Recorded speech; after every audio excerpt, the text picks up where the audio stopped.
Hello everybody! We are back today playing some classic Ocarina of Time. Yeah, I wanted to time this a bit better. I was going to try and time it so that when I switched over we'd just get the title screen. I just wanted to let that play for a moment. Ooh. God. I have to say, this title screen looks... I mean, it's still a gorgeous title screen. But Link's model just looks really bad in it. And I always forget, like, in my head, Ocarina of Time looks better than the models that is adult Link here, I guess.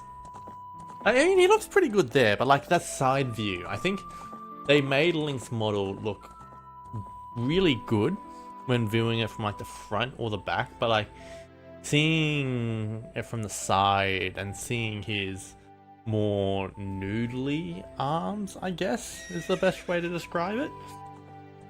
It just looks a bit funky. It does. Yeah, but what a fantastic opening. Alright, let's just get straight into it though. In the last stream, which was a couple of days ago now, we finished the Deku Tree and the Dodongo's Cavern.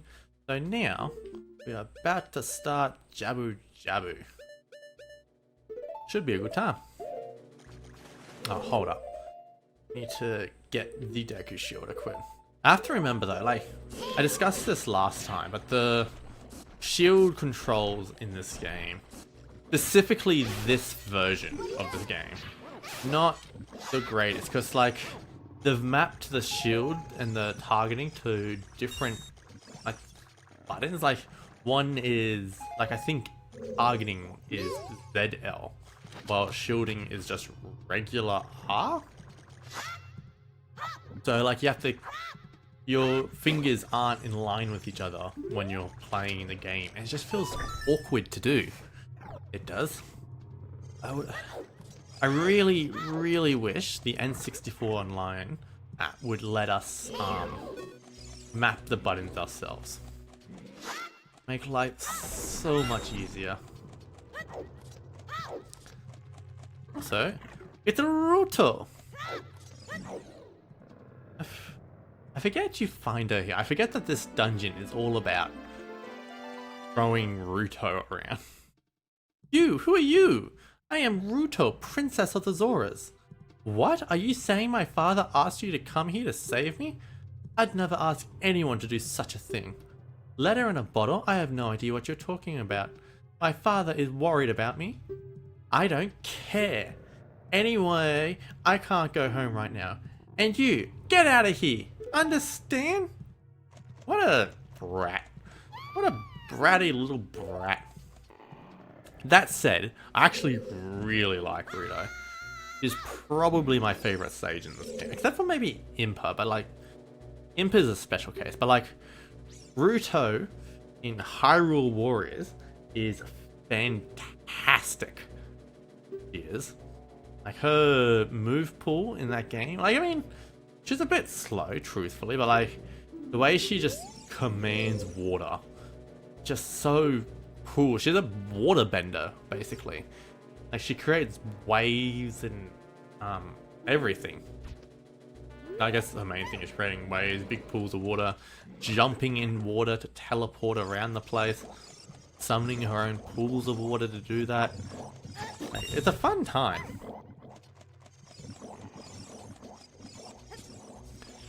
Also, we've got to make sure we get all the skulls. And get rid of these dudes. I'm going for 100%. I am. So, these bloody bubbles are annoying. I don't have a boomerang yet to destroy them, and I think you need the boomerang to kill those things. Come on. Come on. There we go. Yeah, but I hope everyone's having a good day. Mine's alright at the moment. It's been a bit boring. Helped sold a bike today, actually. Was my highlight of the day.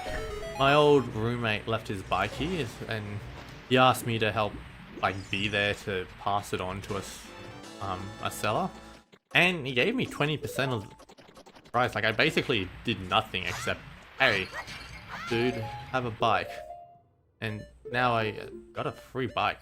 Oh, not a free bike, sorry. I got $80 for it. Like he sold it for $400, and I got 20%, which pretty good. Like if he had just asked to hey, selling a bike, can you be the guy to pass it on and stuff?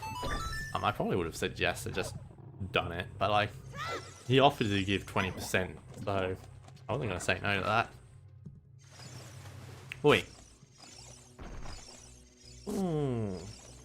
Trying to remember if the business scrub on the other side here is anything. Also, shout out to the randomizer for making this thing always spawn on the bottom. So that is fantastic. Although I guess it gives you time to go to the business scrub. I don't think that business scrub's anything important though. I think it just like maybe sells a Deku shield or something. Not 100% sure, but it's alright. Making quick work of this dungeon.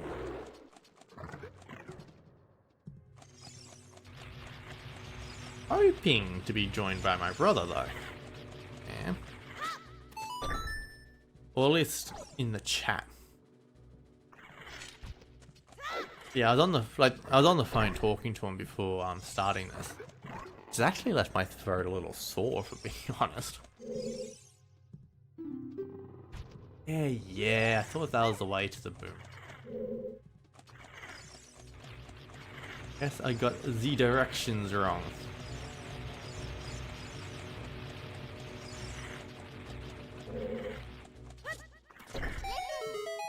This switch, it doesn't look like you can press it down with your weight alone.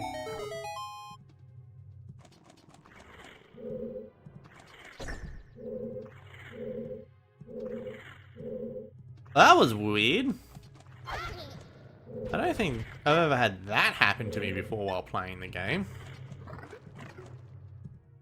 Also, I'm playing on Switch. I can record these now. That's fantastic.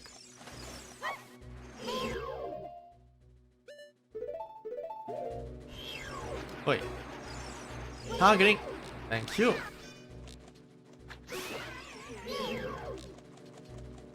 Come on. There we go. Oh wait, I think if you're playing a speedrun of this, I think the strat is to use the Deku Nut. I've left it a bit late for that, I think. Oh. And the boomerang! This is, if you're playing the randomizer, this is the only chest you can get if you enter this dungeon without it. So it really, really sucks if you enter this dungeon, or if you're holding this dungeon until later because you want to wait till you get the boomerang, and it turns out the boomerang is vanilla.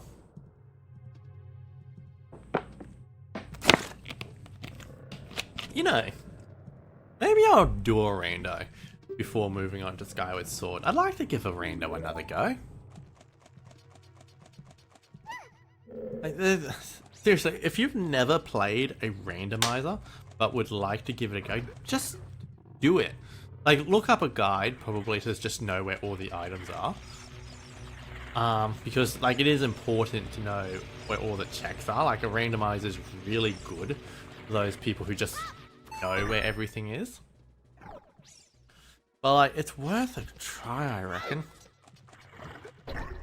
I'd love to give a randomizer, like especially since it's been updated a lot since I last played it. Oh, that's annoying. I wanna go there. Watch out! Also, I don't know if these things are meant to count as mini bosses or anything. They're probably not, but they're bloody easy to take care of. Like, they're so easy. And what is that? What is this? Oh, this is gonna be our map and compass. Yeah, I think after I beat the game, after I do 100%, I am gonna do a randomizer, just to sort of show it off a bit. And I want to. I had the thought in my head that doing randomizers would be like my in-between game. It would be like while I work on the video for the game, I would play a randomizer until I'm finished. But I sort of ditched that idea because I've ditched the video of the idea. I'd much rather work on different videos at the moment. Which, thank God too. Also, I'm definitely using this. Look at that! Like, it is insane just how useful Deku Nuts are. Growing up, like, I never used Deku Nuts. Like, they were something that sat in my inventory for the whole game. I don't think I ever used them. But they are super practical. They come in handy in so many situations, especially with how fast they are. I think that's the big thing about Deku Nuts. They're so fast falling to use that they become ideal for randomizers. Oh, speedruns. Like most of the speedruns I watch are races. They're like, sorry, randomizers I watch are races. So there's still that speedrunner element to it. You should watch Majora's Mask randomizer, David. Welcome on in, by the way. They've got a one that's just as like in depth as Ocarina of Time. Although I feel like when it comes to randomizers, I do generally prefer the Ocarina of Time one because there's just there's a lot of variation to the Ocarina of Time one. While Majora's Mask, the end goal is always the same. Like, get your 4 boss remains and go to the moon. While in Ocarina of Time, you can change the requirements to get to Ganondorf. Like, you can make it so that in order to get the bridge to Ganon to spawn, you have to get 6 medallions, meaning you don't need to get the 3 stones. Or you can make it so you get the 3 stones to get the bridge stone. Or make it so that you only need Skulltulas to get the thing. And there's the Ganon's boss key as well. There's just more variation to the goal for Ocarina of Time randomizer compared to the Majora's Mask one. But yeah, Majora's Mask randos are still a ton of fun. They do require a bit more thought, and generally if you're watching a race on the Zelda Speedruns channel, they disable certain checks so you don't have to worry about like Cafe and Andrew. It's like those sort of things in randomizers are a nightmare because you have to find all the individual items and memorize where to find them when you reset the cycle, because like you have to keep in mind of that time management for Majora's Mask. You do. There's a lot of different elements to it.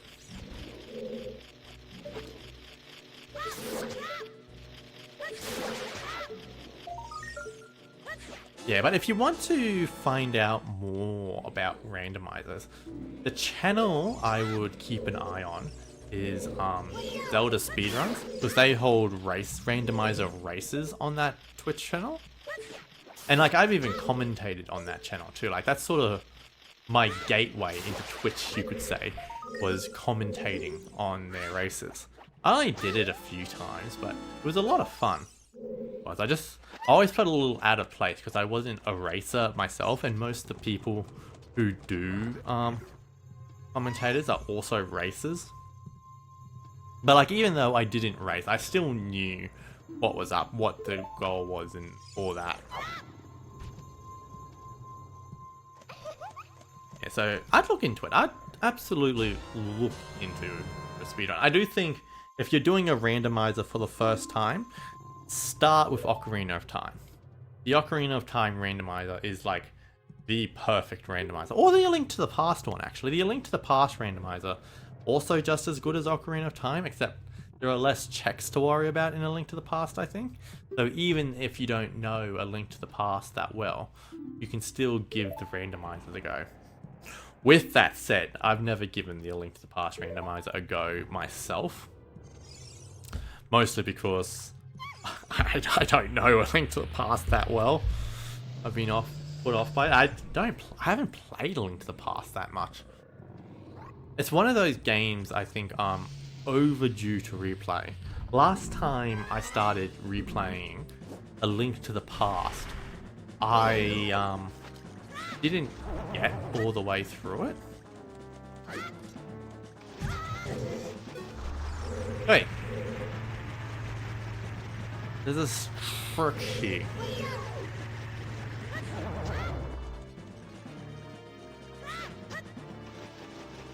Alright, hit me, and then you turn around, and then there's that.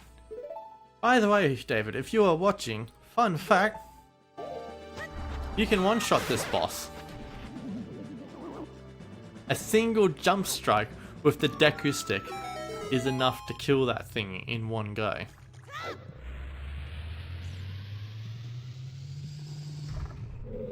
Oh, what was that?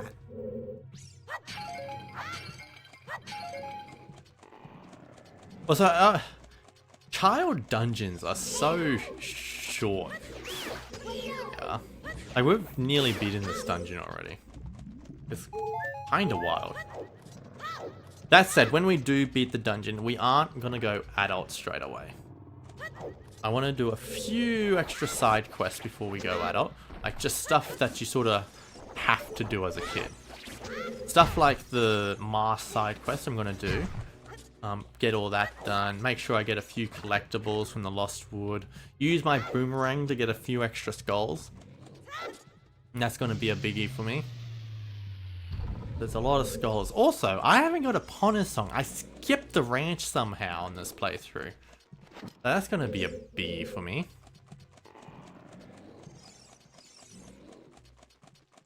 Yeah, I do want to... I basically want to try and get everything I can done as a kid before I go adult. Like in terms of skulls, side quests, heart pieces. I want to get it all done.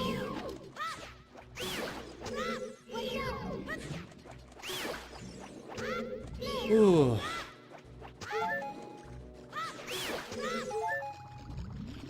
Yeah, but the thing is though, with the ranch, it's actually optional.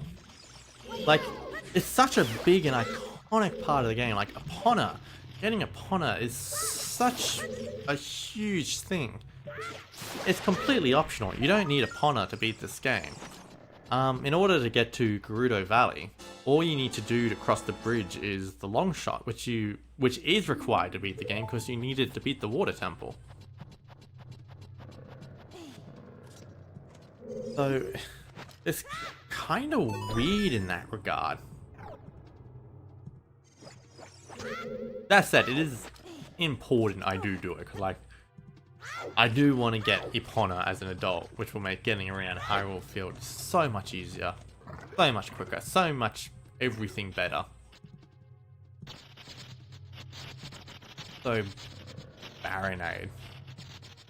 Honestly, there is a solid chance I would consider Baronade my favorite boss in this game, except for Ganondorf and Ganon. Like, I don't count the final boss, but like, of all the dungeon bosses, Baronade might be my favorite. It's a very smart boss compared to some of the others in this game. Like, it makes an effort to hide its weak spot. I say as I don't really give it a chance to attack me, but like, ooh, like, look, it's currently doing this. There we go. And like, it's just, when I get to its last phase, you'll notice that after I hit it, it'll bury its weak spot in the ground. Where's this jellyfish? There. Come on, no, no, no! There we go. Alright, now in this phase, it's gonna start burying its things in the ground. See?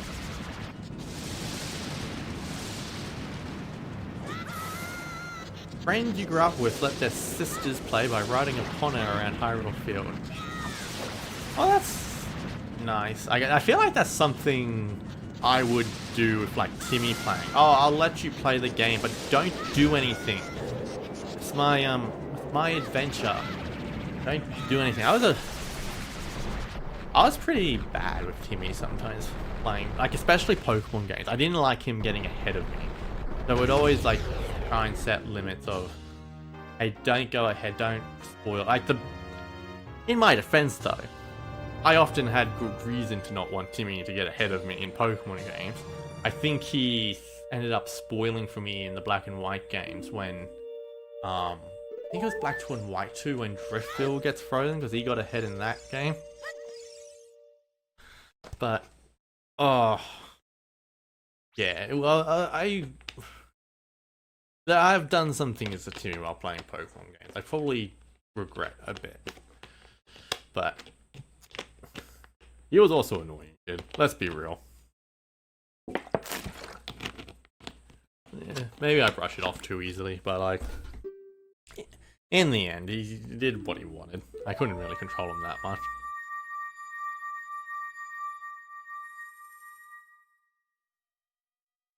That's fair. I think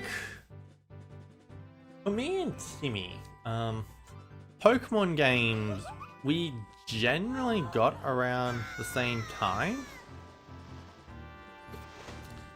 Like, one time, I think. So one of the things I started doing at home was because I didn't want to wait till my birthday to get my games. I didn't want to wait that long. Like, I only had one birthday a year, and it was like right at the end of the year. I would go like 10 months of the year without getting anything. That's ages to wait for stuff like Pokemon. So I started doing stuff around the house. I made a deal with Mum that I would start folding the clothes for her if she bought me my games, basically. But she was happy to. She agreed to that, and that I became the resident folder of the house, and that lasted until I moved out of the house. But when it came to Pokemon, guess who got a free Pokemon game without having to lift a finger?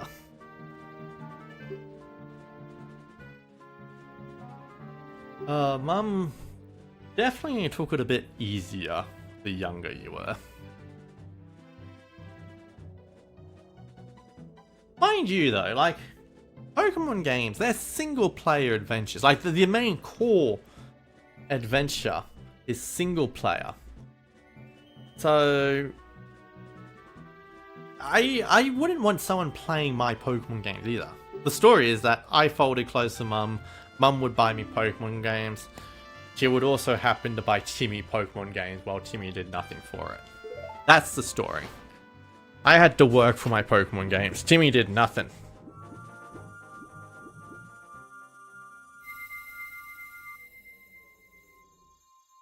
And we get our last spiritual stone.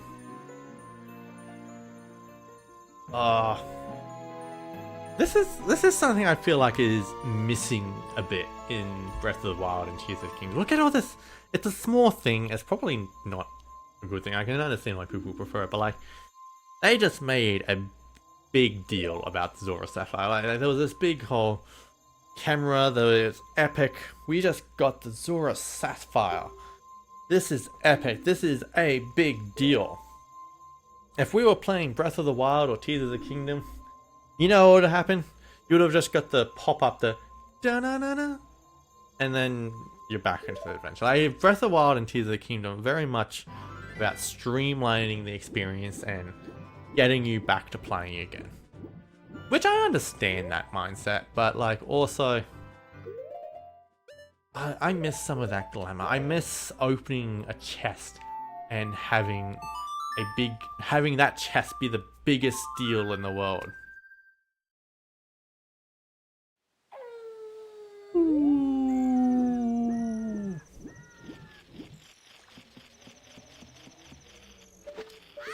Ah, come back.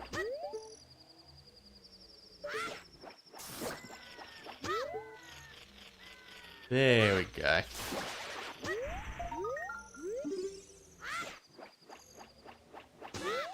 Alright, how many skulls? Oh, that's the other thing the randomizer does. Like, the randomizer for Ocarina of Time actually streamlines this. Like, I was complaining about streamlining, but the randomizer really streamlines this game. Like, whenever you get a skull, they don't pause the game when you get a skull, I think. But they also tell you how many skulls that is. Which makes so much sense. Like, it's crazy they don't tell you what number skull that is. It feels like it should be a standard feature. Virus, welcome on in! I hope you are having a good time. We are currently doing an Ocarina of Time 100. The goal is, this isn't a speedrun or anything, this is a casual playthrough, but I do plan to do 100% for the game. I do. You couldn't sleep? Oh, I do find that quite relatable. I do. Like, half the time after I stream, I often have to take a sleeping pill.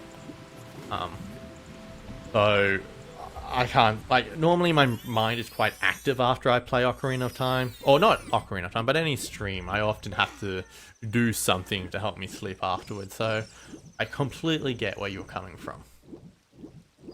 I get, and yeah, I do think it is good to see more casual playthroughs. Yeah, although that said, I do love a good randomizer, and I do love a good speedrun. I do. Yeah, but like, sometimes you just gotta take the time and enjoy the game. Plus, on top of that, one of the reasons I am currently playing Zelda, I'm getting my words really mixed up today. One of the reasons I'm currently playing Zelda is that I'm currently set myself a challenge. I am playing one game for every character that is currently in Super Smash Bros. And Ocarina of Time is my game for Sheik. Well, the only game Sheik was ever in was Ocarina of Time. Oh boy. Yes. And if I was playing the randomizer, well, Sheik isn't actually in the randomizer. Randomizers always skip the cutscenes. And since Sheik is pretty much a cutscene exclusive character, I would miss out on that playing randomizers. And on top of that, if I was playing the speedrun, I would also just skip out on the majority of the game. Which isn't that's not a dig at speedruns though. Not a dig at speedruns. I love watching speedruns. I love, my ideal speedrun to watch though is always the 100% game. Did I combine Zelda and Sheik? No, I do not. I am playing Sheik before Zelda because, well, I'm going in order. And in the Smash Bros roster, in the order they are in that game, Sheik actually comes before Zelda. So I am playing Skyward Sword as my Zelda game after this. Which to me is just the ideal Zelda game for, well, Zelda, because that's just I think that's my favorite Zelda. I think Zelda, the character Zelda is at her best in Skyward Sword, in my opinion. She's an active participant, she has her own adventure in that game. She's just really fun and really, I love her relationship with Link in that game. I love that they're childhood friends already.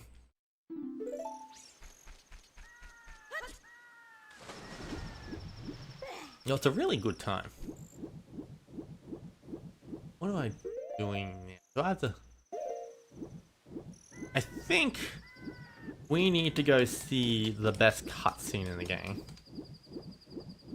That's true, like, she's not a princess in Skyward Sword. She's the daughter of the mayor, so she's still got that about her, and she is also the goddess reborn in that game, so this whole that thing, but she's not really a princess in that game, which could be used as a point against her, or a point against playing Skyward Sword, but also most of the games where Zelda's a princess in, she's sort of doing her own thing. Like, she's a pirate in Wind Waker, and that's awesome.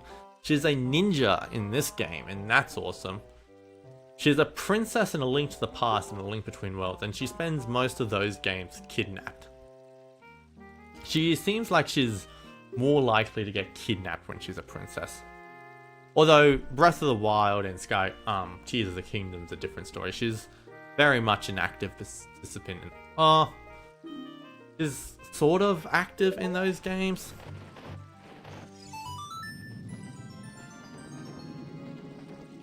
Oh, you're playing Wind Waker right now and did not know Tetra equals Zelda. I am glad you found that out yesterday and not right now. I would have been a bit embarrassed if I just spoiled that for you. I would have. Oh, yes. Also, this is the best cutscene in the game. This is one of my favorite cutscenes in all of Zelda. This is... If I didn't have to play this game for Sheik, this would have been my Ganondorf game. And this is a fantastic Ganondorf moment. Ooh. Let's just build up the tension.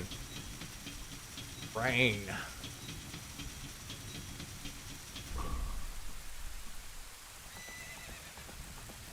And just the sound design too, like there's no music at the moment, you just hear the rain and you hear the horse's footstep. Right up until you meet the big dude.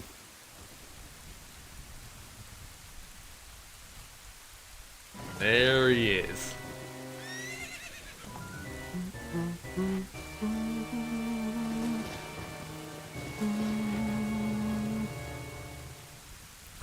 Ah, I lost her.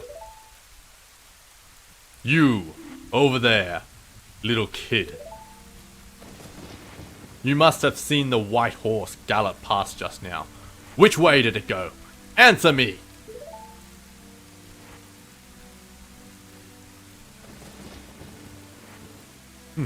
So you think you can protect them from me? You've got guts, kid.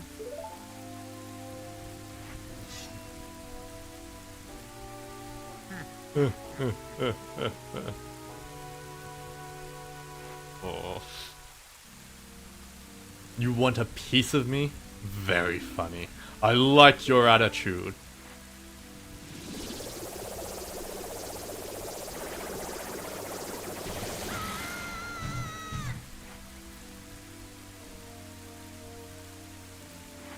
Pathetic little fool.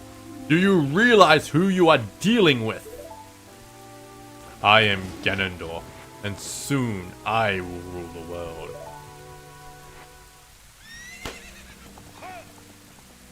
Ganondorf theme.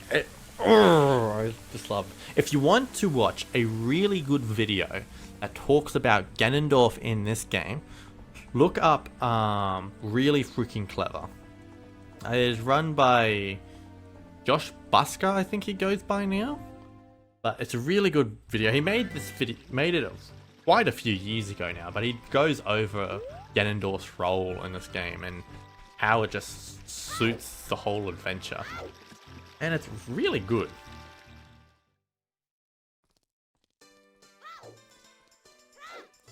And like, they talk about how you basically, Ganondorf basically schools you twice in this game. Yeah, he does. Like, he kicks your ass there. He tricks you into opening the door of time. Like, Ganondorf is the mastermind of this whole game. Like, he comes really close to succeeding in his plan. You got the skull mask! Like, his only downfall is, one, the Triforce splits when he presses his hand, something he could not have predicted. And underestimating Link, like, he constantly lets Link do what he wants.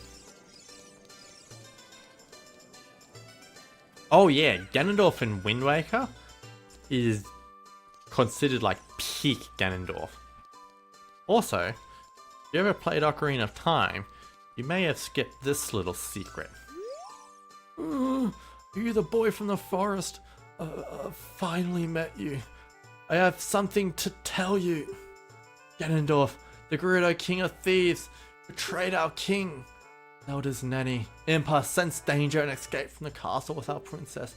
I tried to stop Ganondorf's men from chasing them, but the princess was waiting for a boy From the forest, that's you. She wanted to give something to the boy. You received it from the princess. Hurry, the Temple of Time.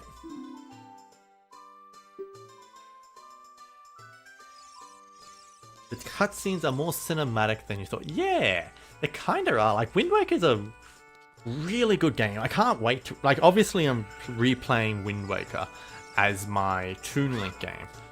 And I'm really looking forward to doing that. Man. Also, I've just realized I completely forgot to pick up the Ocarina of Time. I still need to do that.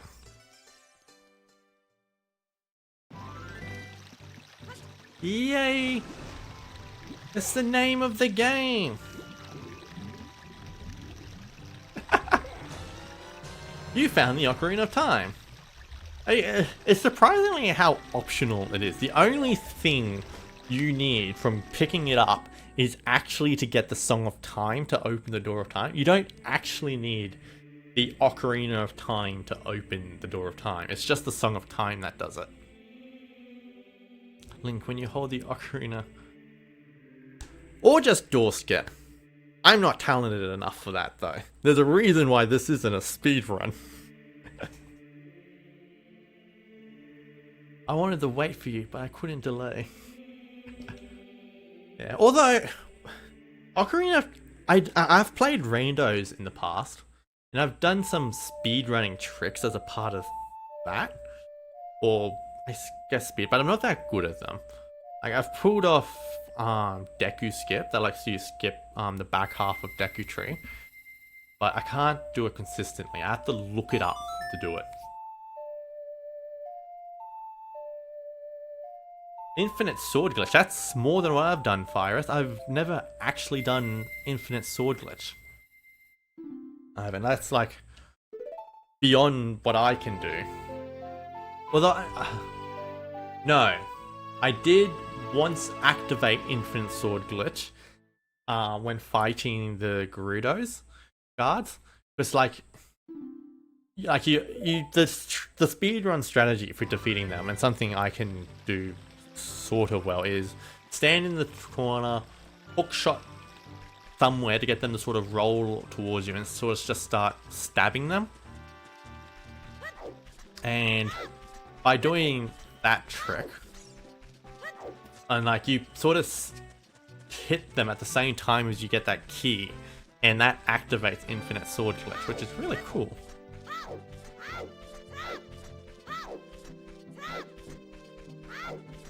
Yes, Infinite Sword Glitch, that's often done with a bomb or something, isn't it? Like you can do it with a bomb sometimes. Or by a sign.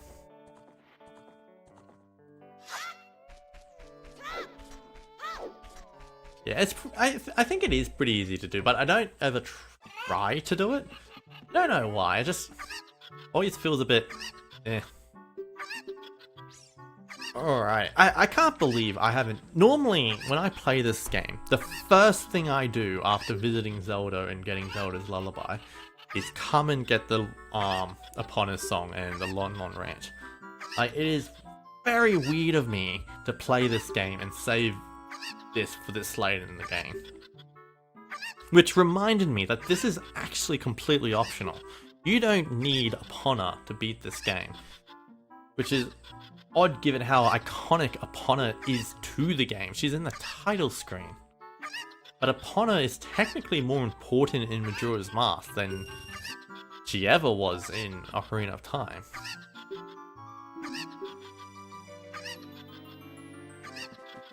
Ooh. That wasn't it. Oh no, I've lost them.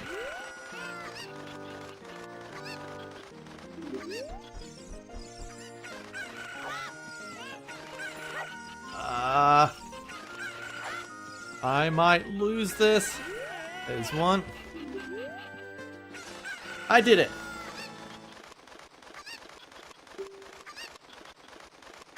It's weird, you can get Epona's Song without ever getting Epona.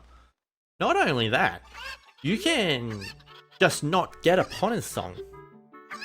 Yeah, like Epona's song itself isn't required. Once you never ever once have to visit Lon Lon Ranch. You don't. Like you can get a bottle of milk, which is helpful for bottles. Like it's helpful to come here. Like there are items to get, like things to do, but you don't ever need to come here. Which blows my little mind.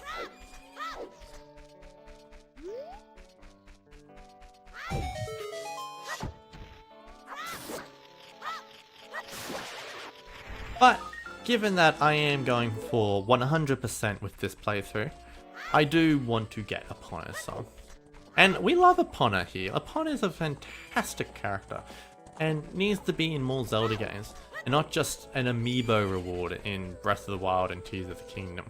I hope the next Zelda game has Epona and just Epona. None of this catching your own horse thing and naming it. Just let us have Epona. What you like about Majora's Mask? There are so many people that are completely optional to talk and get side quests from. Oh yeah, I have done a minimum run of Majora's Mask before, and it is fun to do that. And just seeing the credit sequence in that game when you haven't done much is kind of funny.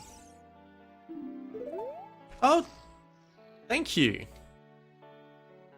Because like all you do is just floating mask. Like if you don't complete the side quest in that game, you just get floating masks in your credit. Yeah, I can't wait to replay Majora's Mask though. Majora's Mask is the game I am playing for young Link, so he's still a little ways off.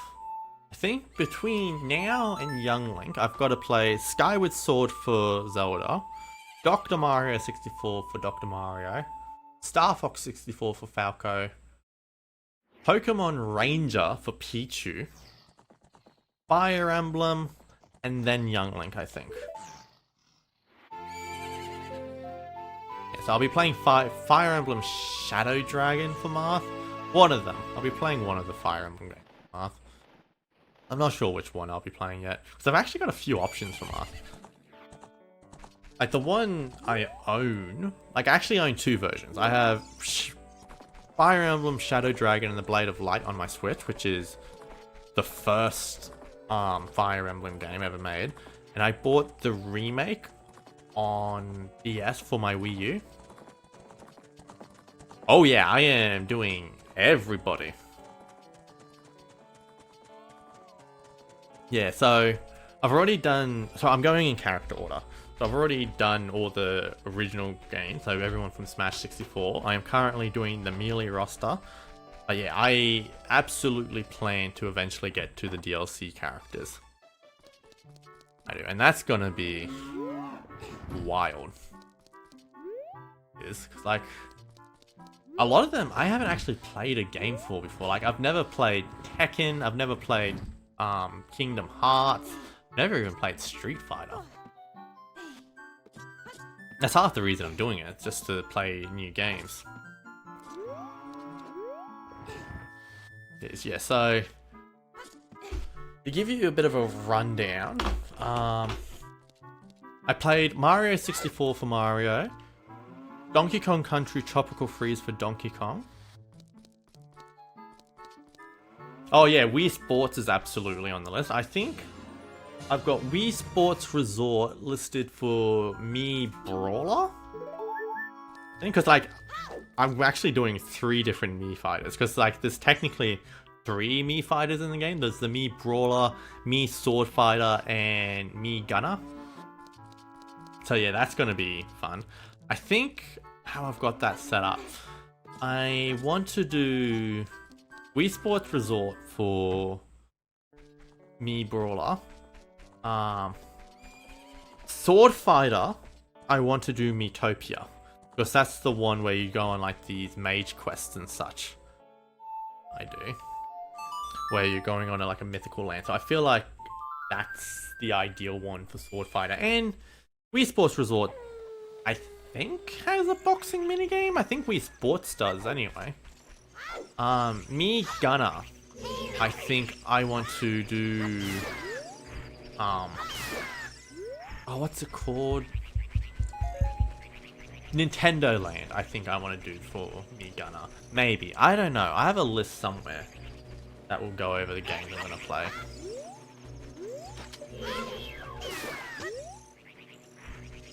Oh, go away! Bloody hell. Ha! Rob is an interesting one. Because, obviously the only games there are for Rob are really Gyromite and Stack Up.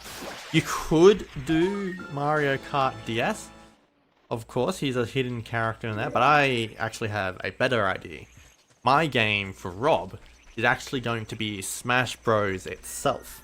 But specifically, Super Smash Bros. Brawl. Because in that game, the story mode for Super Smash Bros. Brawl has Rob as the Ancient Minister. Oh, and thank you for the follow, Fires. That's amazing. Thank you. Yeah, but like, in the story mode for Super Smash Bros. Brawl, Rob plays the role of the subspace Ancient Minister. Yeah, so like Rob is actually the most important character in that game. He is. It just felt very fitting, given that I couldn't do something standard. Also, I need to get that fixed. For some reason, the notification sound plays twice whenever someone follows. It's great that it... I love celebrating my followers. I love celebrating you guys. But it's really weird that the notification plays twice. I don't understand it.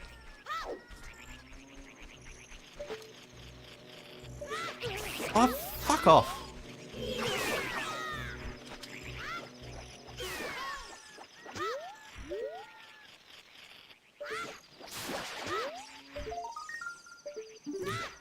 I have to use Din's Fire on these dudes and just get them the hell out of here. Actually, I don't know if Din's Fire would work on these fellas. Don't know.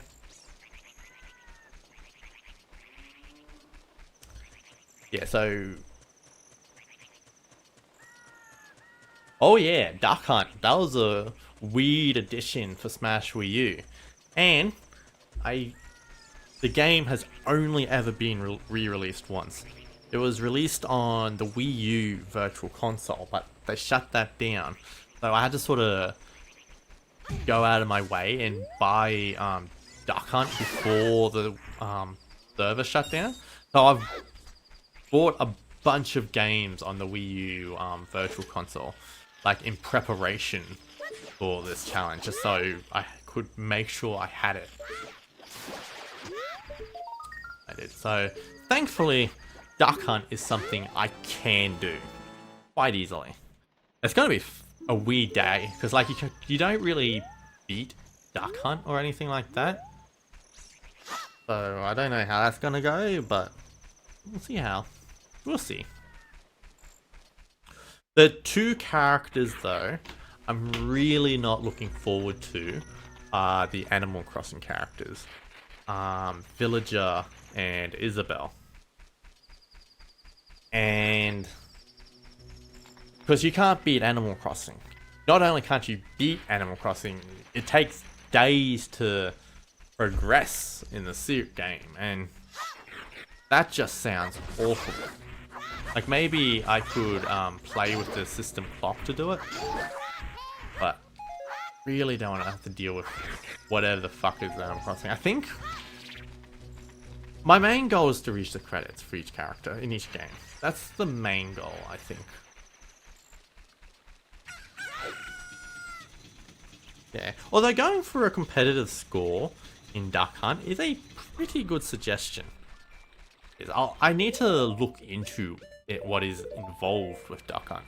Like I've never actually played the game before. In Ice Climber, which I played before this, that's an endless game as well, but there are 32 levels in the game that I could sort of do instead. So what I did there is just I made sure I beat every level. I didn't get the credits or anything because the game doesn't have credits, but I still accomplished something.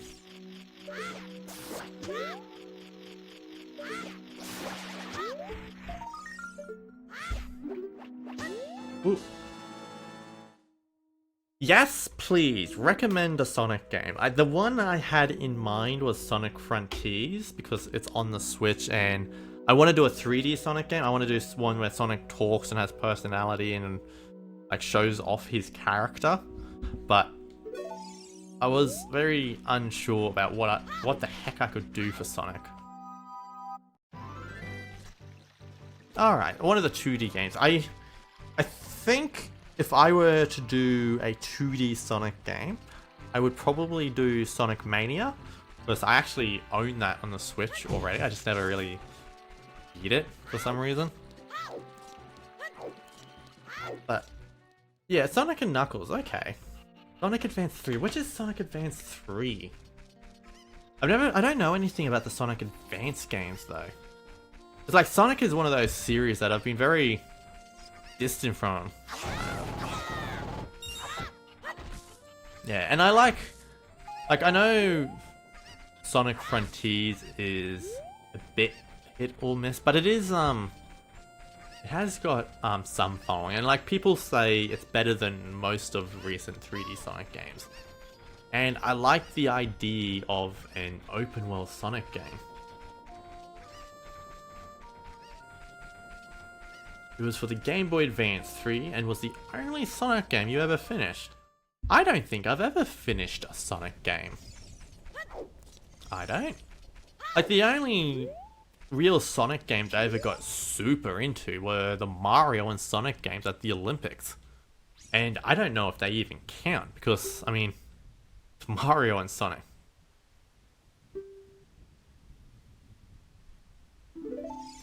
Oh wait, I need to wear the mask. Eh. There we go. What do you mean? Oh, I'm an idiot! I am a doofus nitwit numbskull.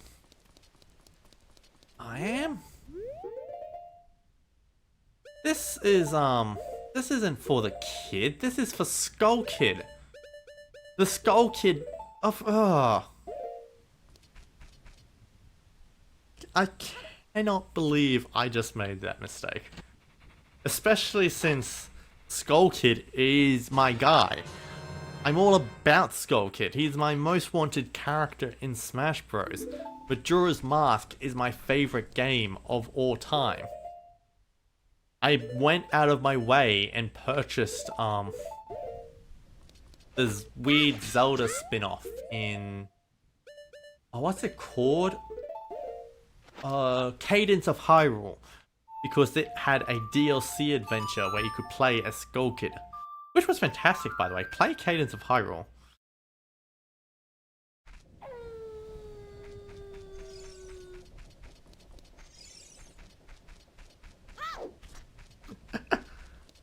Oh gosh, I guess that's one of the, I mean, the kid does want a spooky mask, and the skull mask is spooky.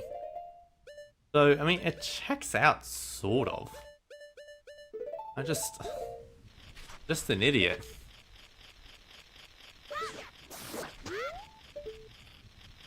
Alright, I do have a fair bit to do in the woods though. Like, I need to make my way there pretty soon. Look, I've got a bunch of skulls I need to get there. Obviously, I need to trade the Skull Mask to Skull Kid.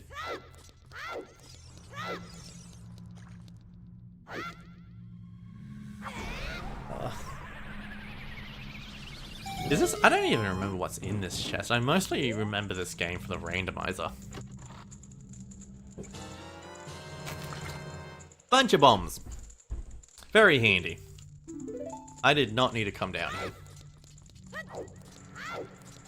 Alright. I think we start making our way to Lost Woods now. Oh, no. Oh! I need to stop playing Pokemon games, or games in general, because, like, quite often, X in games is to pause. I just pressed X to pause the game, and I accidentally used Inspire instead.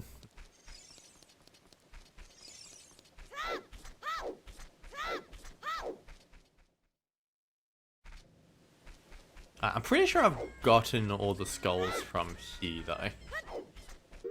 I do. Oh, that's why I paused the game. I want to see how many skulls I have. 35.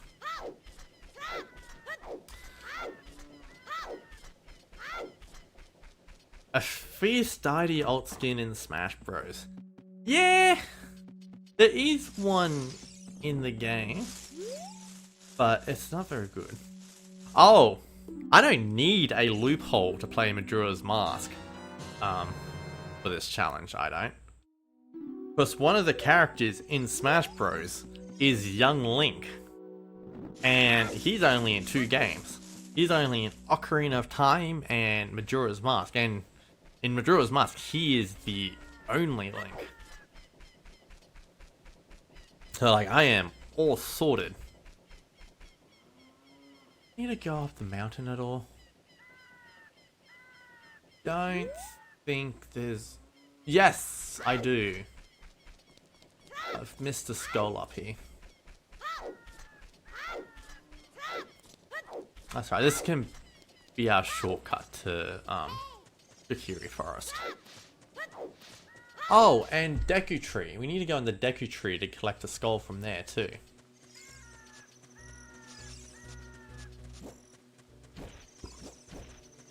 Yeah, so the games I have planned for the Zelda characters are...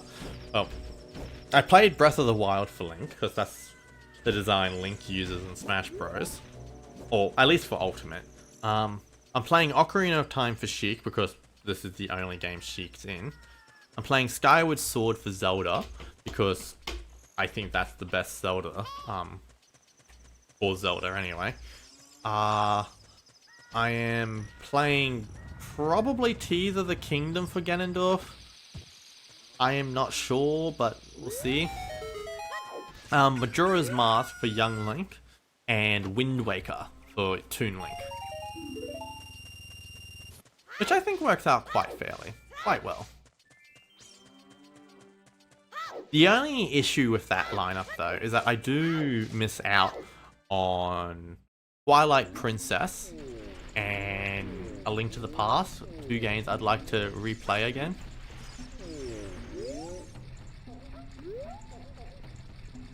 Well, in Super Smash Bros. Brawl and Super Smash Bros. Wii U, Ganondorf does use his Twilight Princess design. In Melee and Smash Ultimate, he uses his Ocarina of Time design.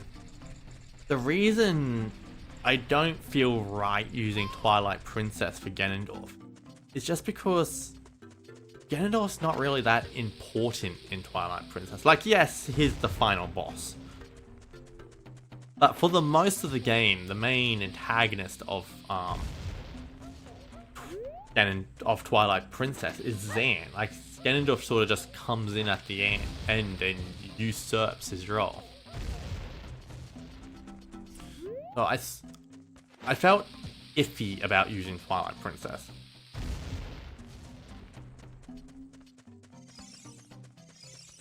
So like, at least with Tears of the Kingdom, Ganondorf is the main threat from the game. Like, one of the big promotional things about Tears of the Kingdom is that Ganondorf is in it. Like, he's a big deal in Tears of the Kingdom.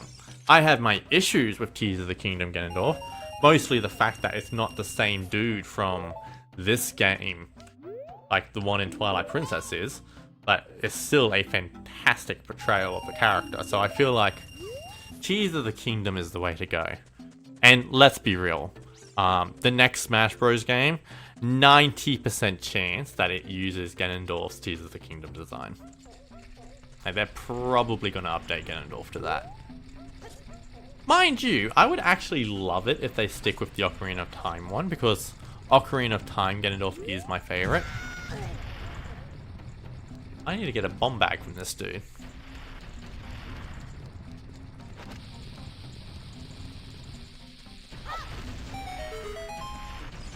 I hope that was late enough. I'll give you this in praise of your courage. Yay! Let there be light.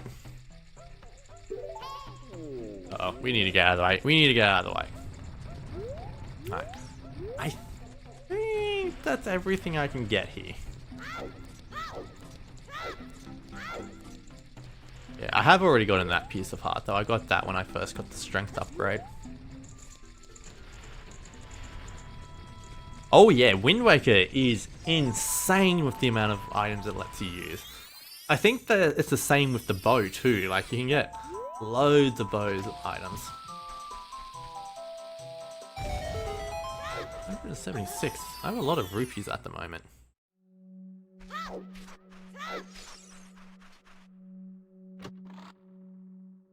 And I keep getting more. Yeah, but you need that 5,000 wallet. Especially if you play the original version of Wind Waker. Because that game and Tingle will be your worst enemy.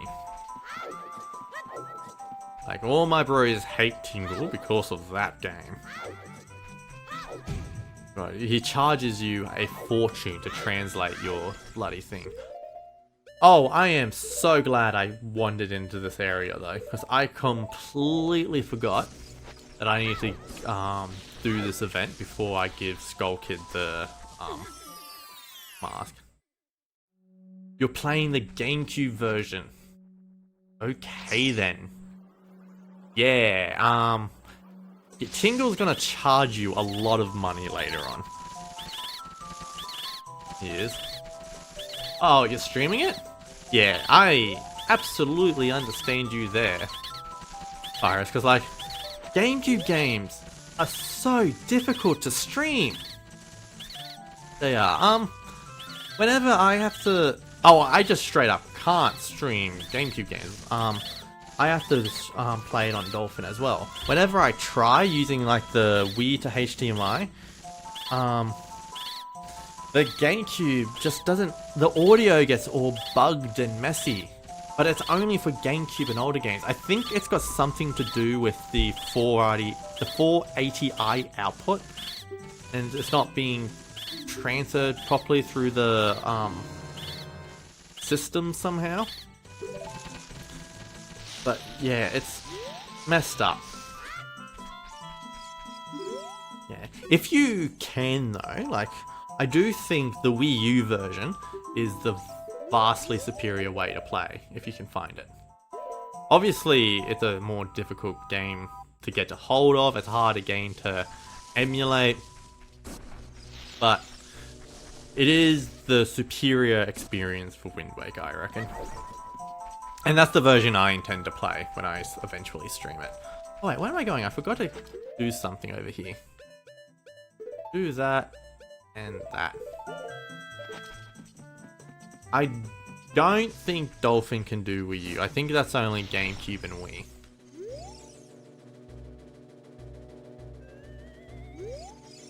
Which is a shame, really. Like, it would be nice to have an easier time with Wii U game. Although, if you have a Wii U and want to stream, there's always a capture card. Because that's what I'm doing at the moment. I'm actually playing this on my Switch. I am, where all I have to do is plug the HDMI cable into my capture card, which is just over here, I think. Hopefully I don't accidentally like it. Oh god, it's got a lot of... See if I can show you. Oh god. Oh god. Alright, I'm gonna have to move the webcam a bit, but I use an Elgato capture card, a HD60S, which is a pretty handy. Of course, if you don't own a Wii U, that makes things a bit difficult to stream it. With any luck though, maybe one day they'll bring the Zelda HD titles to the Switch, or the Switch 2 when that comes out. But that's...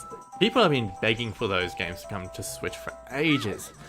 They're one of the last Wii games to come. Like, of all the Wii U exclusives, I think people probably want the Zelda games the most to come to Switch. You had an OG Elgato within a month, it stopped working and never got another capture card again. Oh, I have heard Elgatos can be extremely unreliable. And even this one's odd sometimes. Like, it's hard to get it really working. Like, lately it's been working fine, but every now and again, I just can't get it to register on my Switch, and it's just a pain. Also, we got the Deku Nut upgrade. Look at all the nuts I have. You were 14, so it took all your... Oh no!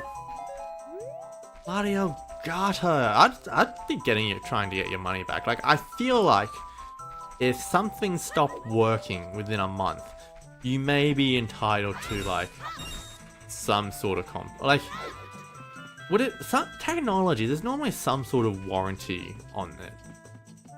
Of course, 10 years ago, so is it really worth going after now? Probably not, and probably not workable. Like, but like back in the day when it happened, you probably could have gotten like a warranty or something on it. Yeah. Although I heard recently that I think there's like another brand of capture cards making the rounds, and I feel like people are sort of hyping it up. I don't know what it is. I only sort of briefly looked at it, but it'll probably be easier to find it. Although I do think maybe it was more expensive than the Elgato, but it would be good to get some competition, because that's the main issue at the moment. Elgato pretty much has the monopoly on capture cards. Haha, your 14-year-old brain could never comprehend mailing something out to get fixed and sent back. Very impatient. I do relate to that. Mind you, as a kid, I ran into issues with my Wii U gamepad. I think its charger didn't work, there were issues with the shoulder buttons, and I had to get that sent out to Nintendo to get fixed. Which is expensive, by the way. Don't send it out to Nintendo. Choose EB Games instead. At least if you live in Australia like me. That's fantastic. You destroyed a gold spatula. I don't currently have all the beans at the moment. I think I have one more left to buy. I might make a point of actually going out and getting it. I do have the rupees to buy it at the moment. But I think we'll first go here.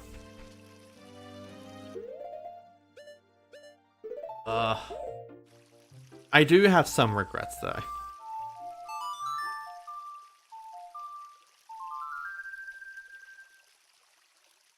Oh, no. So, yeah, you wouldn't face any international shipping costs. Not at all. Like, when I say I shipped it out to Nintendo and it was expensive, I mean, like, Nintendo of Australia was expensive, just in general, quite costly to fix something. It does. Yes, there is a Nintendo of Australia. It's based in... No. Based in Melbourne. It is. Though it's like a good half a country away from where I live. But, yeah, it just costs a fair bit. I think it's like upwards of $200 to get it fixed at Nintendo. Well, I think EB Games was closer to like 100 or something. And on top of that, with EB Games, you don't ship it out at all. You just take it into the store and they'd handle the shipping. Which is very convenient. Shut up, Navi. Is this an adult exclusive skull over here? This is adult exclusive. I thought there was a skull there. Yeah, but Nintendo does have an Australian office, so that's not too much of a worry.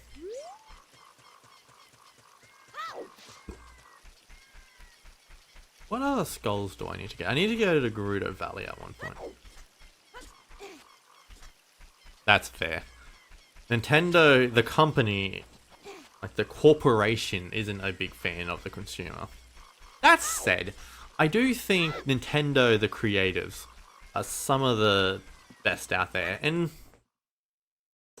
even as a corporation, they are a lot worse companies out there than Nintendo. Like, they're not EA, they're not Activision. Like, they take care of their workers. They do. And they're generally cheaper than most other consoles on the market, which is, I don't know what that says, but it is a thing. Yeah, but at the end of the day, it is important to remember that Nintendo is a company and they're not your friends. Ooh. Are there any...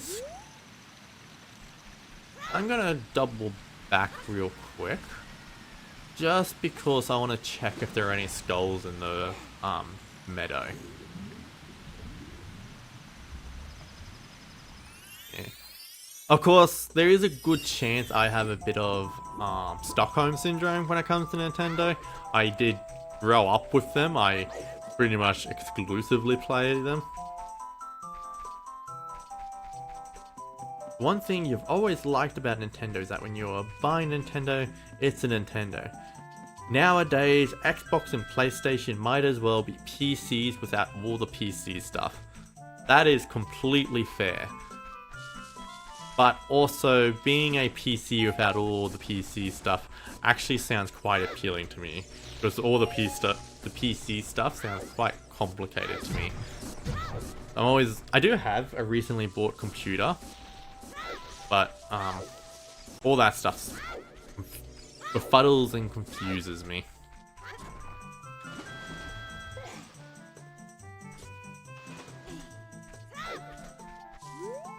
I don't think there are any skulls up here, but I do want to double check. There is a hole up here that could be, which is probably nothing, and I think I need the Song of Storms to access it anyway. Yeah.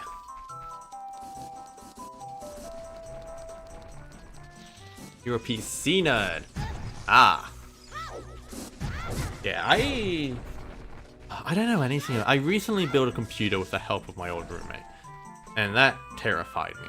I was kept worried that I'd do something wrong and it just wouldn't work and it'd be ruined forever. Yeah, I don't know if it's completely appropriate that these Deku scrubs keep putting their nuts all over this 10-year-old child. I would personally be reporting them to the FBI, but there's not much I can particularly do about it, unfortunately. What's in here?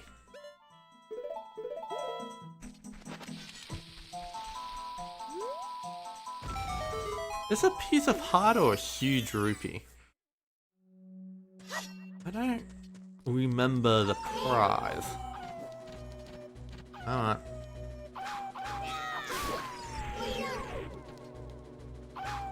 Also, I can't believe later on in this game, they try to make a big deal about Wolfos, the white Wolfos, and the treating them basically like a mini-boss, but they're just basic enemies. They're exactly the same as the regular wolf boss and go down in one hit.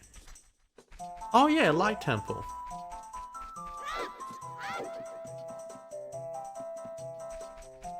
That's fun. Like, I love the theory that that room used to be what remains of the Light Temple. And like, this sort of unused content. I don't know how true it is though. I feel like it's just that room being kinda cool looking. I don't think they put much thought into it.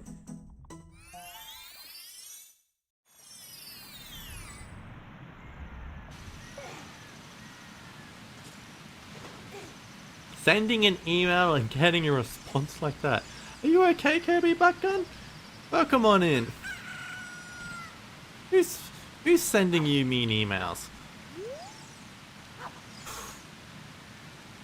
Also, I did not mean to let those bugs out.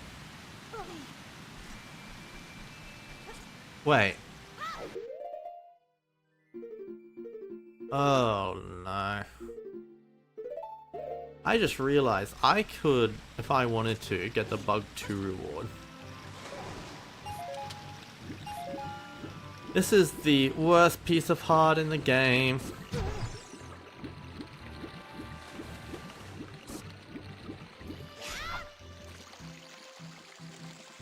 You too live in a polygonal forest.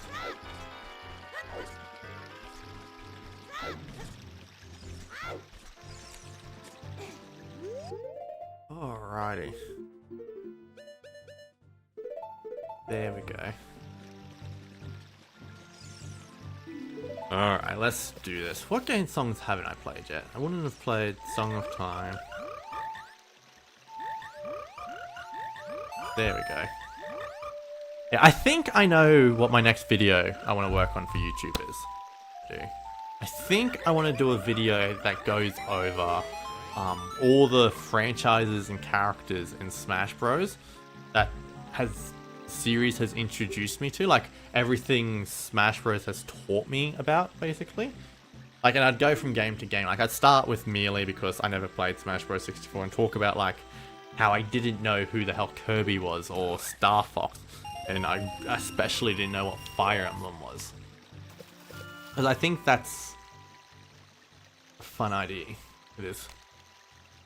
And it's just, I don't know, I feel like it'll be a cool concept, and I feel like I could be fun with it because there's some odd things in it that are a bit unusual. Because, like, fact is, Smash Bros introduced me to the majority of the characters who are in it at the moment. Yeah, and I didn't know who Ice Climbers were either. It is. But, like, one character who I think would be very fun to talk about on this topic is Bayonetta. It's like, unlike most of the characters and franchises in Smash Bros, because like I played Smash Bros before I played most of these games, but Bayonetta is an exception. I actually played Bayonetta before she ever got into Smash Bros, and I feel like that could be like a fun twist to the video. Like, oh yeah, I never played Kirby until Smash Bros. I never played Star Fox until Smash Bros. I never played anything until Smash Bros. Except Bayonetta. I played Bayonetta before she was in Smash Bros. I need to do Song of Time before... Song of Storms before I do that quest, I just realized.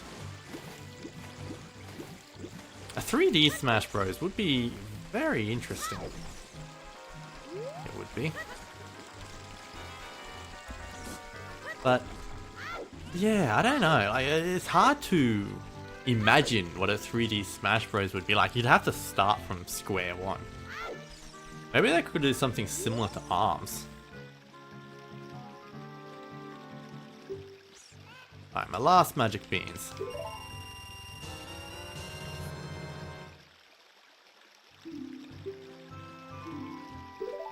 Ha! 3D Smash Bros. Oh god, I mean, you're not wrong, Fyrus. That Smash Bros 3D is technically in 3D.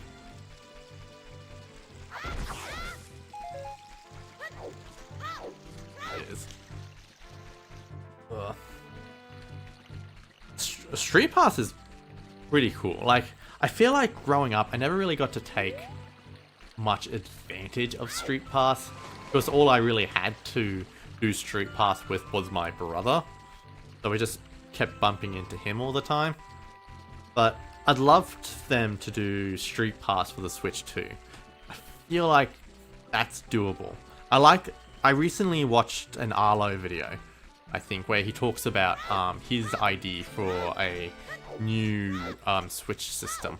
And I think in his video, his suggestion is your Switch 2 would connect to your phone, and then the phone would be able to do Street Pass. And I think that's a genius idea. Having Street Pass connectivity with your phone. I think it is. I'd love to see something like that. And I reckon that would be a great way to just increase it. It's like, I never bumped into people who were carrying their 3DS around with them, but everyone's got a phone on them, so I feel like that would just increase the amount of Street Pass going on tenfold. You want Paper Mario in Smash Bros, do ya? Paper Mario would be kinda cool. Not my first choice. Like, I'm more of a Mario and Luigi guy myself, so I'd love to see someone like Fawful in Smash Bros. Though my most wanted Mario character is actually King Boo. I would adore King Boo in Smash Bros. Like, he's a top 3 most wanted character for me. My top 3 are Skull Kid, Bandana Waddle Dee, and King Boo. I'd love to see King Boo. So I think he's such a crazy unique character. I love the idea that he is Luigi's answer to Bowser. I love that rivalry between him and Luigi. I think it's great. Yeah, and he's a very powerful character. That's half the reason why I want him in Smash Bros. It is because, like, he's so unique and powerful. Like, he's got all these magic spells that would make for a fantastic moveset. It would. Like, imagine using his illusion powers, like trapping people in paintings. All his ghostly stuff. Like, there's a lot you can do with King Boo, I think.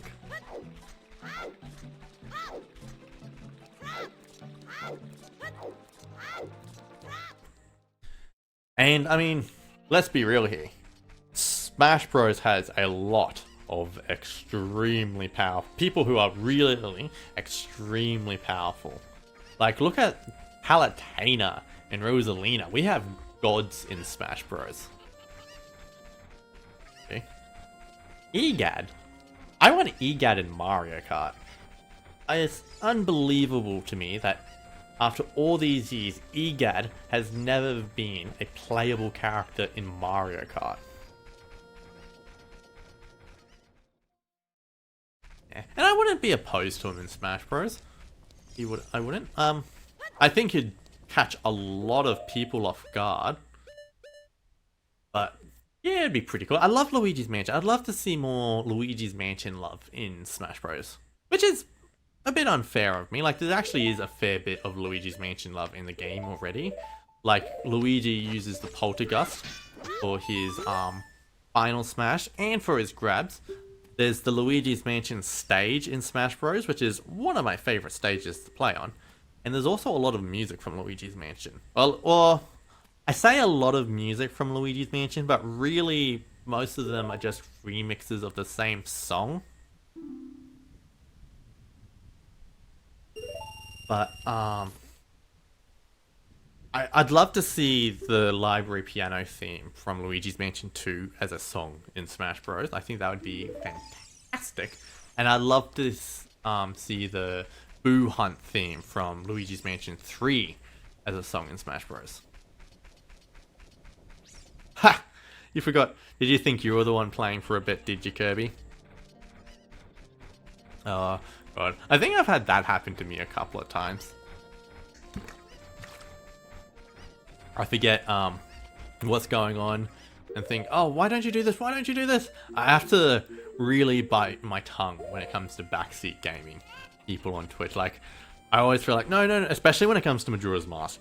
If I'm watching someone play Majora's Mask, I just want to tell them everything. No, that's not how you do that. You have to do this. You have to do this. This is how you beat the game. You're doing it wrong. But I know that's really annoying for a lot of people. I don't mind a bit of backseating personally because, well, I'm playing Ocarina of Time. I know this game like the back of my hand. There's not much you can really backseat me with this game. I am not David! Shut up! My brother, by the way. I'm allowed to be rude to him.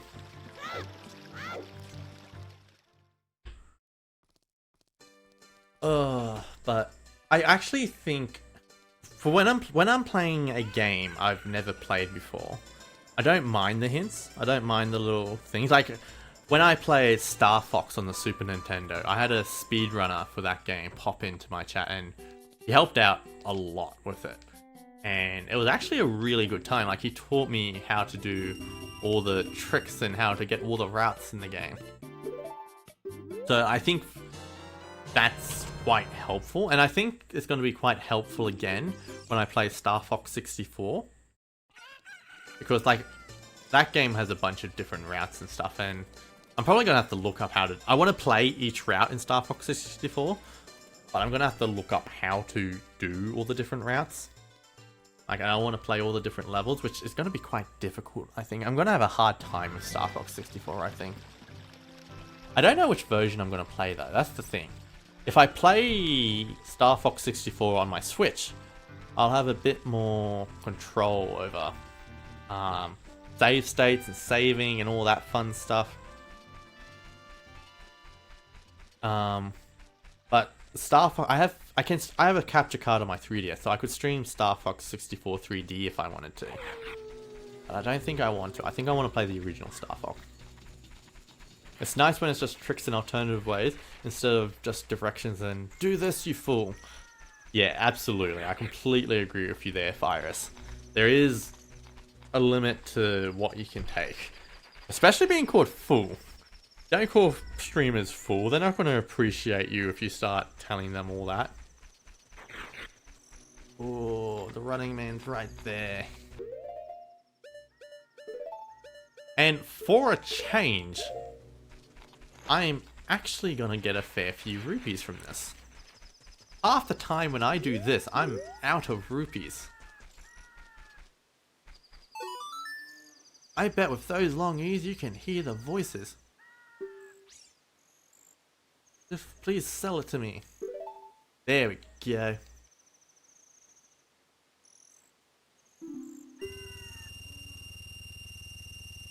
Yeah, but it is... having someone there to help you with a game that you are not very familiar with can be a good thing. I think it can enhance the experience for certain games. You're streaming Crusader Kings 3 like 2 years ago and had a crazy backseat to hop in. In fairness, I had no clue what you were doing. But by the end, it was basically his game. Ooh. Yeah, you need to set boundaries with the audience sometimes. Which can be a shame, because like, it's like you don't want to isolate your audience, you want to try and grow, but not worth it sometimes. Like, half the reason I'm streaming games is to have fun. I'm playing games to have fun. I'm not like, yes, it would be great to grow an audience and turn this into something else, but I have no expectation of that ever actually happening. I do. So this is primarily a hobby for fun. It is. The same with my YouTube channel. I don't expect that to turn into anything. But I do it because it's fun, and I am currently studying filmmaking, and I feel like that's great practice for it.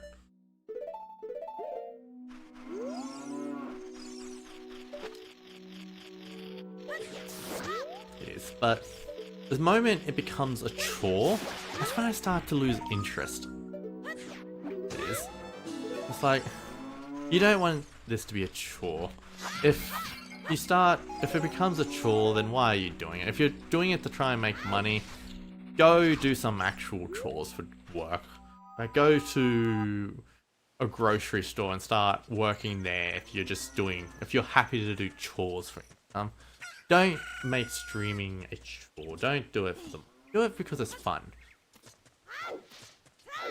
That's why I'm here.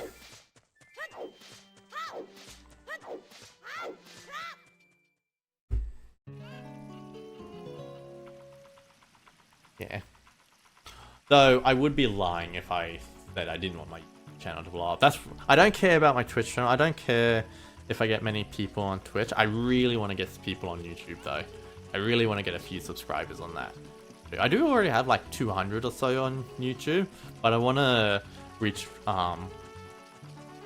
I want to get like 1,000 at least. I want to get something I'm happy with. I don't need to get views on many YouTube channels, but like I feel like, oh shit, I'm an idiot. I'm a dumbass. I'm an idiot. How do I void out? I need to void out.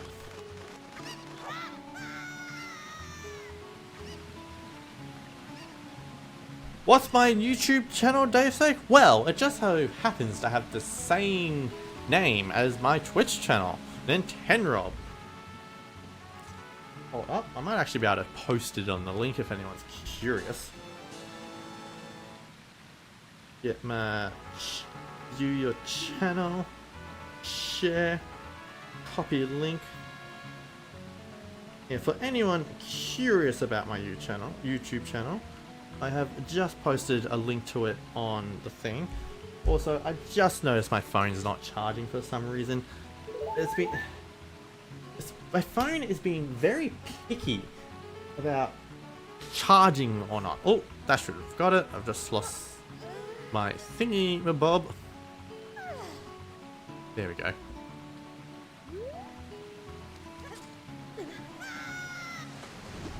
Also, I'm gonna have to loop around. I've just made a terrible mistake.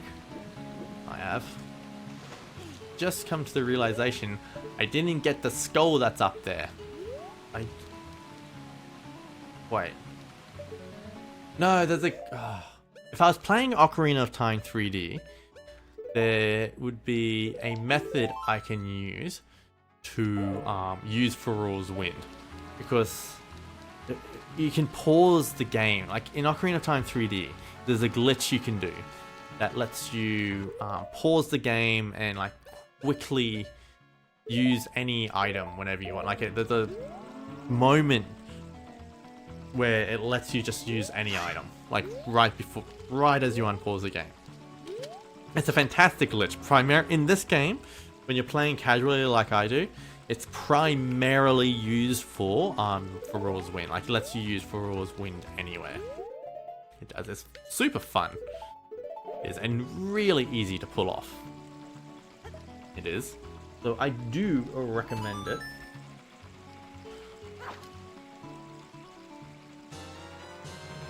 And it would have been quite useful. It would have let me get back up there real quick. Now I'm gonna have to walk around to get that skull. But the only other thing I could do is die and walk back up there. But I don't think there's anything here that can actually kill me. Except my bombs. How long would that take?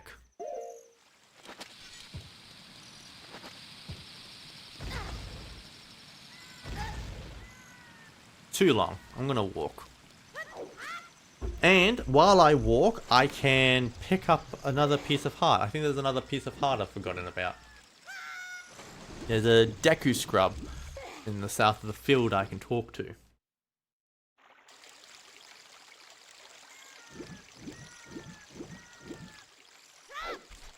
I think I've gotten all my skulls from like Hylia.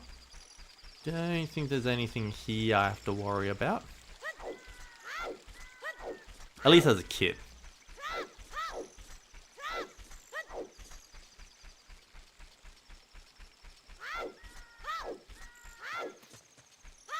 True, I've got the whole game to grab it, but like, the thing is though, you're not really back here again as a kid. When you come back as a kid later on, you're pretty much just straight to the well and then straight to the spirit temple. You're warping. By that point, you're warping around. And like, because I do have to get this piece of heart, it is a bit of a route, I guess. There's not too much of a sideline because I've got to come here and do this Get this piece of heart.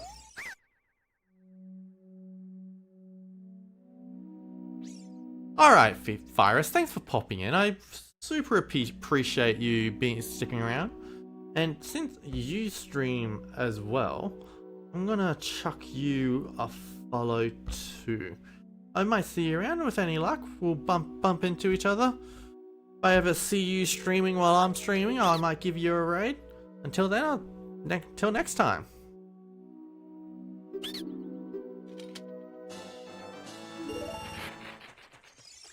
Wait, that piece of heart's only 10 rupees?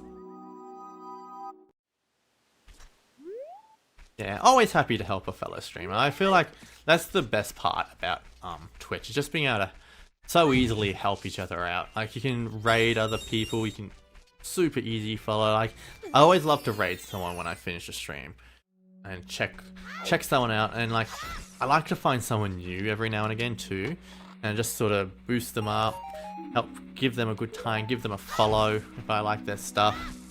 And I even though I don't watch many streams myself, I always find it a good opportunity to check things out once I'm done with a stream. That's when I actually watch streams, when I finish my own. I sort of hang around a bit, sort of check it out. Alright. Time for a Zelda staple. Walking backwards.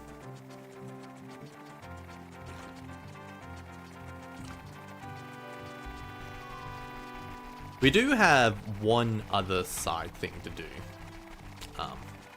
before we become an adult. Because there's actually a collectible in this game that becomes permanently missable if you don't get it in time. And that is, I believe, a Deku stick upgrade, I want to say, in the Kakiri Forest or Lost Woods, where you need to show the Mask of Truth to the Deku Theater. Because if you don't get that early on, that just becomes permanently missable. So half the reason I'm doing all this run around is just to make sure I get all the collectibles I can as a kid that don't become unreachable later. Because like there is those specific collectibles that do become unreachable.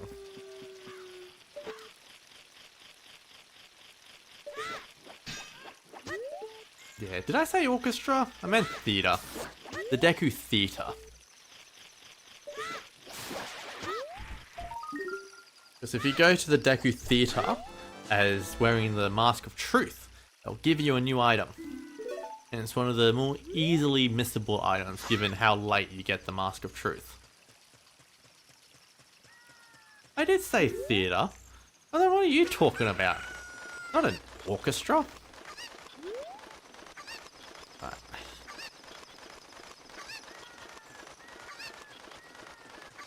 Off we fly. Oh, actually. I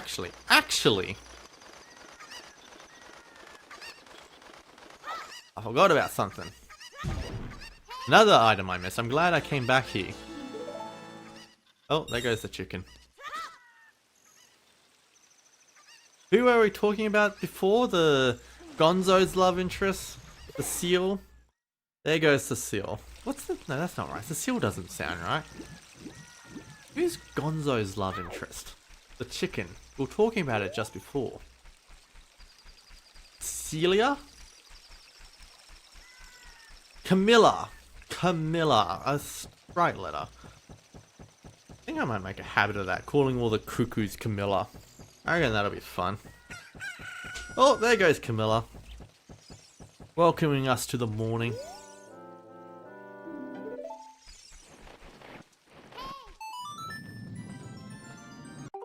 Ooh. Didn't mean to do that. I was trying to skip the cutscene.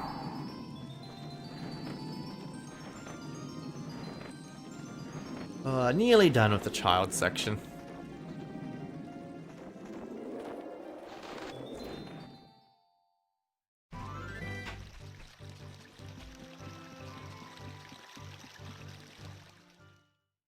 Alrighty. So now we get the Mask of Truth, which is the only useful mask in the game. Which blows my mind. It's weird going to Majora's Mask from this. Like, You just expect all the masks to be useful. You do. But it's just not. They have fun dialogue and stuff when you talk to people, but only the Mask of Truth is worth having. I really, really wish you could have the bunny hood. I really wish the bunny hood acted like it did in Majora's Mask. And I wish you could wear it as an adult. That's the other thing, you can't wear masks as an adult. And you get the Mask of Truth, the only useful mask, right before you become an adult. So like, it feels wasted. I mean, it's only there to really give you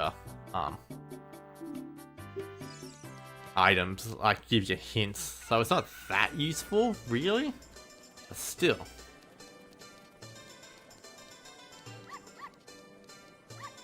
There's a huge delay. So you hope I stick with Kamal. I think that might be on your end, David. May need to refresh the page. And then I will catch up to you. Or you will catch up to me. I think. Either that or I'm slow reading your text. But there is a good chance there's a delay on your end, I think. Alrighty. Time to make the long walk back to Kakiri Forest. Whoa.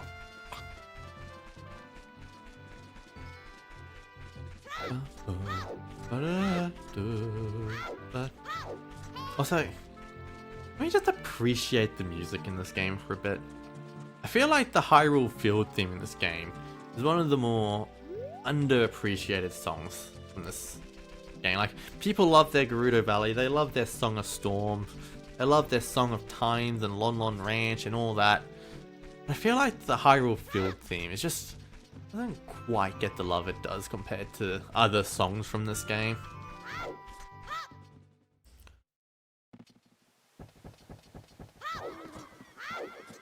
Although we did get a pretty decent remix in Smash Bros. I will say that about the Hyrule Field theme.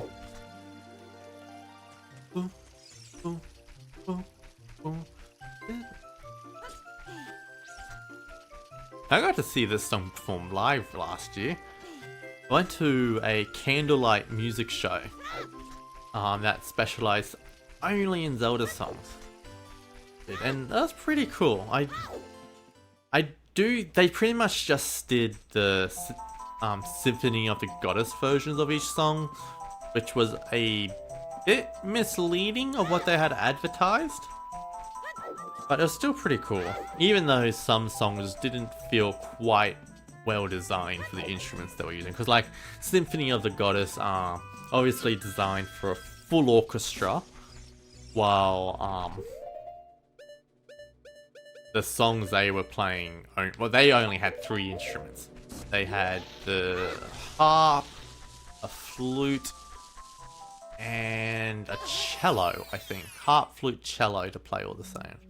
Is it a cello? Violin? You know, the big string instrument that's like a violin, like a big violin. Yay!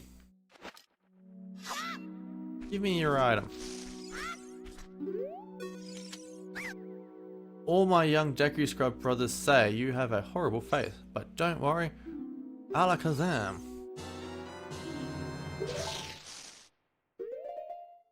Okay. Just had to double check there that I got the other upgrade too, because I don't think I specifically talked to that dude. I think he talked to me. Alrighty, now we got to get back to Castle. The quickest way to do that. I think the quickest way back is to go through Zora's domain, get to Lake Hylia, and fly by the owl. Maybe. Maybe I'm overcomplicating things. But this seems fun. This seems like a fun way to get back.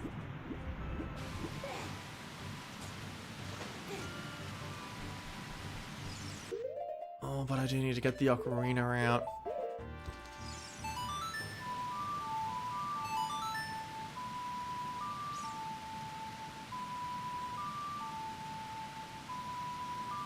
Yeah, if you watch a randomizer, David, those secret passages become very important. Because obviously you can normally you need bombs to come up Zora River because you don't get the scale until after you get bombs, because you get the scale in here. But if you're playing a randomizer, you might get scales before you get bombs. In fact, bombs could be inaccessible.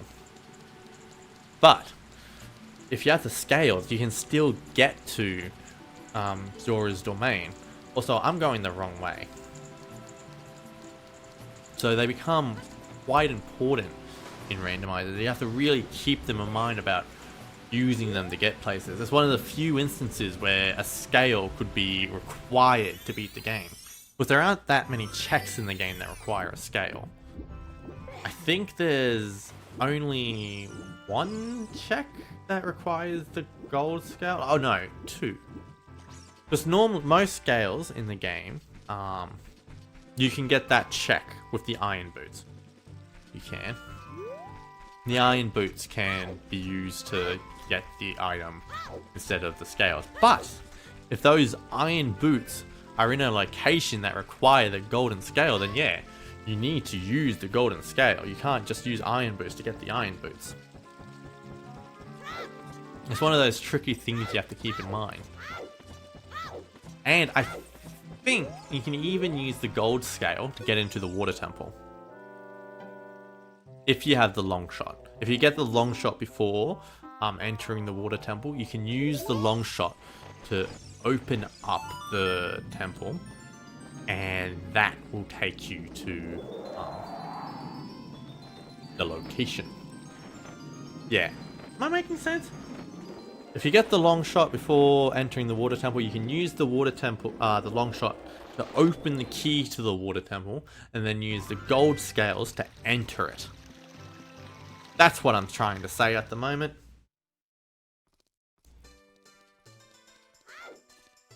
Also, it's adult time. We're finally getting adult Link. We're finally gonna meet the character that we're playing this game for. We're finally gonna meet Sheik. But first we gotta talk to an old fat dude. An old dude who dressed Link up weirdly in 7 years, then teased his ears while he slept. Oh. Oh. I just saw a spider crawling by my bed. That's gonna be fun to deal with. Not Shake.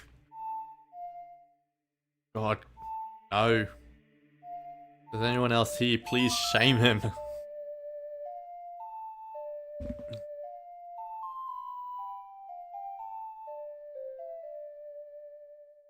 Are you serious?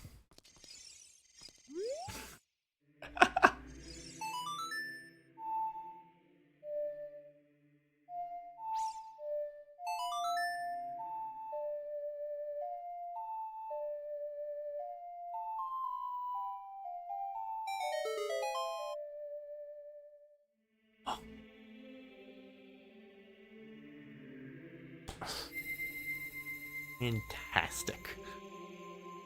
Also, I'm pretty sure if you're playing the randomizer and you have the Door of Time set to closed, all you need to open it is the Song of Time.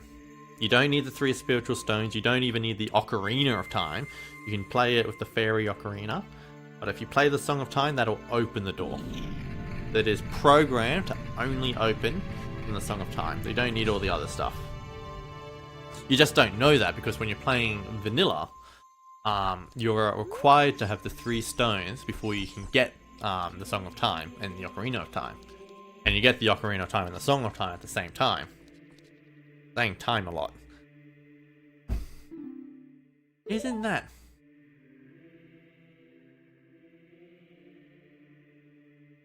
Ooh.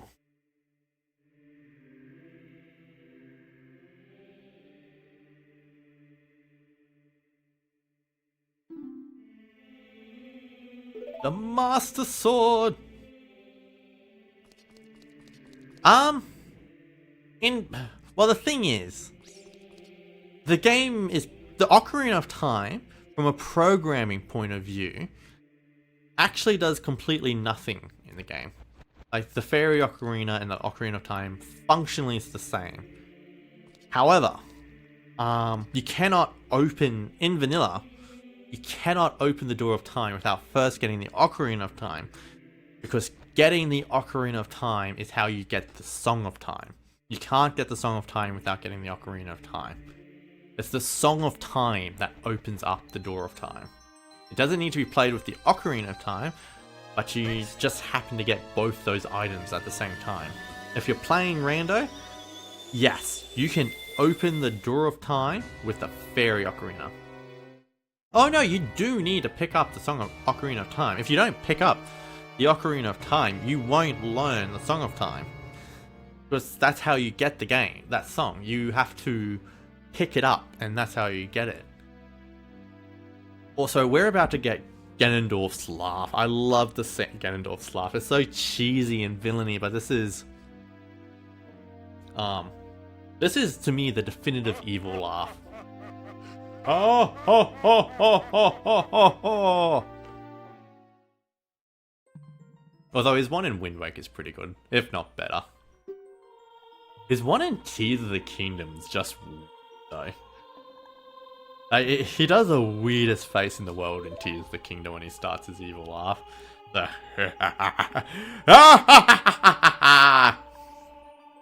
It's more of a cackle in Tears of the Kingdom.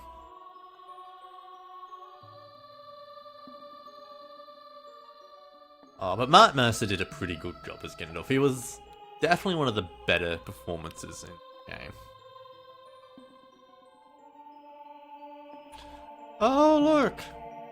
It's Raru! I know you!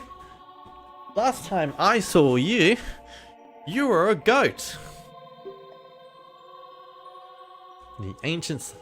Also, one of the best parts, unironically, about Tears of the Kingdom is finally learning how the fuck you say Raru. Seriously, who comes up with a name that is spelled R-A-U-R-U? Like, what the fuck does you do Ray? I had no idea how to say this dude's name growing up. Like, I think I did sort of default to Raru, but it's such an unusual name.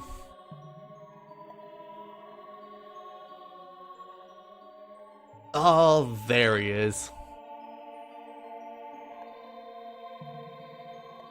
Mr. Adult Link himself.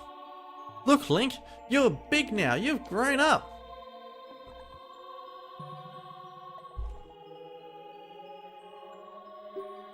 Only one worthy of the title of Hero of Time can pull it from the pedestal of time. However, you're too young to be the Hero of Time. Something which Toon Link will contradict in 100 years. Although, I do see it often speculated, and it sort of makes sense that Toon Link is actually 17 in Wind Waker. He just looks like a child because of the game's art style. And it does sort of check out that he's I mean, the game outright says that he's the same age as the Hero of Time. But I think most people assume that being the same age as the Hero of Time meant that he is the same age as young Link when he set out on his adventure. But there is a certain logic to it being that he's the same age as adult Link, which is like 17 years old. Though growing up, I always thought adult Link was 19. I always thought young Link was 12, and then 7 years later he was 19. But I think that's just because he's adult Link. It didn't make sense to me that adult Link was actually a 17-year-old. But I think in Japan, like, whenever you write fiction, 17 just seems to be the default for adult. Even Harry Potter, for some reason, Harry Potter, 17 is the age you are when you become an adult. It doesn't fully make sense, but we'll take it. Hey look, it's a Dave Sake cameo on my Switch. He is currently playing Shining Pearl. Though I'm not sure if you guys could see it that well because you've got a text box in the way. Powers fight together, Hero of Time. I might actually move this to the other side. Here we go.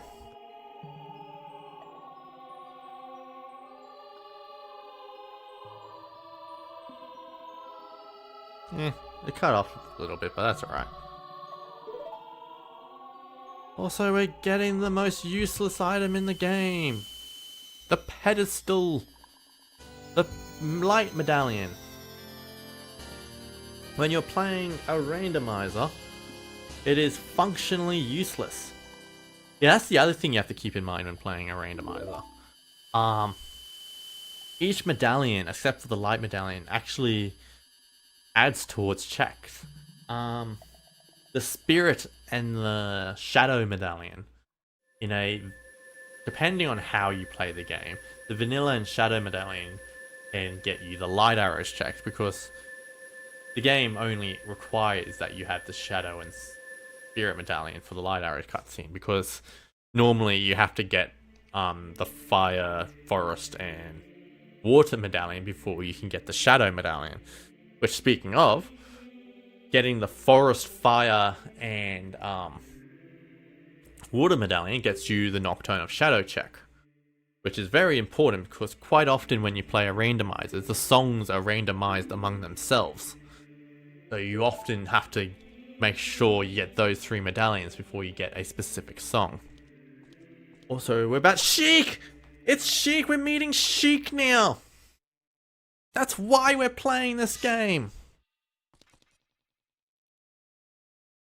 I've been waiting for you, Hero of Time. When evil rules all, an awakening voice from the sacred realm will call those destined to be sages who dwell in the 5 temples. One in a deep forest, one in a high mountain, one under a vast lake, one within the house of the dead, one inside the goddess of sand. Together with the Hero of Time and the Awakened Ones will bind the evil and return the light of peace to the world. And I think you'll find that my name is Sheik and only ever pronounced Sheik, for we are the member of the Sheikah. This is the legend that is passed down by my people that are known as the Sheikah and pronounced Sheikah. I am Sheik because I am a Sheikah, the survivor of the Sheikah. As I see you standing there with my name being Sheik holding the mythical Master Sword, you really do look like the legendary Hero of Time from the point of view of this Sheikah. If you believe the legend, you have no choice. You must look for the 5 temples, awaken the 5 sages. Only then will Sheik turn into Zelda. One sage is waiting for the time of awakening in the forest temple. The sage is a girl I am sure you know. Because of the evil power in the temple, she cannot hear the awakening call from the sacred realm. Unfortunately, equipped as you currently are, you cannot even enter the temple. But if you believe what I'm saying, you should head to Kakariko village. Do you understand, Link? How do you know my name? I've never met you before in my life. To save the forest girl, you need another skill. Head to Kakariko village. Also, this is like the only time in the game you can just casually interact with Sheik. Like, this is our only time we can get a decent look at them.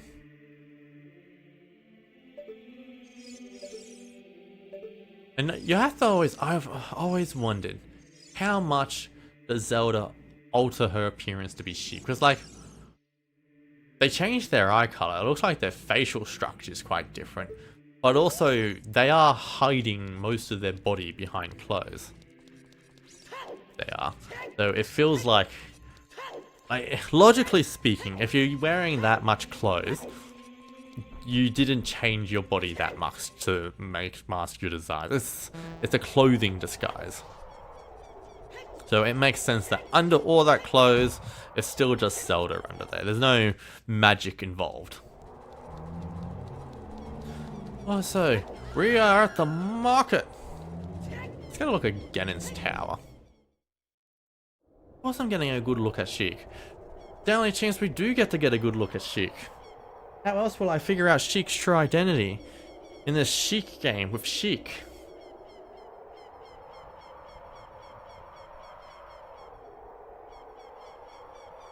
Ganon's castle.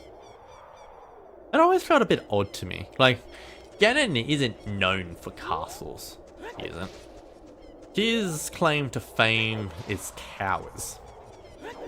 Like, it's Bowser's castle and Ganon's tower. Ganon doesn't really have castles. Oh shit, I'm getting raped.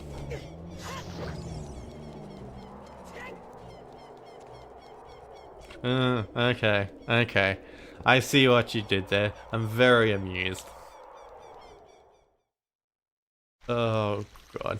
You are the only person in the entire world who pronounces the character's name as Shake. I promise you. Also, what is this? This is the Boulder of Destiny check when it comes to that randomizer.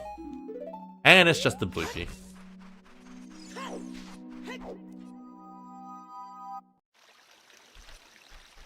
Although you can often... I think this is a fun glitch.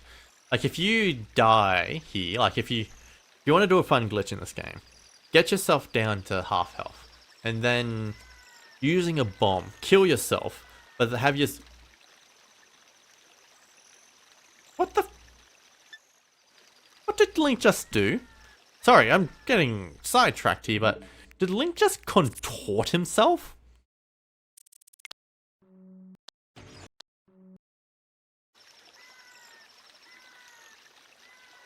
Oh, God.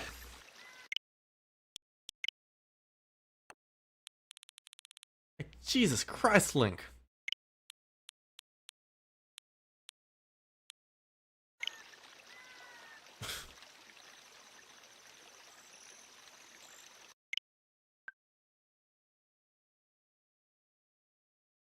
I think my game of Ocarina of Time is a bit possessed.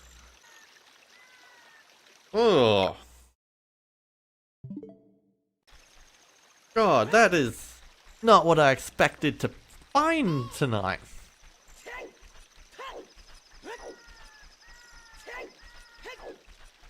What was I even talking about?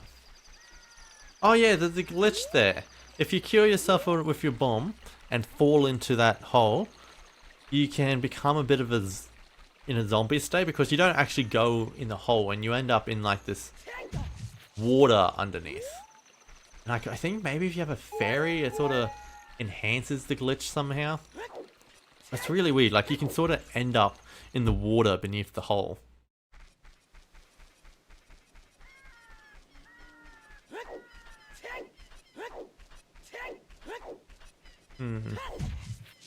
It's currently night at the moment.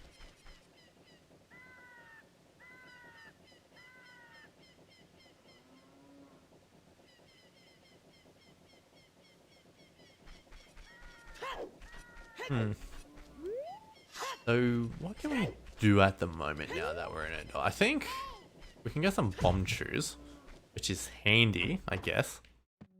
One thing I find funny about Majora's Mask, that 90% of the time when I'm playing through that game, I don't get bomb chews until the very end of the game.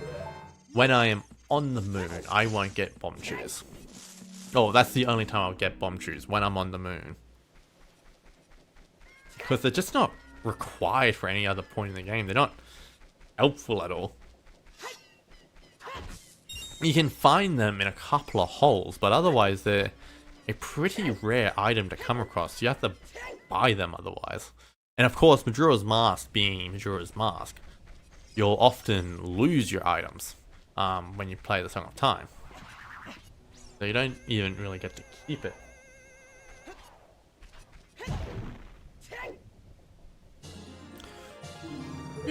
Holy shit, I have 11 hearts. 11 hearts and we're up to Shadow. I've just come to the realization that Dark Link is going to be a pain in the ass to fight. Oh yeah! He's a very easy to forget piece of heart. So, Dampé, you actually have to race twice. If you want to get all the items you can from Dampé, You gotta do it twice. Oh, and that reminds me, we're gonna get the Song of Storms. Oh, that's the wrong way. I love the Song of Storms. I remember when I first played Super Smash Bros. Brawl, my little mind was blown when I unlocked the Song of Storms. It's like, Song of Storms was one of my favorite songs before it ever got into Smash Bros. Or anything. Oh. Oh god. So, in order to get the second reward from Dumpei, you need to do this course in under a minute. Which, as you can see, can be a little tricky to do. Thankfully, in a randomizer, if you beat him under a minute on your first go, you'll get both rewards. Which is very handy.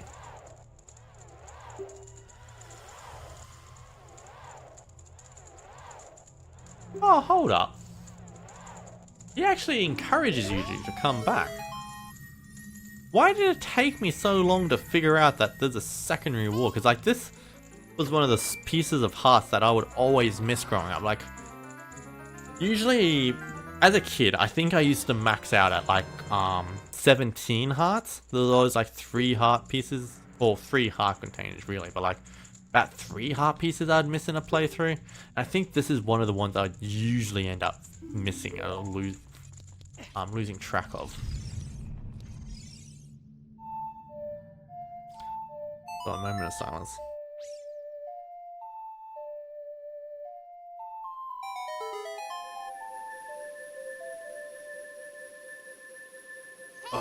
I love the Song of Time. It might just be my favorite Ocarina song. With that said, this might also be my favorite Ocarina song.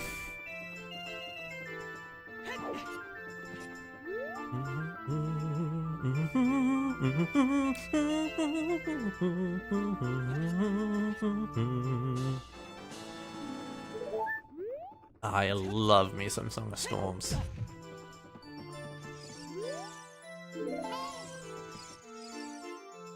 What? You got an ocarina? What the heck?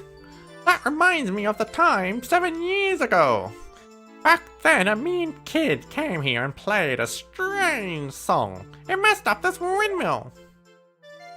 I don't know why I decided to do that voice, but it just felt appropriate.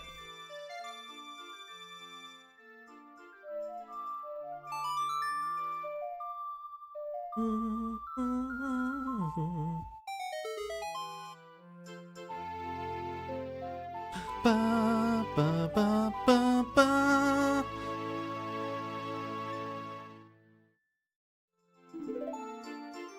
Anyone still here? Let me know. What is your favorite Ocarina song? Zelda's Lullaby, Epona song, maybe one of the Sheik songs you can learn that way. What is your favorite? Maybe it's one from Majora's Mask instead. I think my favorite is probably the Song of Storms, but closely followed by the Song of Time. They're both amazing though. It's hard to choose between my children.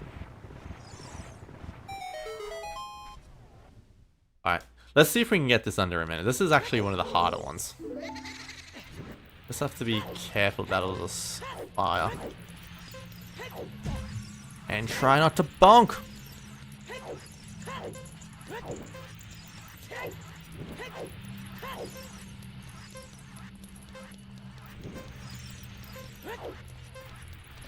Oh, fire!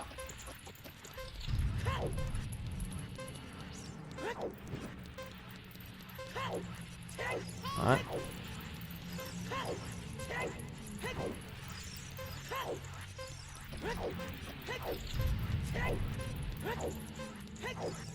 I think I'm on pace. Maybe. I'm cutting it pretty close.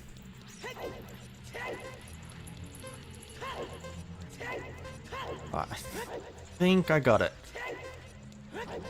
Yeah, I got it. I'm safe. 3 seconds to spare. The time is 57 seconds. And we got a piece of heart! Alright, here's a little trick for anyone curious what they do in speedruns. This is an easy one anyone can do. Warps you back to the beginning, rather than going through all the Song of Time. Because sometimes you'll do that quest and you won't actually have the Song of Time yet. And it's a lot quicker anyway, so unless you need to go to the windmill, this is significantly quicker. Oh, wait a second, I want to make it daytime. We need to start some quests around here.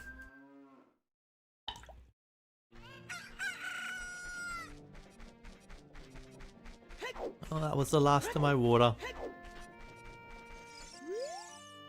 I bred a new type of miniature cuckoo.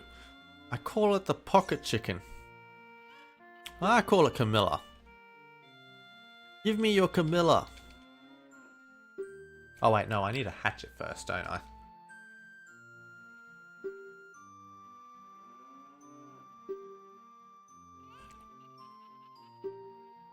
Take this egg. I will take an egg and catch it into a Camilla. Yes! Also, for those in the unaware, you can get the Biggoron sword in this game significantly early. Like, I'm not sure if you even need to beat the forest temple to get the item. Maybe you need the bow? I'm not sure. No. Maybe. I'm not sure, but you can get it before entering the fire temple, I'm pretty sure. Maybe we'll make a point of that. Let's get the Biggoron sword.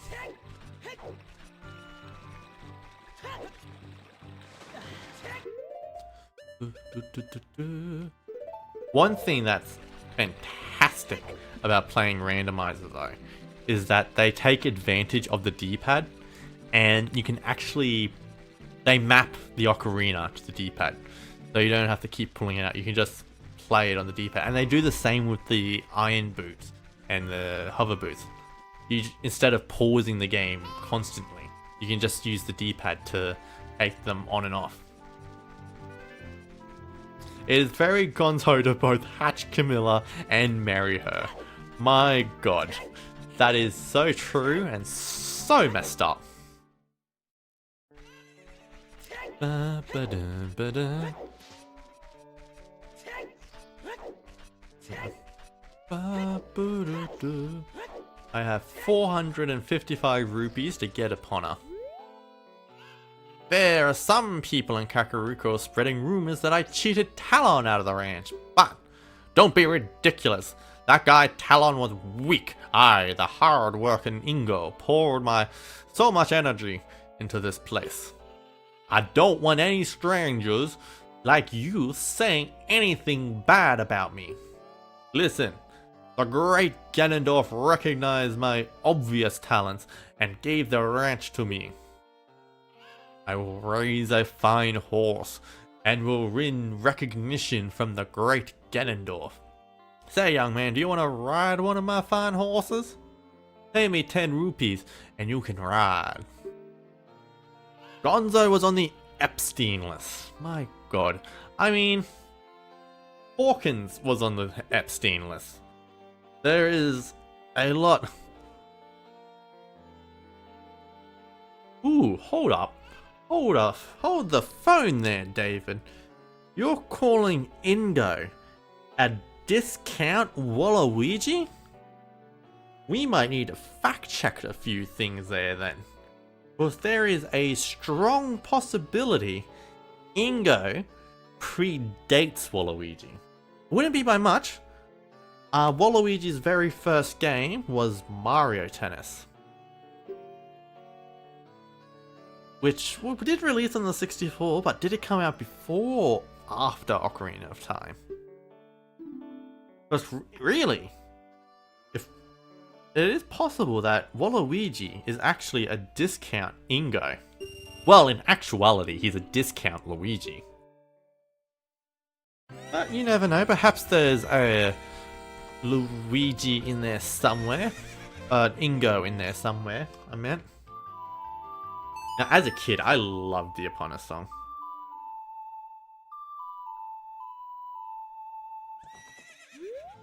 Oof. Shouldn't be left alone with Malon? Well, that's probably true. I don't want to imagine that. That's dirty. Woo!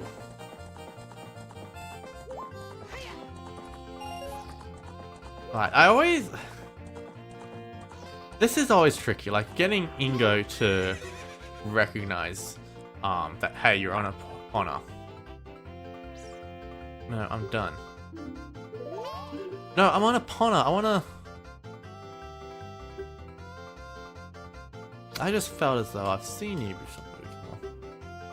No, see, this feels random to me.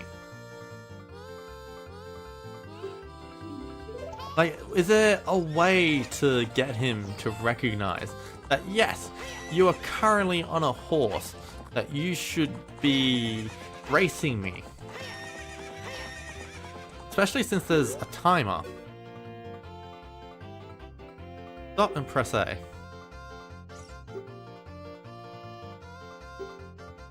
What do you mean?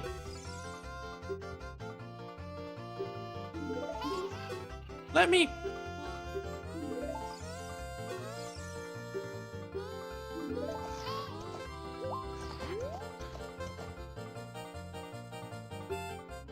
Ah!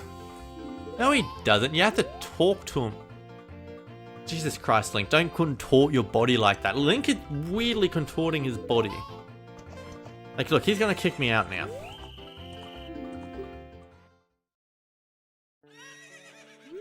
And now I have to race again. Oh wait, I probably didn't want to let's...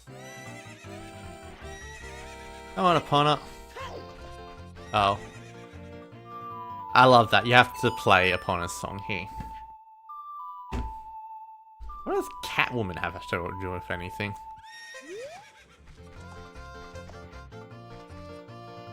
Let's climb. No, that's not what I wanted to do. Also, this is always a bit tricky. Like, it's not consistent beating this dude. You're getting better. How about a little race with me? One lap around the corral with the horse. Let's make a little wager. Say 50 rupees? Do it. We got 445 rupees to beat this dude.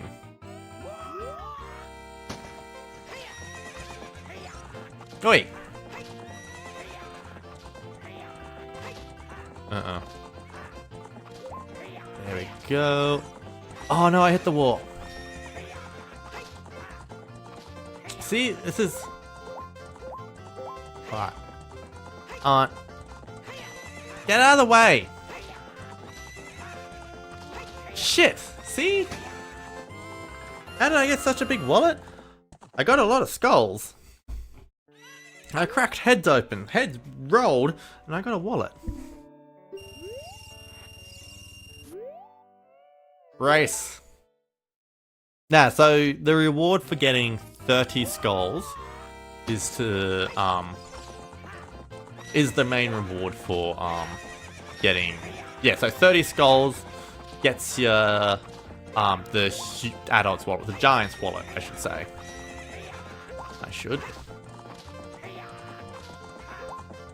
Huh. The strategy seems to be go fast really early on. That was so much easier. Why couldn't I do that the first time? Shoot! Right, Gandalf found out about this humiliation. You know, I feel like losing the rupees may be a bit better than losing the bloody horse. No, oi!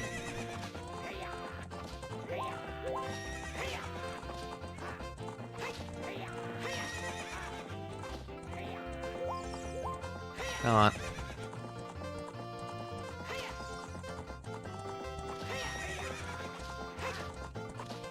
Ah! That was rude of him. I want to keep the horse.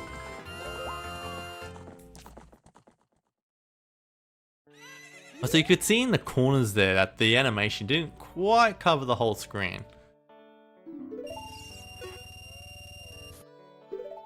I think I can beat him consistently first time around, now that I know the strat. Oh, get it! Thank you!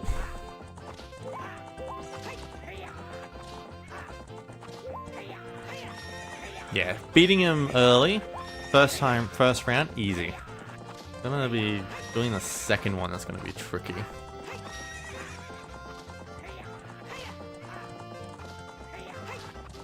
Alright. Attempt number 2. Well, technically this is attempt number 3. Attempt number 2 at the second race. Why does he worry about... I don't think Ganondorf particularly cares about your gambling problems, Ingo. I don't think he cares about this. No. I mean, Ganondorf did put him in charge of the ranch, so that's gotta mean something.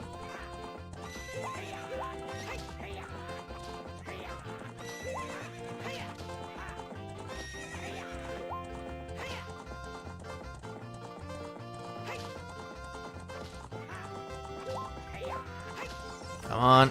Come on. Yes! Take that, you stupid knockoff. We got the horse! Now we gotta choose which way to exit the ranch, which is always a tough choice. Personally, I prefer to go over the gate.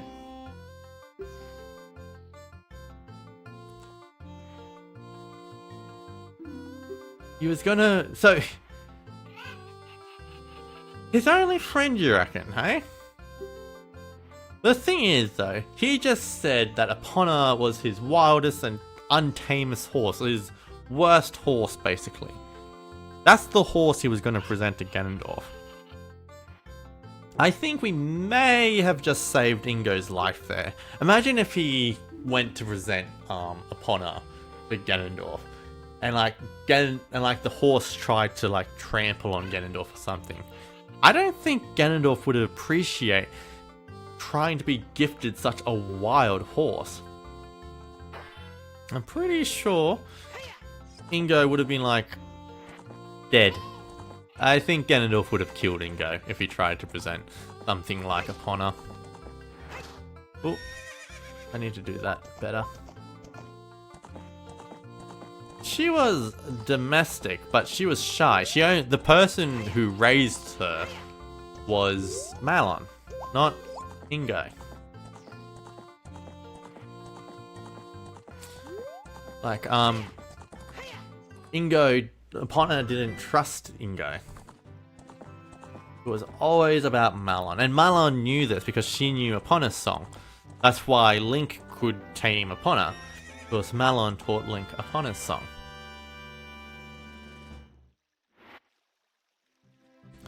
Alright, now that we have Epona, let's go to the forest. Let's go home. Back to where it all began. Oh, presented Ganondorf with Malon? I mean, I don't know. I'm pretty sure Ganondorf has a type. Like, he grew up around women. Do you think he's going to be so easily impressed with a farm girl? He's got Gerudos for days. Oi! There we go. Get rid of the mad scrub. Oh wait, hold on. There should be a gold scotula over here.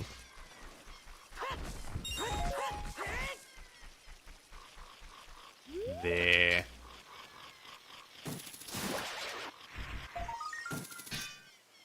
Oh no, I think Malon is probably one of the best girls in the game. It is a very common headcanon, one I subscribe to, that it's Malon that Link ends up with in this game. Like, Ocarina of Time ends up with Malon, eventually. Because Twilight Princess Link is said to be a direct descendant of the Hero of Time. And Twilight Princess Link grew up on a farm. How did he end up on a... Adult Ruto Smash or... Smash. Easiest Smash in the world. Have you played... Play Hyrule Warriors. Like, she is drop dead gorgeous in Hyrule Warriors. I don't care if she is made of scales. She is an easy bang. So bangable in that game.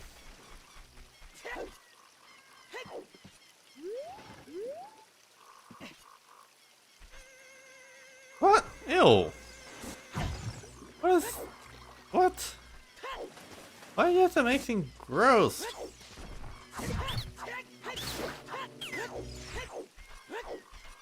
Ruto isn't a tuner. I also don't want to eat her. That's...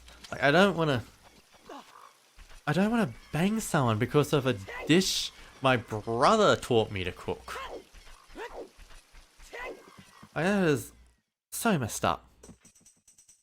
Also, there's a secret here I want to check out.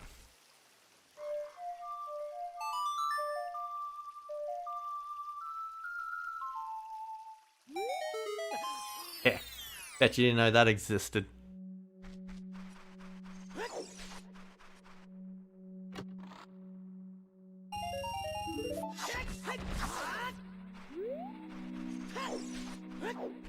Nah, I'm not about eating. I'm about massages. That's what I love. That's what I'd love to do for a relationship. Just give each other massages. That's my love language. Waiting for this egg to hatch. Keep going. I don't think there's anything for me to do over that way. No, I don't think there's any scrolls. I mean, free massages help. But I'm not an inconsiderate person. I'd give them a massage as well.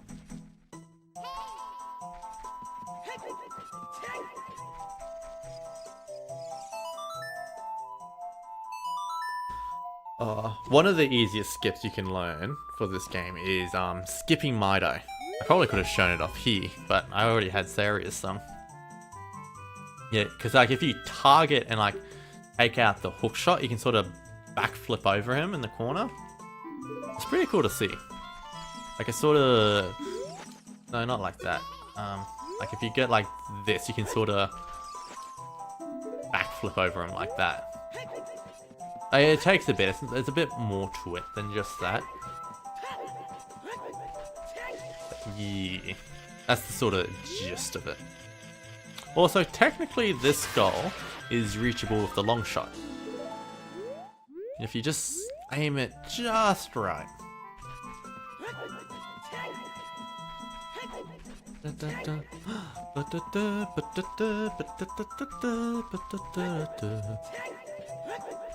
Oh yeah.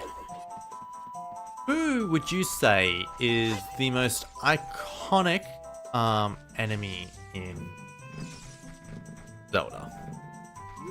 Because up there would probably be the Moblin. The pig dudes that are in every 2D Zelda game. And the Sharp and Wind Waker and a few others too. Also, I just realized I don't actually... Alright, I know what I'm doing. I know what I'm doing.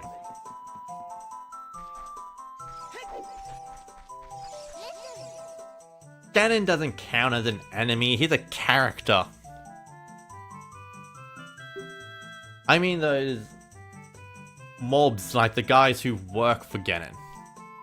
I'm talking about the Goombas and the Koopas. Obviously, I'm not talking about Ganon or the bosses. I'm talking about standard enemies, like this dude. Can you name what this dude is?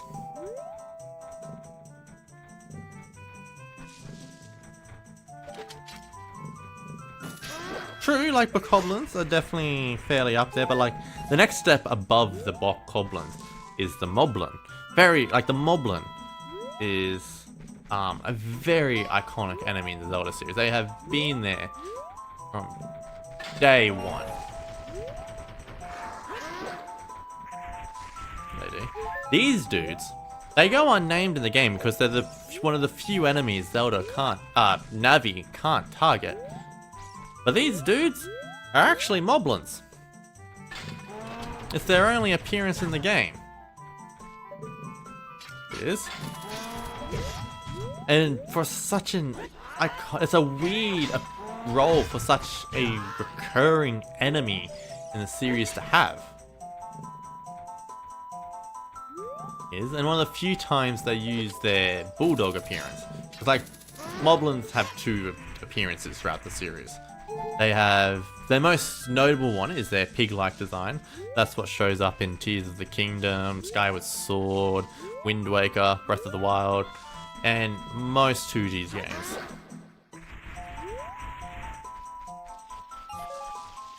But they do have a bulldog design that shows up in Link's Awakening, I want to say. Wait for this dude to turn around. Uh-oh. There we go.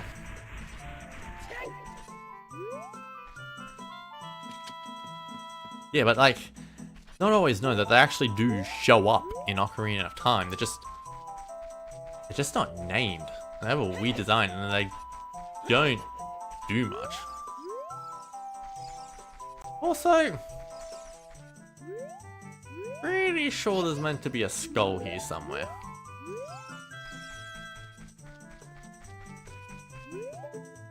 Oh, that might be a child. No, there it is.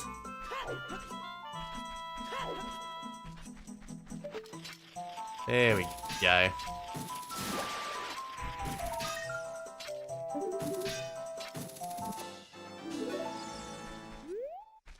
And this big dude over here is the Great Moblin.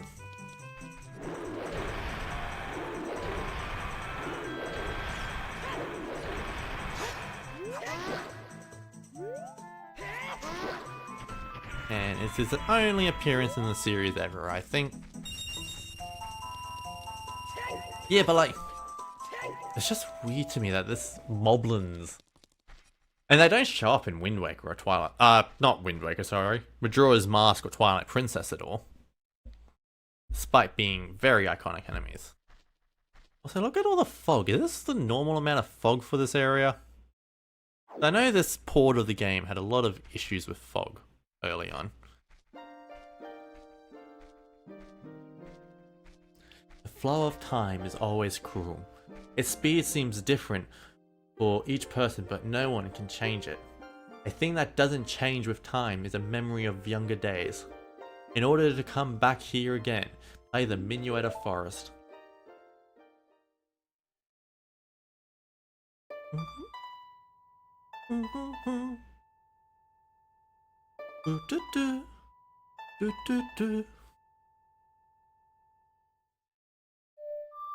Of all the songs Sheik teaches you, my favorite is Bolero Fire. That's an impressive song.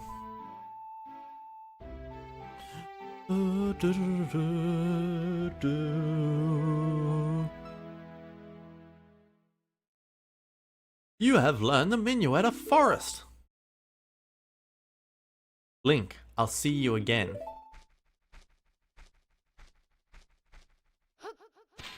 Bye!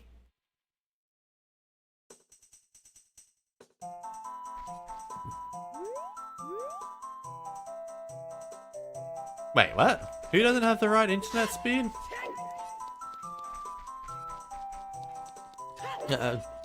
I don't know what my brain has not followed that joke.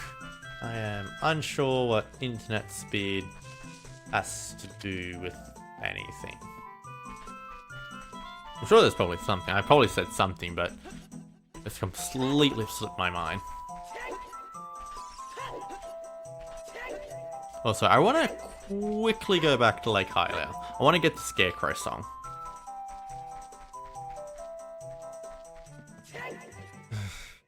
Sheik said the flow of time is different for different people. And they don't have the right... Okay. Okay, I think it's time to log out. I think some people have been spending a little too much time on the internet. Yeah. Flow of time, they're probably talking about space travel, obviously. Don't you know astronauts feature time differently to the rest of us? That the speed you go has an influence over your time dilation? Did World Enough in Time teach you nothing?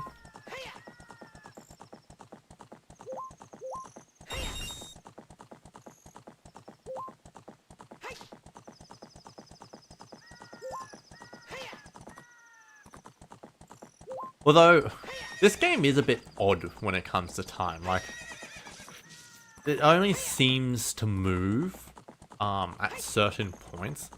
Like right now, time is traveling, but once I go to Kakariko Village, it stands still. And weirdly enough, certain characters in the game seem aware of that. So it's like an in-universe occurrence. Which makes absolutely no sense. And yet, it happens.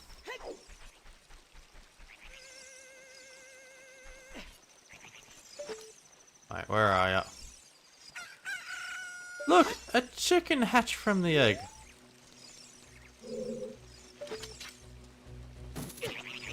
No! No, don't you dare. That's not what I did. I need a bow. Fuck that thing. Well, time and space is the same thing. No, fuck!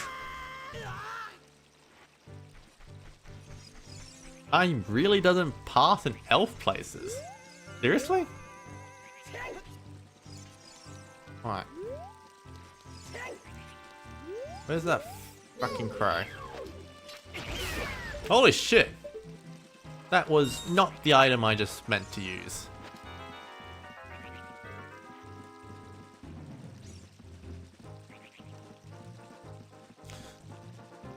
Lothlorien. Is that the elf place? The elf home in Lord of the Rings? I need to read the Lord of the Rings books at some point, but I've always been told they're a difficult read, and that's always put me off it. I'd like to read The Hobbit at some point. Actually, there is one book series I am kind of curious about, and that's the Percy Jackson books. It's like it's recently gotten that Disney show, and it pops up all the time in my feed.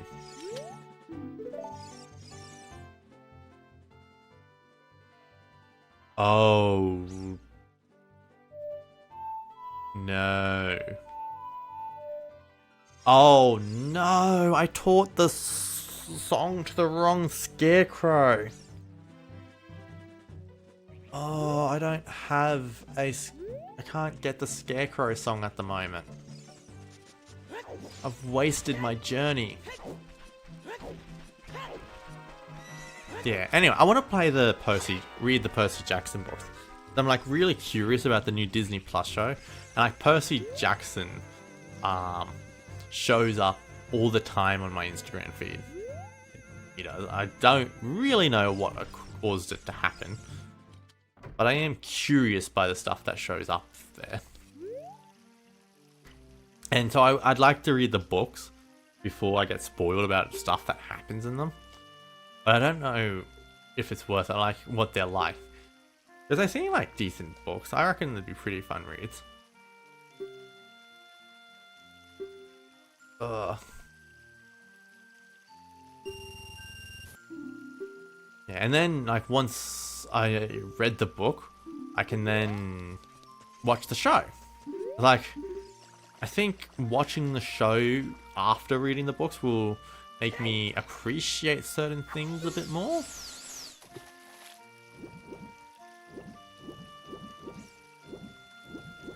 Come on.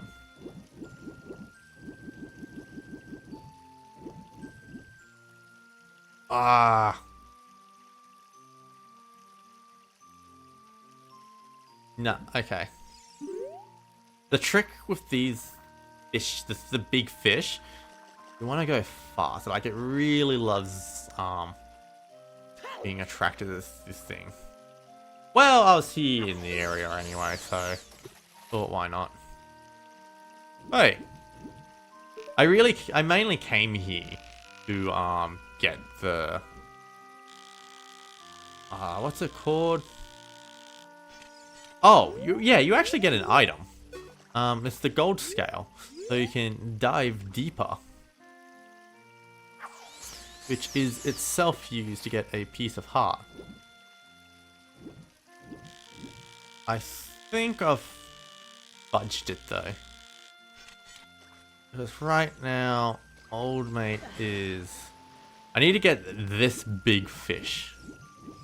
I do. But I need to get him to the surface to get him.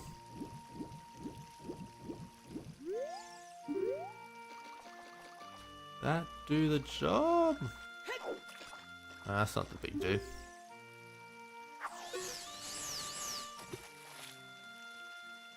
Not quite close enough. I can get him. I can get him.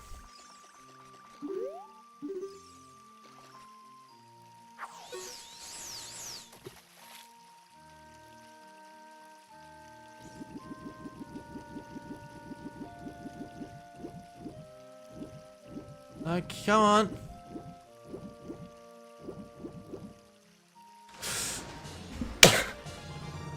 Did you see that? Did you see that? It jumped into my hands. Oh, that was fantastic. That was brilliant.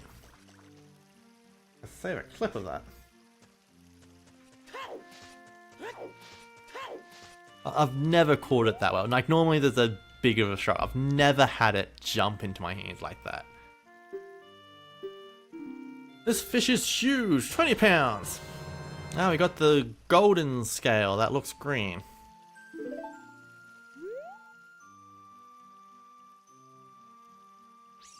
Oh, actually.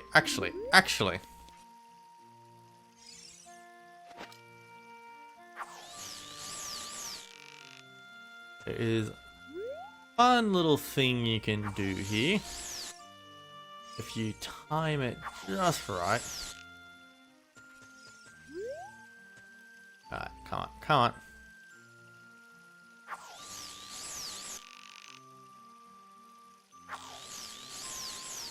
Oh, that was close. I just need to get to the side a bit. Oh, come on. Nope, that wasn't quite it. You can catch this dude's hat, which reveals that he is currently bald. Just a nice little fun Easter egg. One of the more fun Easter eggs from the game. There we go. Hey, what are you doing to me?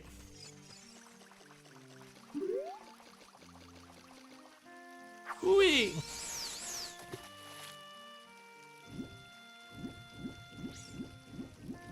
No, the fish didn't want to catch my hat. Where are you? You want to catch my hat? Whee!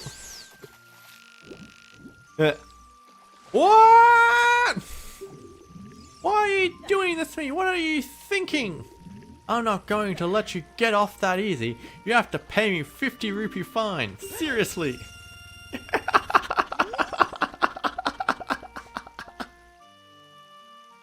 Oh god, good fun.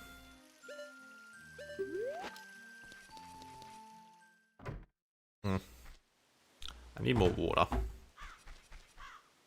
Alrighty. Did I get the piece?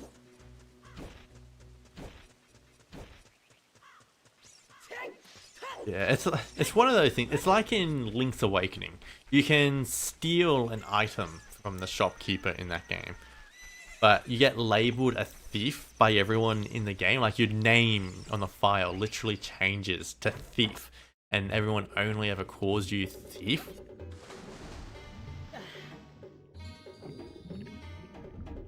But if you ever go back to the shop in Link's Awakening after stealing the item, you get killed. The shopkeeper unleashes a powerful laser beam on you and kills you.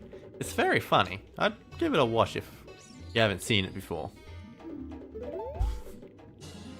Hey, that's another piece of heart. The Darkling fight is going to be really hard in this game. Because he actually has the same amount of hearts as you do when you fight him. I want to see where else this takes me. I always forget if you can get fire arrows early because of this thing or not. I think you can get it with the long shot, but not otherwise. Which is weird because like you get the long shot in the water temple, and once you've gotten the water temple, once you beat the water temple, then you can easily get the fire arrows. I've had my fun. I really, really wanted to get Scarecrow Song though. That's the reason I went there.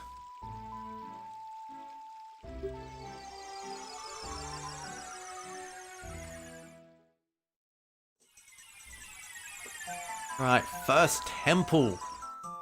First adult dungeon, and first real dungeon anyway, because like the child dungeons are all basically mini dungeons really. They have bosses and maps and compasses, but they don't have boss keys, they don't really have big things.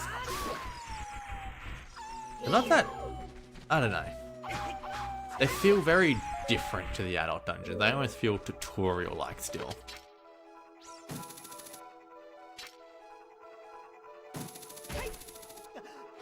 Fun fact though, I'm pretty sure you can beat the fire temple before setting foot in the forest temple. There is you do use the bow for one thing in the fire temple, but I believe that's optional, at least in vanilla. You can work your way around using the bow in fire temple. You got the smoky! And the same applies to water temple, I think. You need the bow in water temple, but you can beat the water temple before ever needing to set foot in fire temple, because all you get from fire temple is the hammer, and that's not needed in the water temple. You do need the bow though, so you do need to come into the forest temple.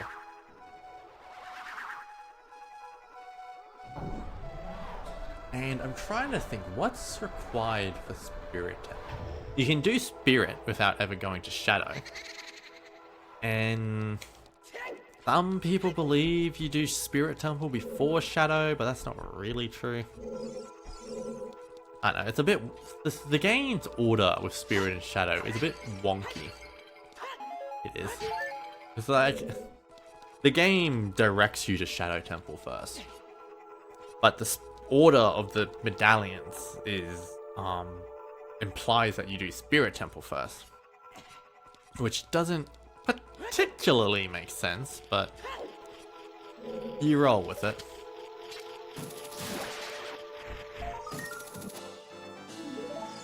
Also, Forest Temple. This is considered one of the best dungeons in the entire series. Hey!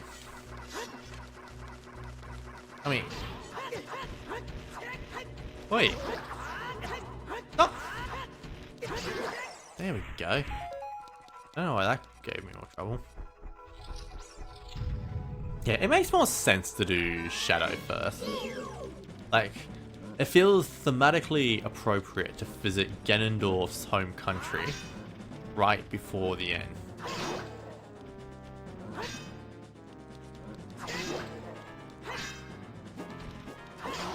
Ooh, you have to be careful with these dudes. They can do 4 hearts of damage if you get hit right.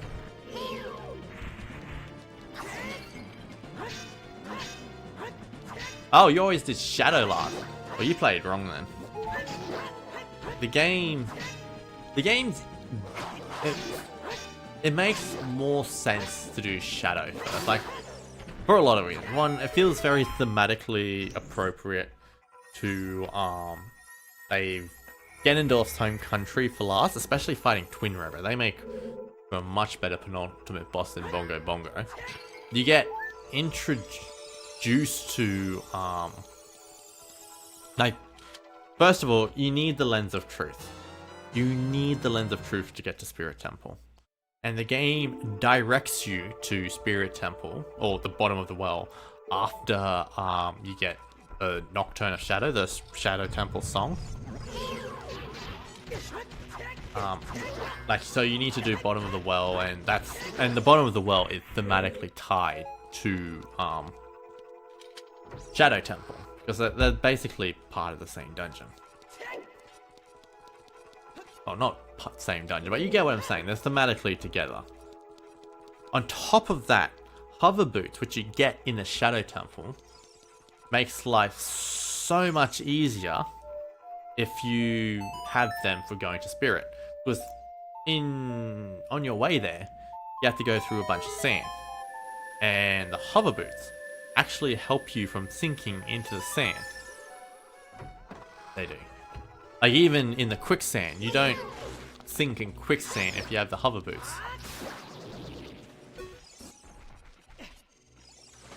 They do. So it makes more sense. And while hover boots are useful in the Spirit Temple, they're not much help. The mirror shield does nothing the other way around.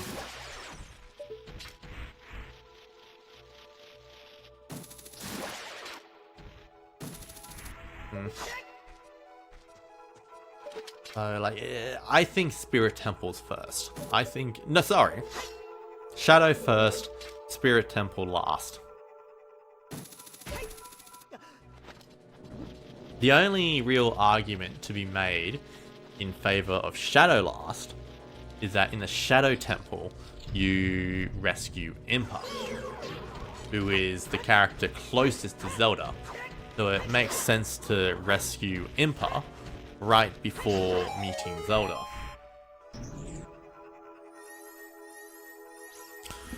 Also, I'm going to be right back. I need to fill up my water bottle.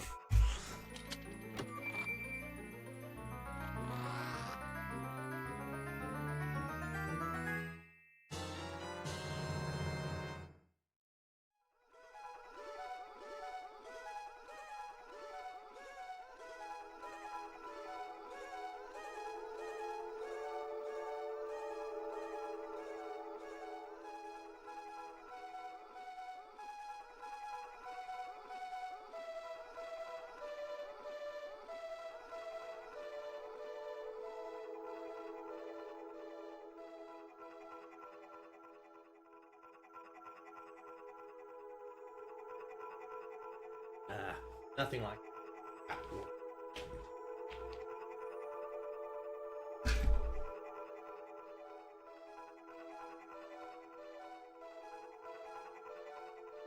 Even then, though, like, Spirit Temple in itself is actually quite spooky. Like it's spirits. I mean, it's basically ghosts as well. And there's very much a sense of uneasiness there. On top of having Iron Knuckles, like, Iron Knuckles are easily the scariest enemy in the game.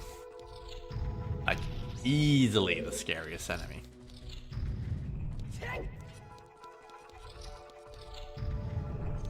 Wait. What are you guys called? Skull Warchillers. What a stupid name. Well, that's what I get for trying to use the C-stick.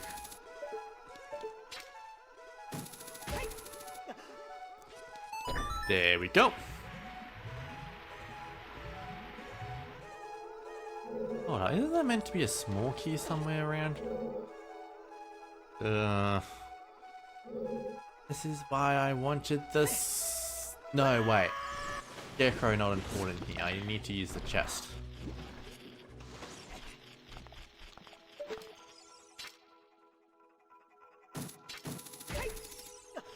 Oi! Need a hook shot onto the front of the chest.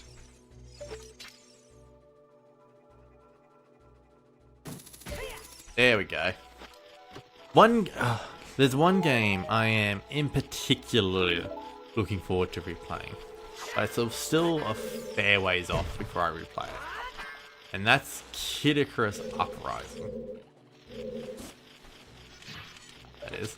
Which is a fantastic game. I saw art for it recently. And it just made me want to play it more. One thing I'm looking forward to is that when I get to Pikmin, when I get to Olimar, I want to play the whole series. I do. I want to make a point of doing the whole thing. I feel like I missed out on Pikmin. Like, I've played a bit of 2, I've played a bit of 3, I've never finished a Pikmin game. And I feel like I'm finally ready for it. I don't know why I never beat 2, I feel like I got lost or something, like something just... I didn't know where to go. But I just think it would be really cool. I really want to become a Pikmin fan. I want to play the whole series. I feel like I'm missing out with Pikmin. I've got 3 keys now. I think I can start making my way through the rest of the temple.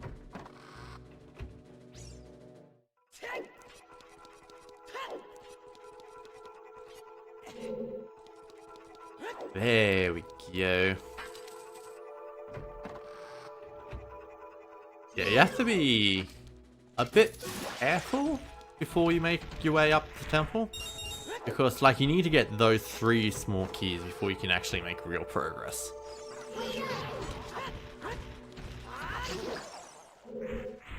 There we go.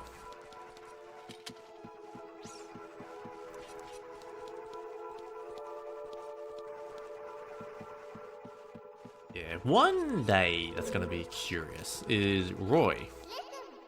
There's 2 characters I will have no choice but to emulate a game for. And that is Roy and Lucas. Both those characters have never had an English release. Well, Roy sorta has, but doesn't count. His main game, the Roy game, never released in English. And so I'm gonna have to play like a fan English translation of that. And apparently Roy's not very good in that game. Like, he's considered one of the worst lords in the series. Like, from a gameplay point of view, he's quite weak for a lot of it. Which is interesting. I think I need to go this way first. Might be going the wrong way here, but we'll see. I've gone the wrong way for sure.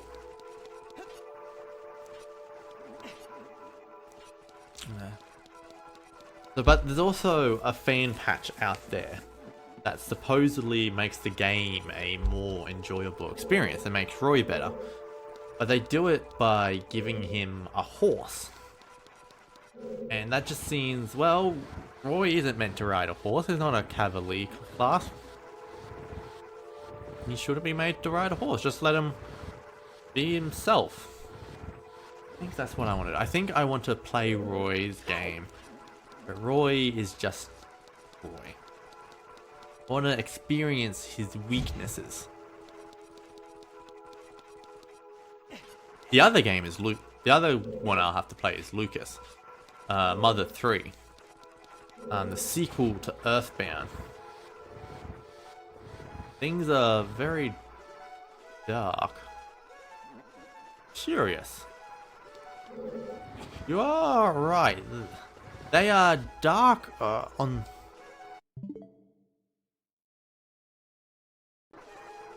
Huh.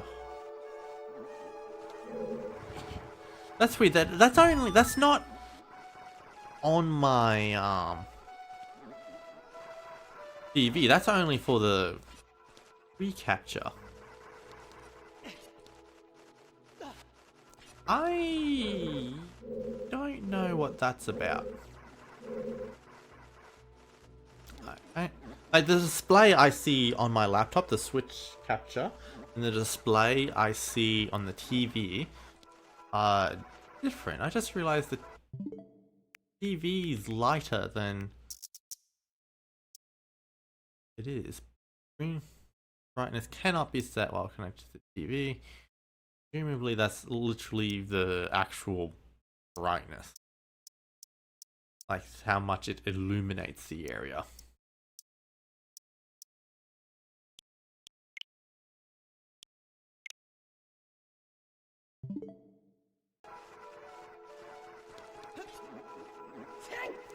Does that help at all? Still a little bit dark, but it's still visible though. It is. So it's not too concerning. Well, I'm not playing on the Wii. I'm not. I'm actually playing this on the Switch. I don't think it makes much difference. Wait. Like I could... No, I don't want to exit game. I'm not exiting the game for it. Like I could... potentially... go into settings? Capture card setting, okay. Let's see... output. Video bitrate encoder. I don't think any of that is gonna make a difference. Video.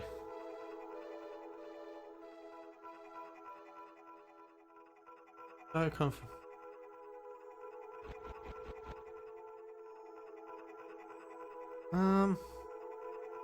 looking over things in like OBS. I am.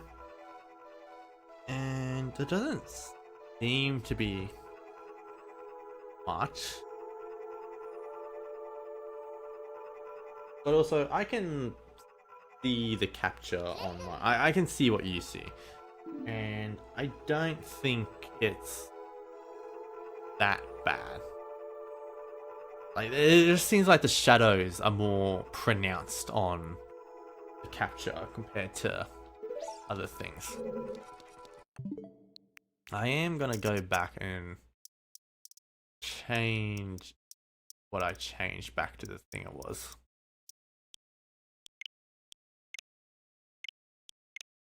Now I want to stick with full range. Screen in burn.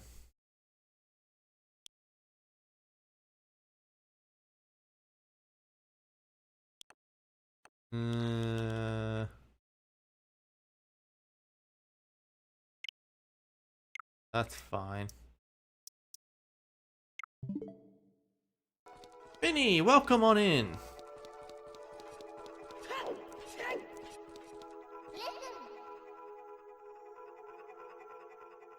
Wait, what about Typhlo Ruins? Final. Yeah, we are currently playing Ocarina of Time. I was just messing with the settings there. Because like it does seem the capture for some reason is darker than it is on TV.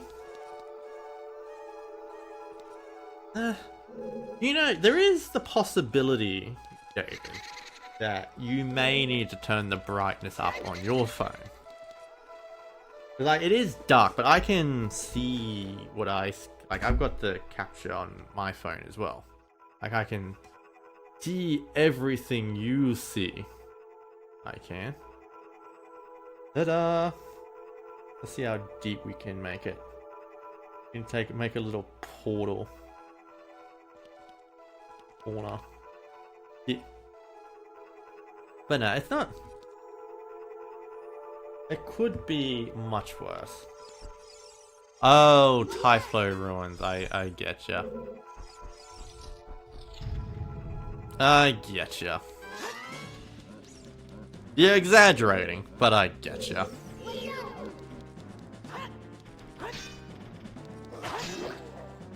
And the thing is, Ocarina of Time actually is fairly dark. Like, I mean, obviously it's not super dark, but like some people prefer that darkness, especially for the Ganon fight. Like, there's a lot of purists out there who prefer the original Ocarina of Time to Ocarina of Time 3D purely because of the Ganon fight at the end. Like, in Ocarina of Time, you can barely see Ganon because of how dark it is. In Ocarina of Time 3D, he is fully lit up. There is no hiding him. Hey. Oh, what am I doing? What am I doing?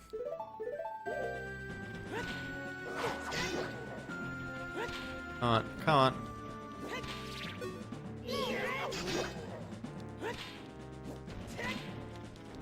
Come at me. Oh, this other dude's gonna revive.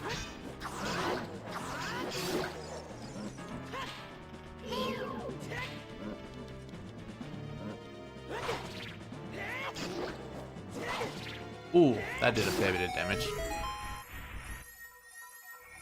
Adds atmosphere, hides the flaws. Oh, that's a bit rude to Typhlo. Also, hold on a sec. Hold up. Hold up, hold up, hold up, hold up, hold up. Am I crazy? Or is that chest floating in the air? Like, ever so slightly. Look at it. It's in the air. Like, you can see beneath it.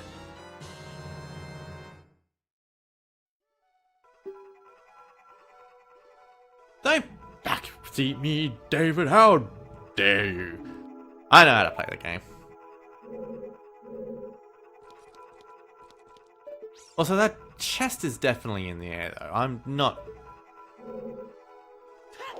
Right, I have an idea. I have an idea. Oh, no. Oh, God. You can sort of look forward while crouching to get a close, lower view. Oh, that doesn't really change anything. But I swear to God, that chest is in the air. That chest is floating.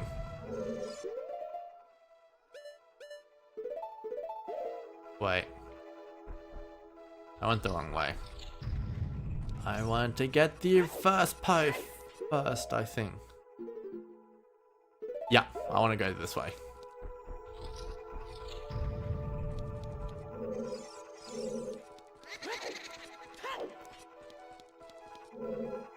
No way, that's just an optical illusion. No way.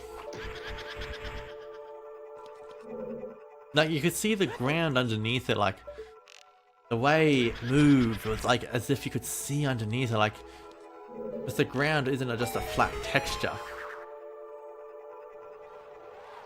Also, here's a fun fact.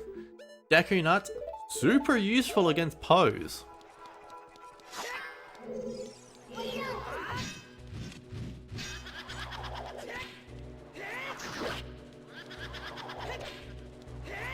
Boom. Bet you didn't know you could do that. Makes the boss far easier. But much quicker.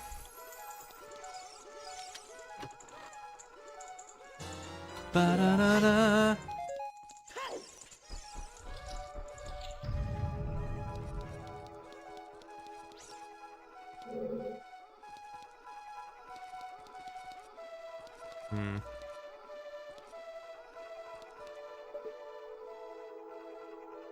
I don't think it's on the ground anymore. I think it recentered. I think it's fixed now. But it sort of makes sense because in that room,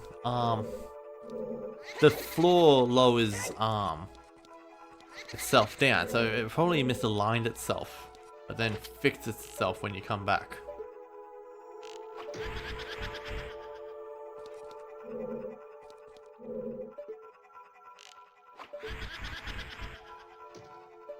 Like, there's a logic to it. The game side of thing, I can see the game dev. I'm not crazy. That Chestus was hovering.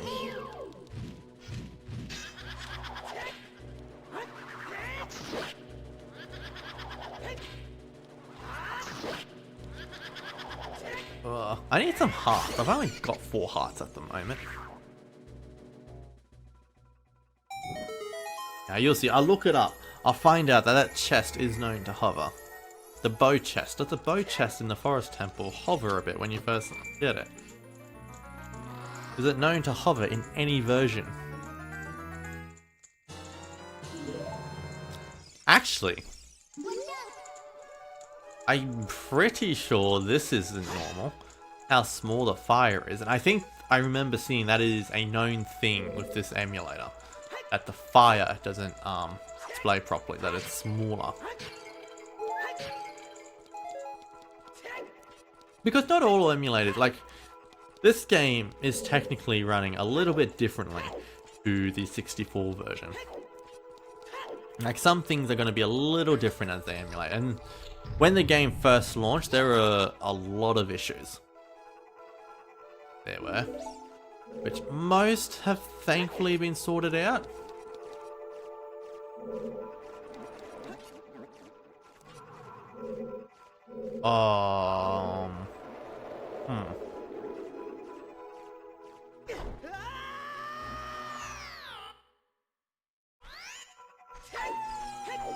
And yes, I did that on purpose. I clearly was blocked. I needed a small key, so I came back. Saving gas for the environment. That doesn't even make sense.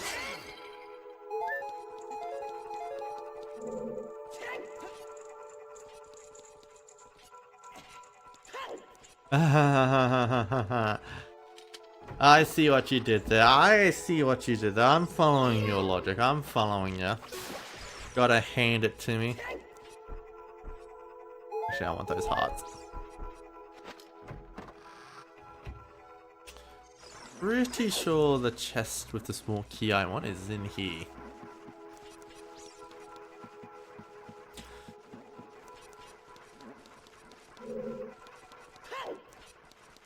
In fact, it may be up one more level.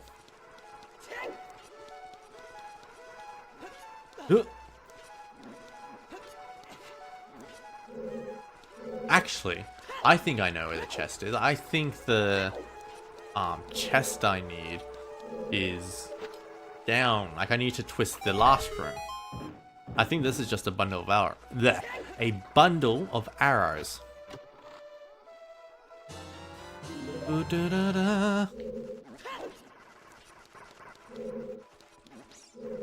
What new games are... There's a new game coming out soon called Another Code Recollection.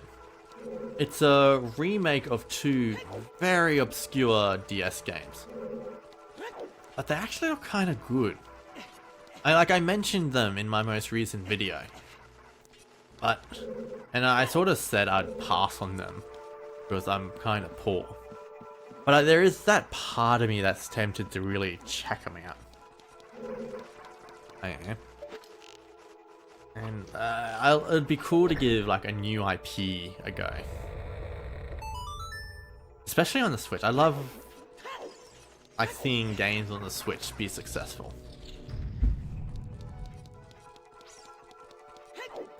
And they do look like they're fun puzzle games. They're almost like point and click adventure almost. No, not quite point and click, but like there's a lot of problem solving to it, like Professor Layton by the looks of it.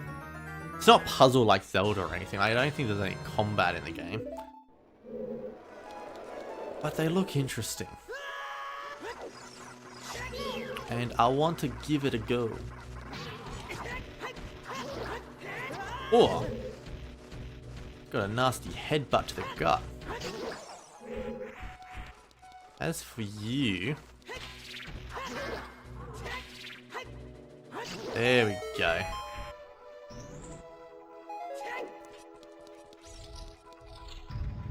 Use Skull Bash. Whoa! God, these giant Deku Barbers are kind of terrifying if I'm being honest.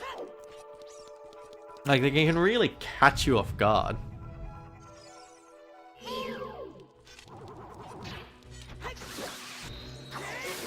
Alright, let's do it. Let's do it. Boom! I love using the Great Spin. If I ever write a Zelda TV show, there's gonna be a moment where young Link shows up and he uses the Great Spin. And it's just epic.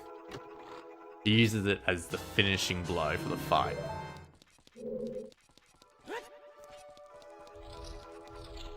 And it's gonna happen in the moment where everyone realizes who he is, that he is in fact the hero of time. That's an annoying small key to get. They really force you to backtrack to get it. But I suppose you need to do that to get the boss key.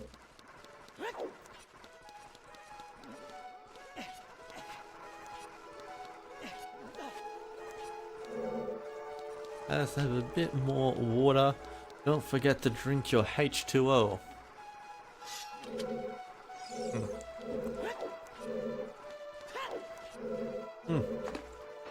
It's hard to play the game with one hand while I drink water with the other hand.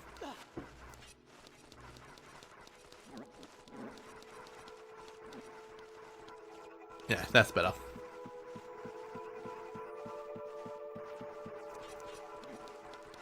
Alrighty.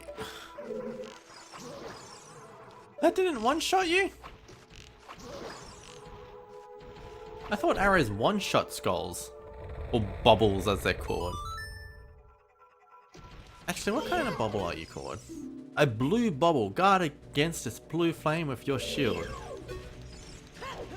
You should drink water too, David. I'm not bragging, I am encouraging. Water should be drinkable by everyone. Why do you think Mr. Beast went to Africa and made 1,000 wells? So that everyone could drink water. Drink your H2O.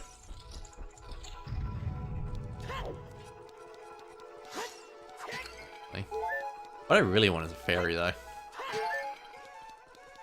Did you know that it was Zelda that taught me what H2O was? I had no idea what it was until I played Zelda. And do you remember why Zelda and how Zelda taught me what H2O was? So it was a very specific game in the franchise that taught me. It was. Because it was... You probably do know. Yeah, the mummy taught me. It was the Gibdo from Majora's Mask. But I had no idea what H2O was. And this weird ass Gibdo was trying to tell me what it wanted. Like, gimme, what I seek is H2O. What the fuck is H2O? They expect an 8-year-old to get out an elements chart. A periodic table, I should say, to find out what H2O is. H2O isn't even on the periodic table. It's, I mean, hydrogen and oxygen is.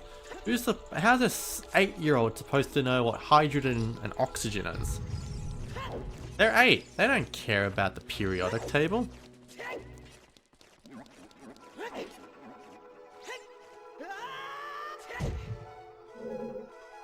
Oh boy.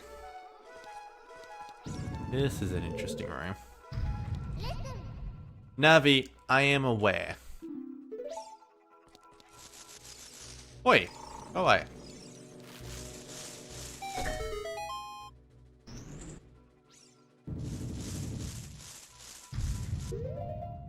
Oh, my hook shot back.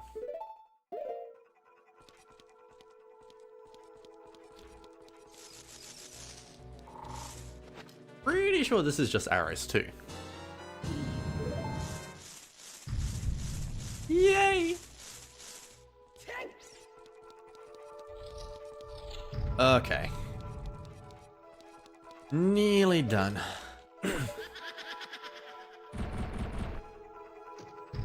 One thing I think this game does pretty well compared to later Zelda games is making the bow and the slingshot both be useful. Because in Twilight Princess, you get the slingshot in... When do you get the slingshot? You get it like from one of the kids or something. And you use it in the first dungeon for stuff. But you get the bow in the second dungeon. And once you get the bow, slingshot becomes completely useless. Like, the bow outclasses the slingshot completely. Like, there is no reason to ever use the bow again. The slingshot again. Skyward Sword also had both bow and slingshot, but it was a bit better in that you don't get the bow until one of the last dungeons of the game, until the sand ship, I think it is. And once so you're using a slingshot quite frequently before then, and even after you get the bow, you can upgrade the slingshot so it scatters. Oh, it's got a bigger area of effect than the bow.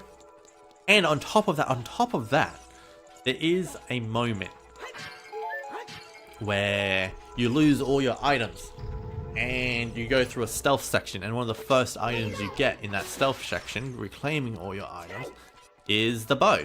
The slingshot, I mean. So you get the slingshot without the bow again. But also, you still get outclassed. Like, the bow still outclasses the slingshot in that game. And you know what else does? The beetle. Like, it's just not a particularly... Like, slingshot's not that useful.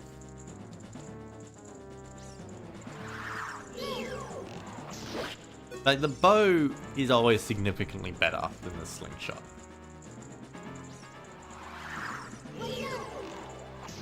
Boom!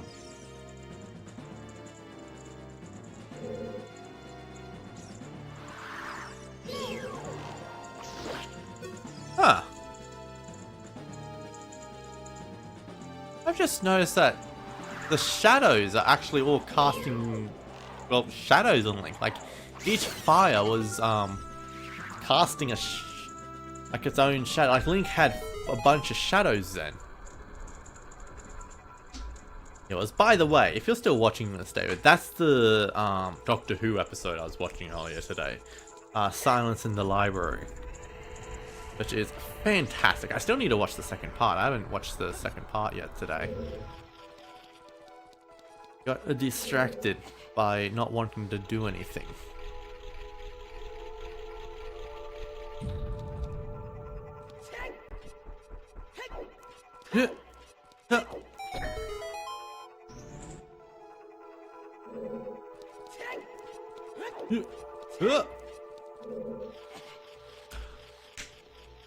Oh, I just remembered something I forgot to do as a child. I forgot to get the last skull from Deku Tree. I'll have to go back and do it at some point. When I go for bottom of the well, I'll make sure I'll get skulls when I'm bottom of the well. There is a very easy to miss skull in Deku Tree. Like, if you've never 100% gotten all skulls, probably because of some of the ones in the Deku Tree. It is. It's like, you can't get them all on a first playthrough. There are some hidden behind bombs, which are very annoying.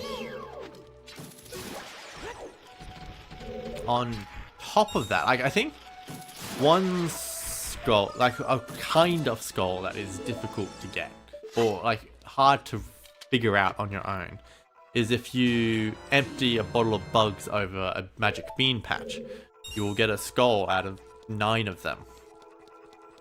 Like, I know I didn't know that as a kid.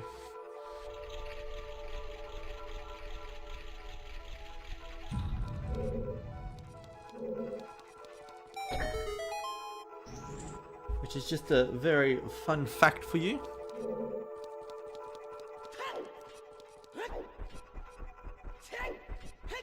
Alright, Phantom Ganon. One of the more popular bosses in the series. Oh god. Phantom Ganon in Tears of the Kingdom is unbelievably terrifying. The first time I came across the dude, I nearly had a heart attack. Oh my god, like you defeat the hands, which are already terrifying. And then a health bar appears. And suddenly, Phantom Ganon shows up.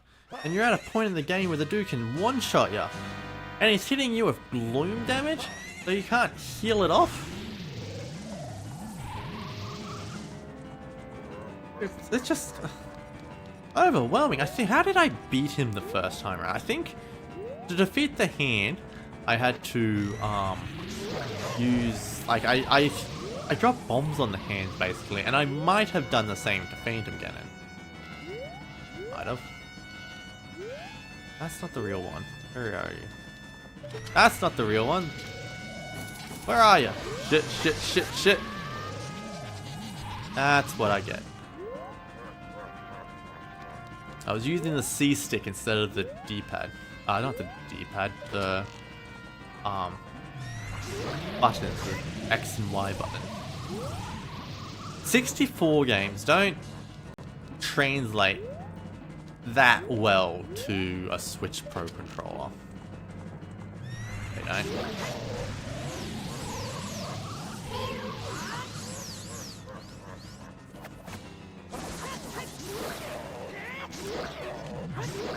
Wait.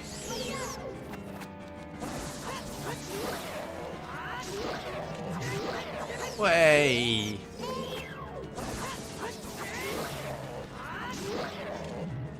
Oh, I didn't do it that time. I mean, you phantom. Oi! I just noticed Phantom Ganon doesn't have a sword, a cape in this fight. But the Phantom Greaves from Breath of the Wild and Tears of the Kingdom do.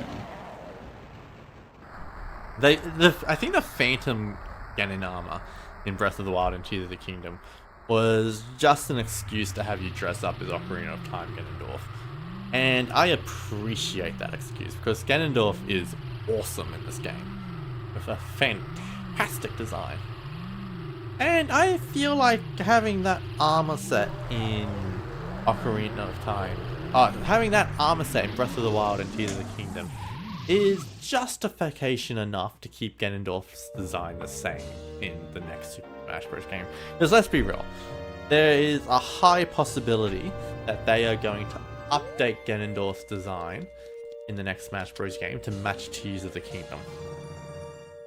And while I like his appearance in Tears of the Kingdom, I do prefer his Ocarina of Time design. So part of me would rather keep that look. What I'd really love them to do is alt. I think they should take advantage of having both. They should have both Ocarina of Time Ganondorf and Twilight Princess Ganondorf. That's what they should do.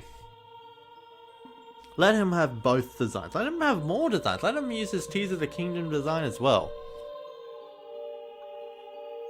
You just bit an Earthbound design, Rin? An Earthbound randomizer. Ooh, that sounds difficult. Tell me, Viner, what's involved with an Earthbound randomizer? Is it the melodies that you have to... I assume you need to find the 8 melodies before you can beat the game, but are they randomized? Is that their locations hidden throughout the world? That'd be tricky. And I suppose there's key items like the eraser and all them. I've never played or seen an Earthbound randomizer. That'd be cool to watch. That would be. I'd love to watch an Earthbound randomizer. How long does it usually take to beat an Earthbound randomizer, do you reckon? Just, that would be cool. I don't think I could ever play one myself, just because I find early Earthbound is a bit tedious for me. Like when you just got Ness and you don't have Paula, Pooh, or Jeff, like, I find fighting enemies a bit tedious for my liking. But I do think it would be really fun to watch someone who's better at the game than me play a randomizer for it. That'd be really cool. Would locations be randomized though? Can you, like, because like in Ocarina of Time randomizer, you have the option to randomize locations as well. And that's really cool. Hi there, I'm the Deku Tree Sprout. As you and Saria broke the curse of the Forest Temple, I can grow and flourish. Actually, one thing, I think if you do an Earthbound randomizer, I feel like one quality of life improvement that would need is like the ability to hold as many items as you. It randoms everything, and I can beat a randomizer in a day. That's not too bad. That's about how long it takes me to beat an Ocarina of Time randomizer. Though I know some people can beat it in like 3 hours, which is nuts. I'm happy to finally reveal this secret to you.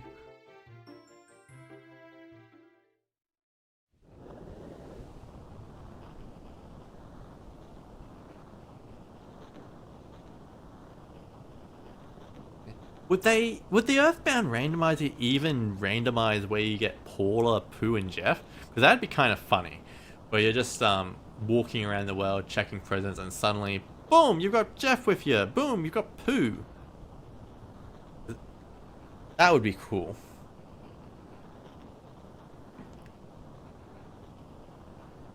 And I think you'd have to streamline. Like there's a lot of story beats that would probably have to be removed for a randomizer to work. Or cutscenes, like how Ocarina of Time rando will remove a lot of cutscenes and such. Like the door of time is closed and everything.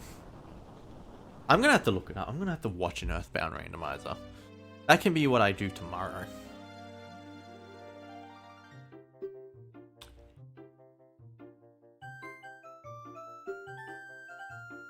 We just found out we're Hylian.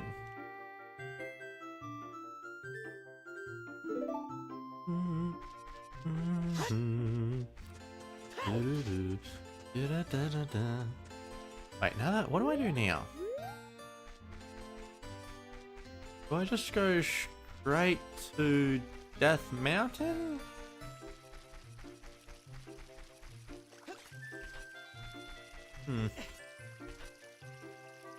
How many skulls do I have? Oh, one thing I forgot to check is how many... I have 49. I'm 1 off from 50 for my final reward. What is the 50? I think the 50 reward's a piece of heart, isn't it? Shut up, Navi. Where do I go for my last skull?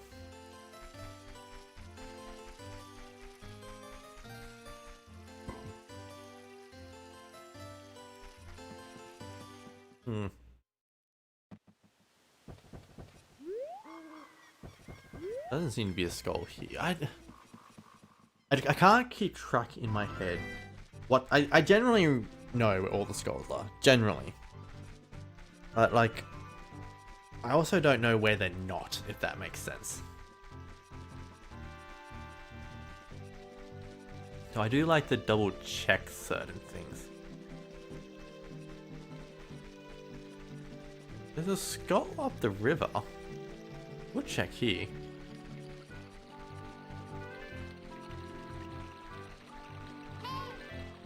Navi! What do you have to say? That cloud over Death Mountain, there's something suspicious about it. Thank you, Navi. Oh, and this will be a quick and easy skull because of the beanstalk I placed. There's a couple here I can get, I think.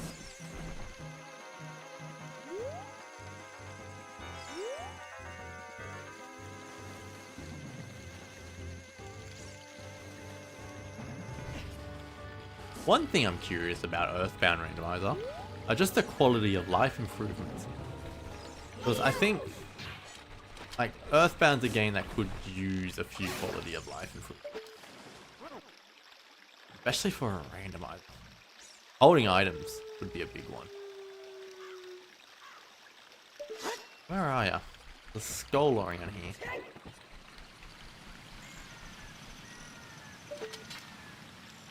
There you are.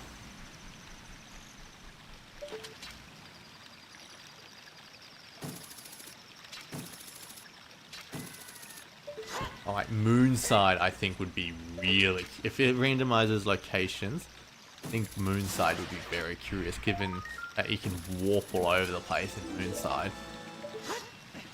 Imagine that being randomized. But that'd be funky. Well, that's dark. Even on my end, that was dark.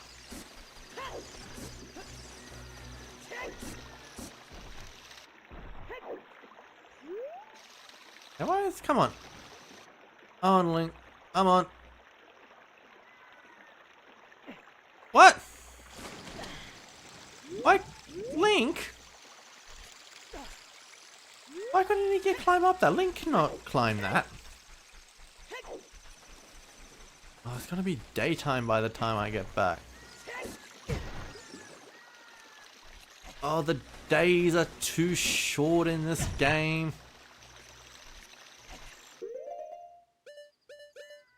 I'm gonna have to make it daytime, nighttime again.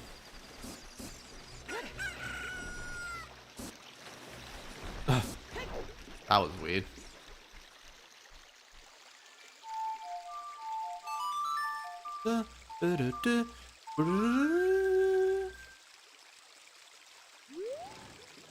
Once upon a time, I made the sun song my alarm. Getting up in the morning. Well, not the sun specifically, that version of the sun song, but the version that plays when morning hits in games. Because like the sun song is actually a fairly recurring part of the Zelda series now. Maybe not Breath of the Wild and Tears of the Kingdom because they don't do music, but in a lot of the other Zelda games, like you'll hear the sun song as morning hits. Like I'm pretty sure, like Majora's Mask does it. I'm pretty sure Wind Waker and Twilight Princess do it. Not 100% sure. I need to replay those games, especially Twilight Princess. I feel bad that it's been so long since I played Twilight Princess. Especially since I'm usually quite critical of the game, but it's kinda unfounded. An unfounded criticism. I don't like it as much as Ocarina of Time. It is still a good game. I made it nighttime. Oh, there's a skull in Kakariko Village I can get. I didn't need to go up the river.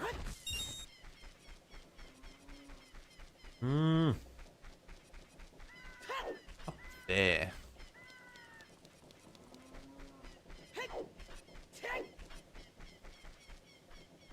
Come on.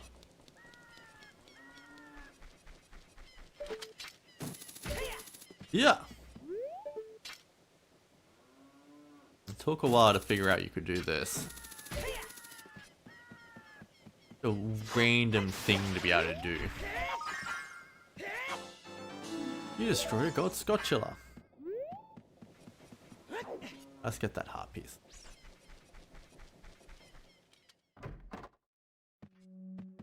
And that's all of them. It's just the dude in the middle, who's not important. Oh. You? This one. That's one thing a randomizer can't do. They can't randomize the final reward. And that's because you don't get an item for the final reward. It's just infinite money, basically. Like, you don't hold anything above your head. You just... your rupees start to flow. That's it. Oh, hold on. Hold on. Hold the phone. I can get a better quiver. We got a mini game to do. I am glad I came through this way.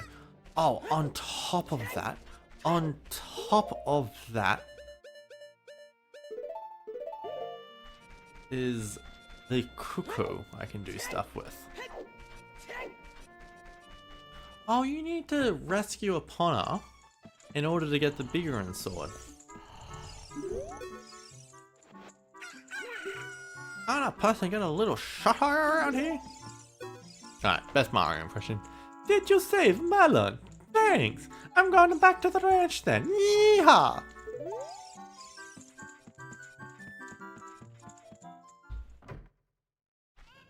I mean, it only makes sense for Melon. Although I can't really... Mario saying yeehaw. That'd be weird. I mean, he does dress up as a cowboy at some point. Oh, your Coco looks pretty happy. He must have awakened an extremely lazy guy. You're a good cuckoo keeper. I'll keep you a rare, valuable cuckoo, if you're interested. His name is Kajiro. His name is Camilla, and it used to be my brother's Camilla. Its blue body is quite charming. It's so cute. Since my brother has gone, it's strange, but Camilla has stopped crowing. Do you want to keep Camilla? You got a blue Camilla! You traded in the pocket Camilla for it. Oh, welcome back, David. Did you know you can do this?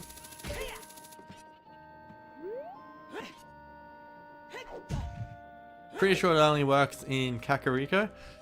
And hookshot the perfect the roofs of the houses. Take care of your brother's Camilla. So did they ever make a joke about shit? That was quicker. That came out of nowhere. I was not prepared for it to start that quickly.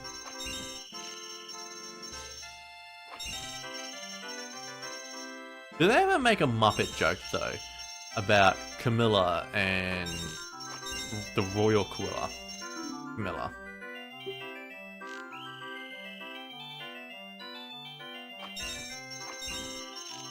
There we go. Oh, there.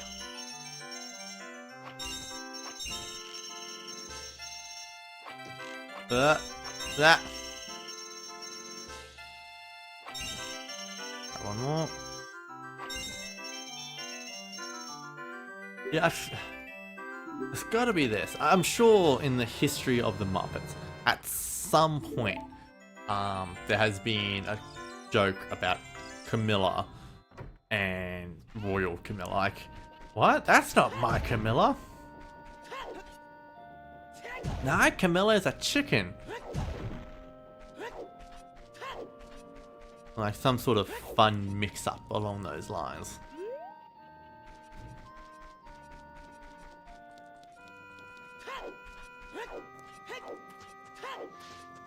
Oh. Okay, before we climb Death Mountain, there's a couple of things I want to do. I want to go back to... Actually, hold up. The quicker way to go about this.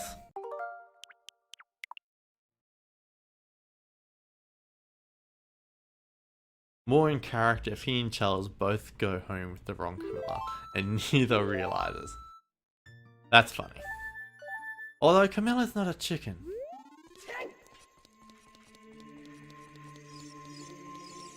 And what you just saw there was a save warp.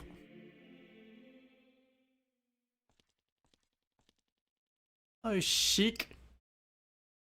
You destroyed the wicked creatures that haunted the temple and awakened the sage.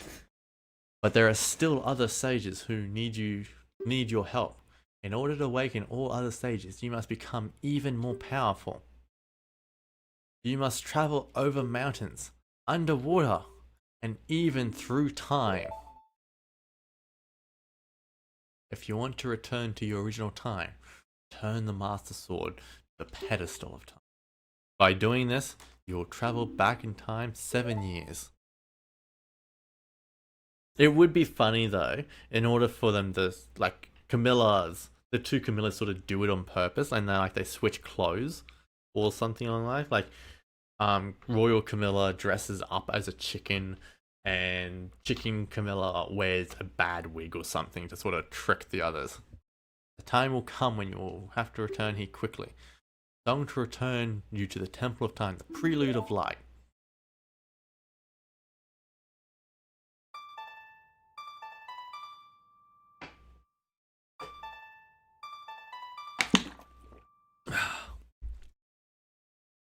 Do-do, do-do-do-do. Ba-ba. Boo-doo, ba-da-da-da.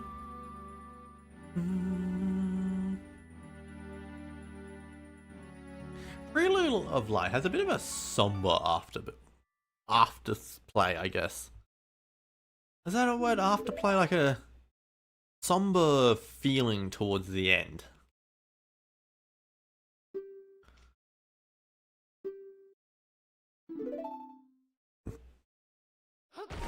Zia, whoa! I don't remember her bursting into a ball of light like that. Like, yeah, the Deku nuts, but the whole light stuff? Right, you... Huh? You paid for a plane ticket with art? What? Wait, what? What? What are you talking about? What plane ticket?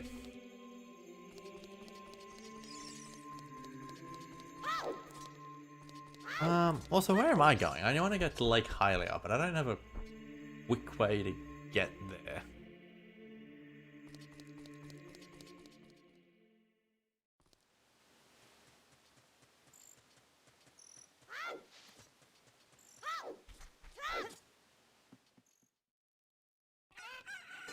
Oh, for a moment there, I thought you just randomly decided to buy a plane ticket to somewhere. I thought you literally just decided to spring oh, I'm going to America right now or something.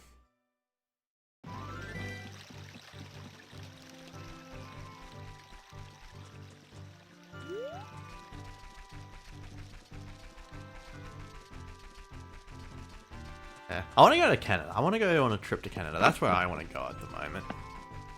And Japan. I really want to go to Japan.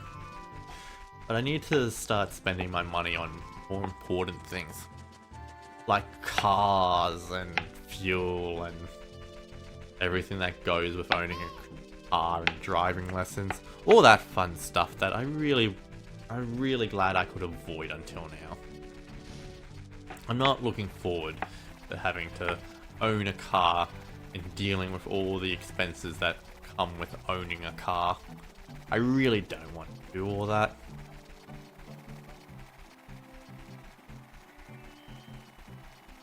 But it feels necessary. Oi.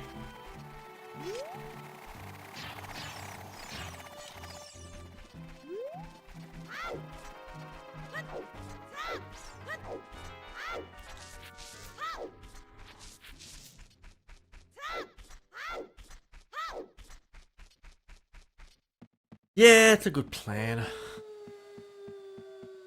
And thankfully, now that I've got some of this work comp coming through, I'm actually got a decent amount of spending money to use right now. On top of that, I've got my work pay coming in next week, so like now's the time to do it. Now's a good time for me to be working on getting my license and paying for lessons and just doing all that boring stuff.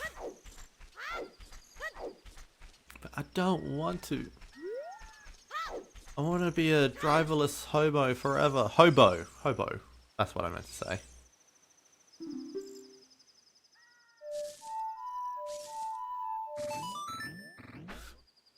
Well, not bad. Alrighty. Save. Reset game. We're gonna go quickly get the Deku skull while we're here. There is that one skull I missed. Also, one thing I want to do when I go adult again is get the last few skulls in the Dongo's Cavern.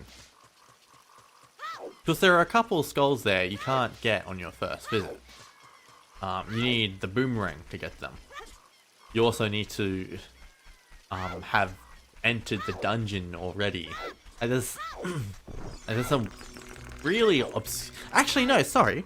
There is straight up one skull in that dungeon that you can only get as an adult because it requires the Scarecrow song. It's really dumb.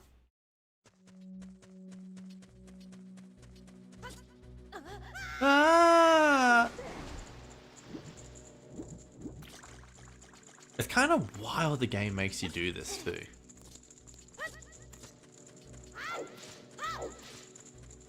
Oh, there's a couple of other skulls I could get too. There's one in Hyrule Castle that's easy to miss. That requires the Song of Storms, I believe, and bombs and the boomerang to get.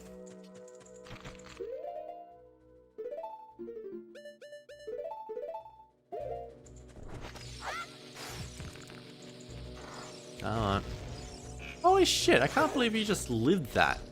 I think I'm gonna go get those afterwards though. That is not what I wanted to do. Uh-oh. Uh-oh.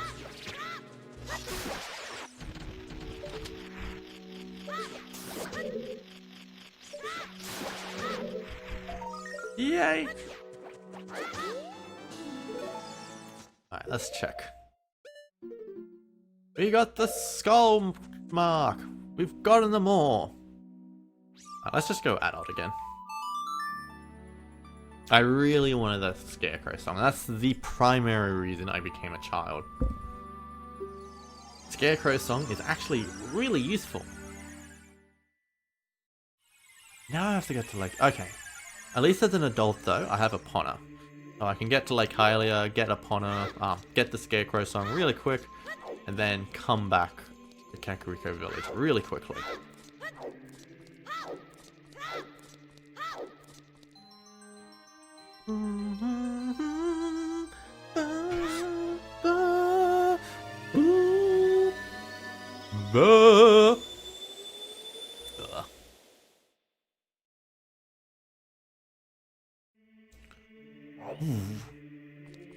Nice lightsaber sound there.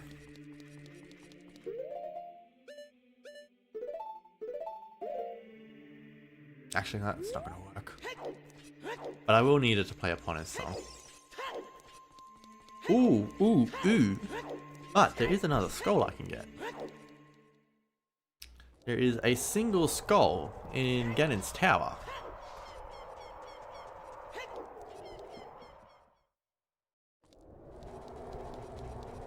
I remember as a kid, I always used to play Sun Song here, so I could get past the Redads without them attacking. But it's actually really easy to get past them without them attacking you. Because those Redads can't freeze you. You can't get frozen in Castle Town for some reason.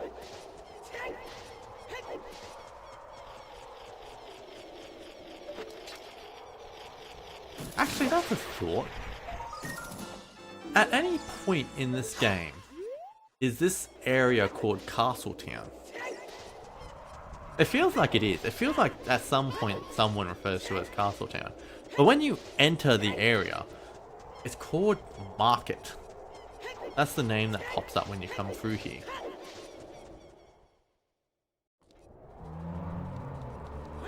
But like, it's also Castle... It's the Castle Town. It's never called Castle Town.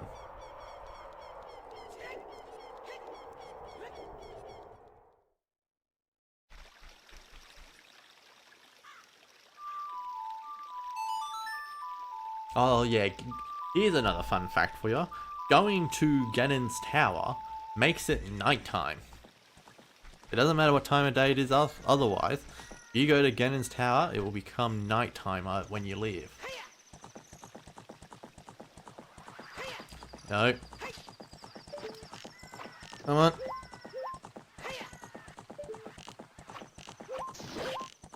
Yes!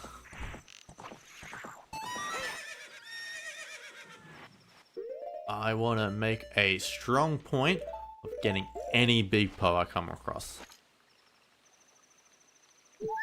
They are a pain in the ass. I will give up my bugs, I'll give up my fairy, and I will give up my milk.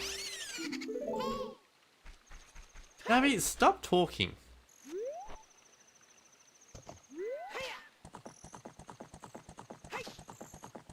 Also, I'm probably going to come across another one on the way there. Also, I'm going to have to go and give up my big Po so I can catch more big Po's. I'm really getting sidetracked. Also, is this any important? I don't think there's anything over here aside from you.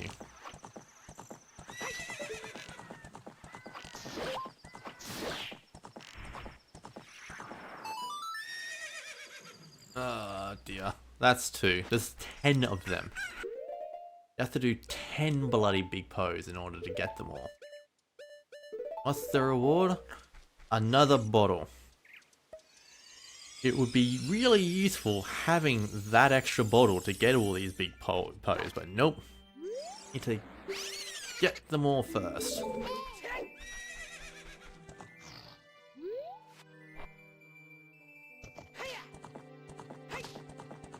Yeah, it's really annoying. Like, it doesn't make sense to make the reward that really requires the use of lots of bottles to be another bottle. Because you could really use that bottle in order to get that reward. It just doesn't make sense.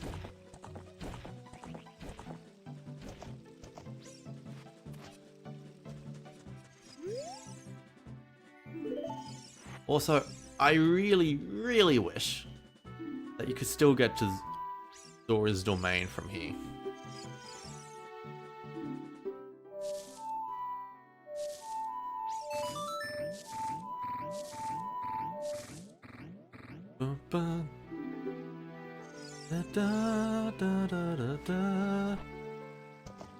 Alright, now we gotta go back to the market before we go to Kakariko. I still need to figure out if Castletown is ever referred to as Castletown in this game though. Because I'm still not sure if that was ever a thing. I might have to check the Zelda wiki. I can search up Castletown, because they'll say for sure. Ooh, ooh, ooh, ooh. Yeah!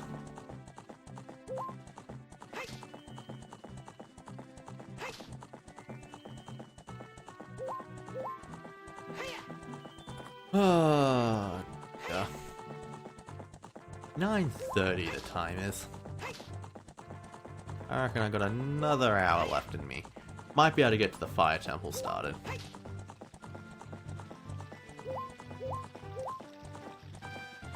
It's gonna be good to always make sure I get to one of the temples before I end off, just because once I get to a temple, then I can save and I can leave, and because the problem with Ocarina of Time, no matter where you save,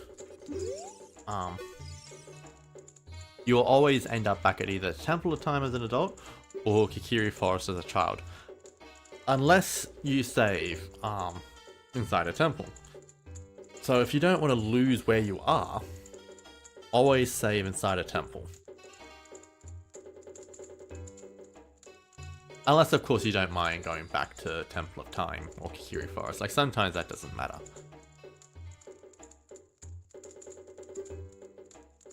If you can shut up now. God, the text is so slow. Young man, if you catch a Po, I will pay a lot of money for it. Heh heh. Oh, you brought a Po today. Very interesting. This is a big Po. I'll buy it for 50 rupees. On top of that, I'll put 100 points on your card. If you earn 1,000 points, you'll be a happy man.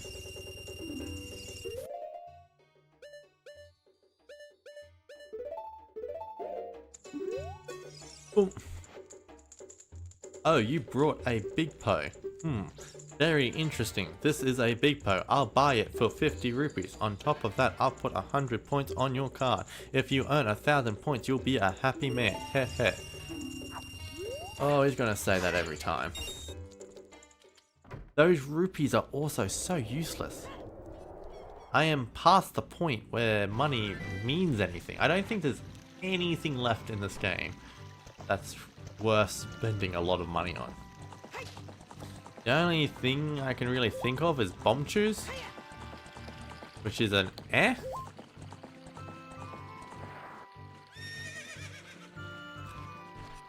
Big Poe over there too. Made it in the day. I don't think that's important, but we made it in the day.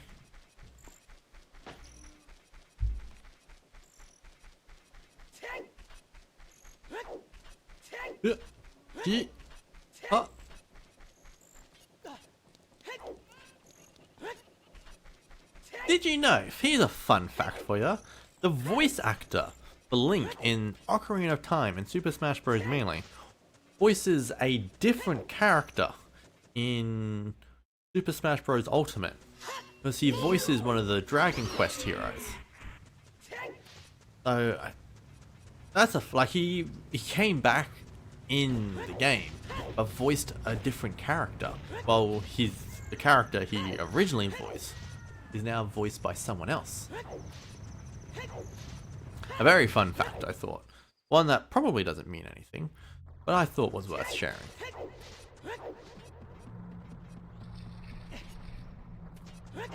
Ooh. Now, I'm pretty sure there's only, what, 2 skulls I need to get in here? One of them's right here.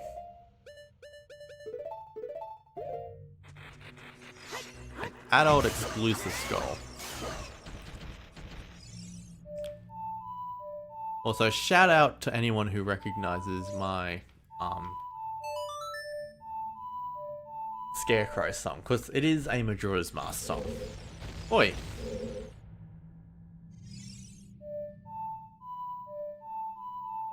There we go. Good old Goron's Lullaby. Which I think it's very common for people to use as a Scarecrow song. Just because it's like an easy to remember 8-letter song. And maybe the only one from Majora's Mask? Trying to think. Oath to Order is 6. Oh. Oh. That was very unfortunate. New Wave Bossa Nova I think has 7 notes. What about Elegy of Emptiness?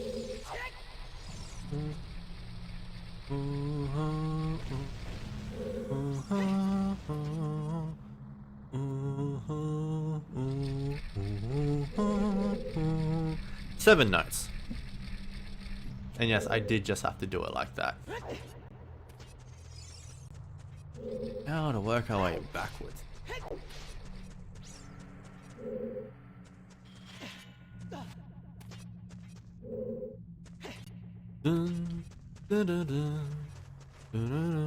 Yeah, New Wave is definitely 7. What about, what's the Deku one? Sonata of Awakening. Also 7. Yeah, I think Goron's Lullaby is the only 8-letter song in Ocarina of Time. In Majora's Mask, I mean. So it checks out that it's used quite often as the Scarecrow song.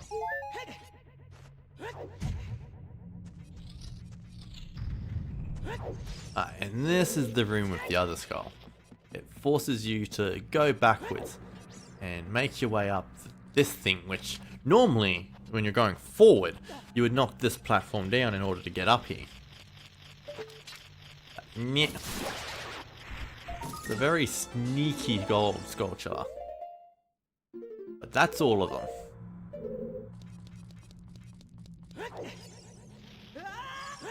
Oh, that's not the way up.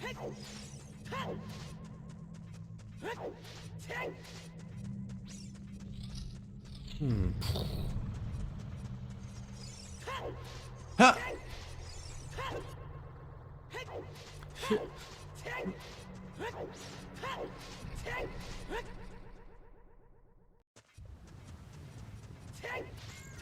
Alright. Wait a second. I can take a shortcut. Thank you.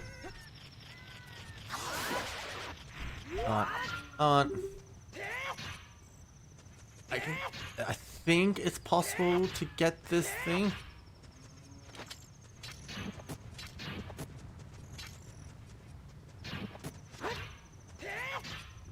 Nah, come back with the hammer. That sucks. I think it is possible to glitch in terms of getting that thing.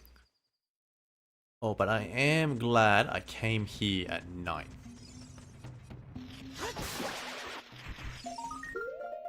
Right.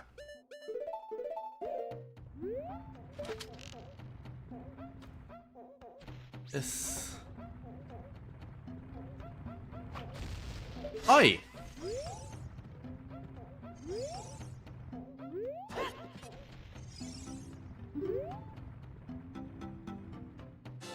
Got it. Can't believe I missed that. That looked like I was spot on. This Goron's a pain in the ass. Can't believe we share his name. Though it is really cool that there is a Goron that gets named after you. So he shares the name with you no matter what. Where is he? There he is.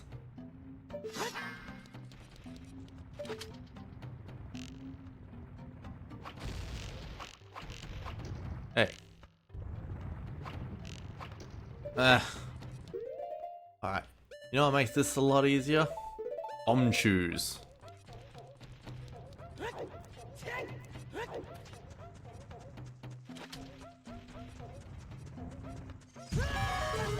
There we go. How could you do this to me? You're Ganondorf's servant. Hear my name and tremble. I am Link, hero of the Gorons. I am also Link, hero of the Gorons. What? Your name is also Link? Then you must be the legendary Dodongo Buster and Hero Link. My dad is Darunia. Do you remember him? Dad named me Link after you. You're so brave. It's a cool name. I really like it. Link, you're a hero to us Gorons. I'm so glad to meet you. Now, hold on a sec.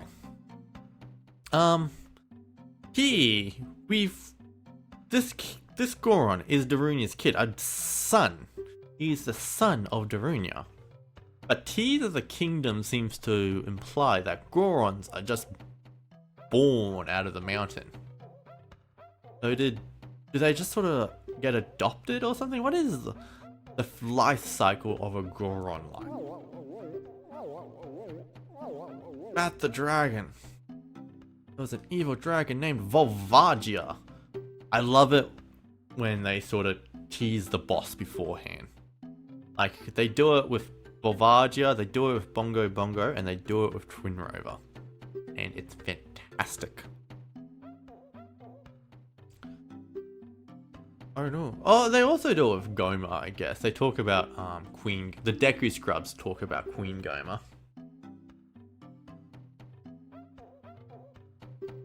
What do you want to ask him about? Ask about the Gorons. Everybody was taken to a fire temple. While my dad was out, Ganondorf's followers came and took them all away. All of them will be eaten by Volvagia. Dad said that Ganondorf has revived Volvagia. As a warning to those who might oppose him, Ganondorf is going to feed them all to Volvagia. Dad went to the fire temple all by himself to try to save everyone. Please help, Link. I'll give you this heat-resistant tunic. Yay! We can wear red now. That's my favorite color.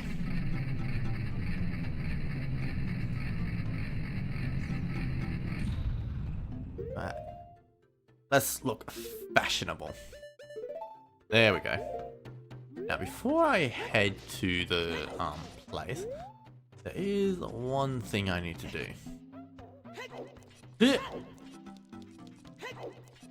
I need to get Kujiro.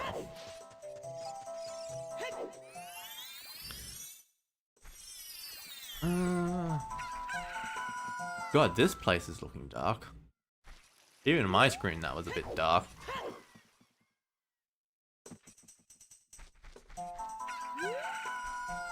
Kujiro!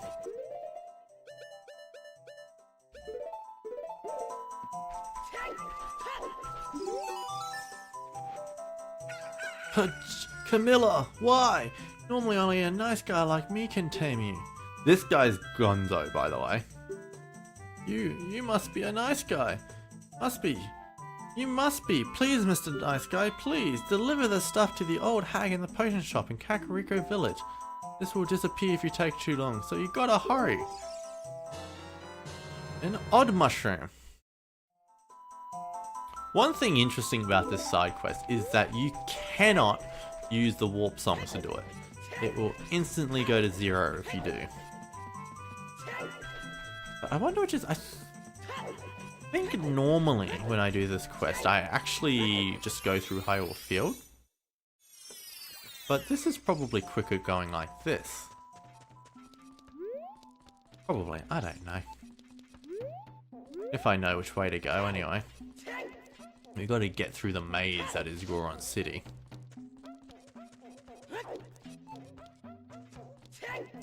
Boom, boom, boom.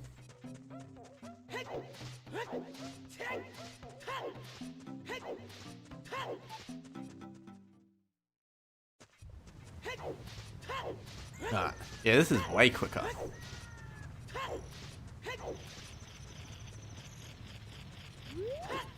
Wait. Ah! Put my body on the line for this dude. You better not die without me knowing.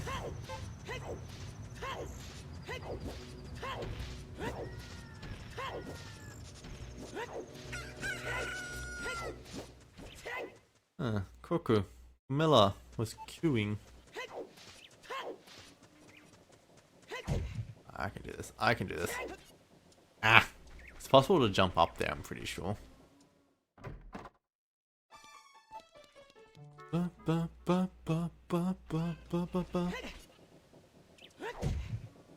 God, Link must have a head of iron. The way he bumps into everything. Wait.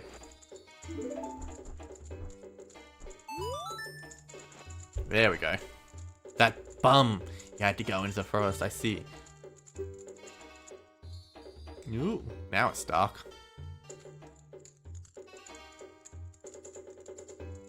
You see that fool? Give this to him. It's the strongest medicine I have ever produced. However, this potion will not work on a monster. I wonder, I think it might be darker for you guys just because of what my computer can display, probably, in terms of color. I reckon that's probably got to do with why it's dark. And it's like not all screens can display all colors. So it might have something to do with that, why it's a bit darker. Mind you, this is only the first time I've ever noticed that it's been dark. So it is unusual.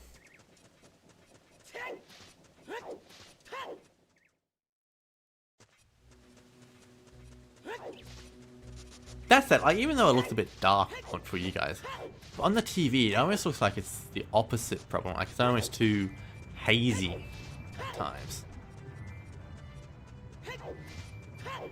Shortcut.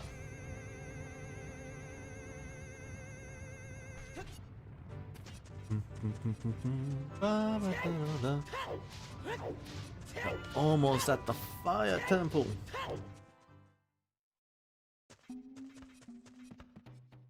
There's skulls here. I got the one behind there, but I don't remember if there's any more for me to get.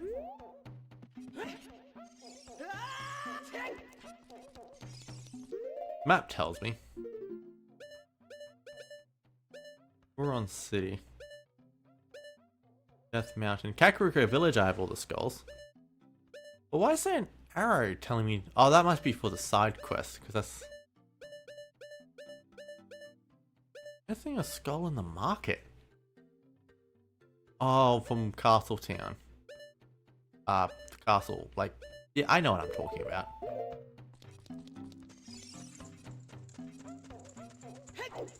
Yeah.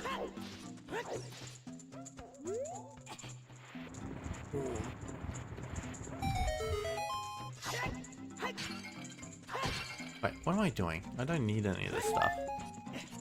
Definitely don't need the red rupee.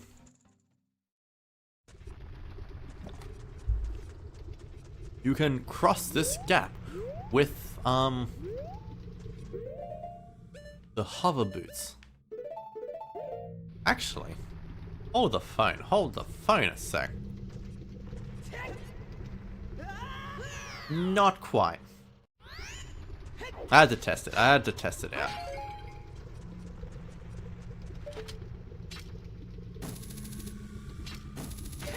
Piece of heart up there.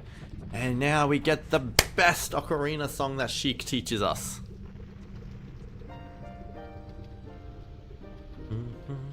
It is something that grows over time.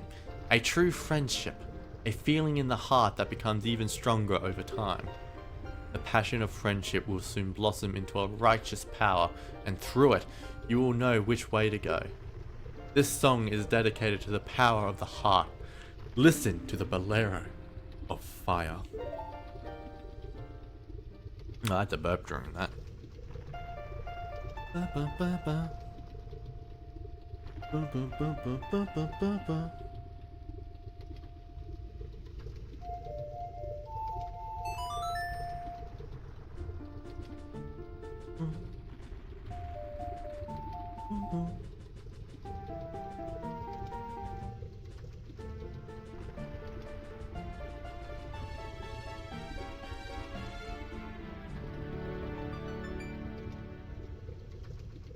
Beautiful. You have learned the Bolero of Fire. Link, I'll see you again. Also, can I just say, I love the fact that the harp Sheik is using is the same harp Zelda uses in Skyward Sword, the Goddess Harp. It's missing a few details in this game, just because a lot of things are missing a few details in this game. But it's recognizably the same harp. The only thing that's missing from it is like a blue band or something around it. Fire temple. Ooh, I have a temple in me. I think I do.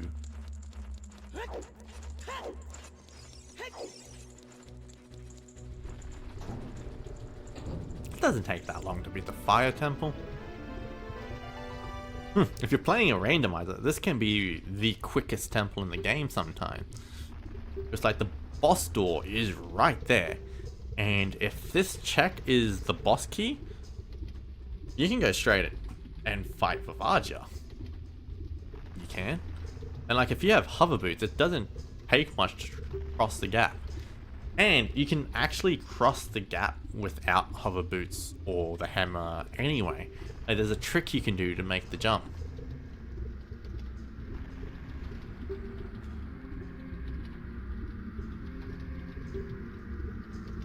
I am concerned though because I don't have the legendary hammer, but I have no choice. Link, I'm asking you to do this as my sworn brother. While I'm trying to deal with the dragon, please save my people. Let my people go. Darun is basically Moses.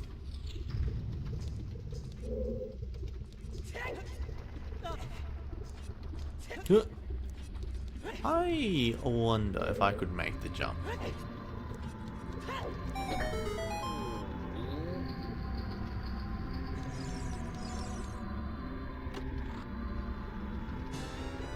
We are gonna ignore the Gorons, because you don't actually need to talk to the Gorons in this. You don't.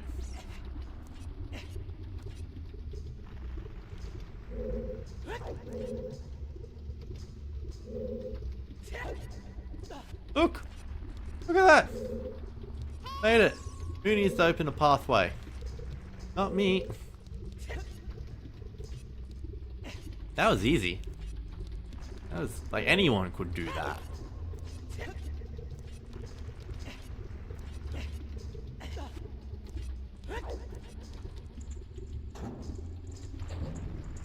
One thing interesting about doing Fire Temple though, in randomizer, if you're playing with regular songs, most randomizers are played on the 1.0 version of the game, which means you actually get different Fire Temple music. You get the Islamic chants, or the stuff that sounds like Islamic chants. And that's really cool.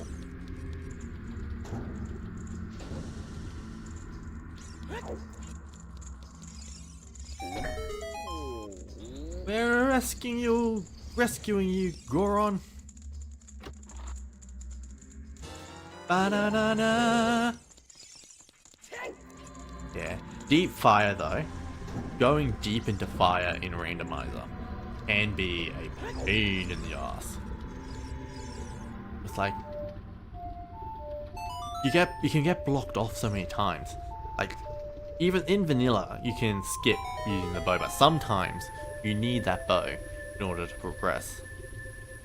So if you don't have the bow yet, you can get locked. If you don't find the hammer in here, you get locked. And if that hammer locked item happens to be something important, then you have to come all the way back. Shit! Shit! Shit! Shit! Shit! Shit! Shit! Shit! Shit! Shit! Shit! Shit! My shield is gone. Eh. Thank you. I will take those back, thank you very much. And my fire tunic. Woo! You destroyed and got a gold scotchula. I want to equip these again. Yay!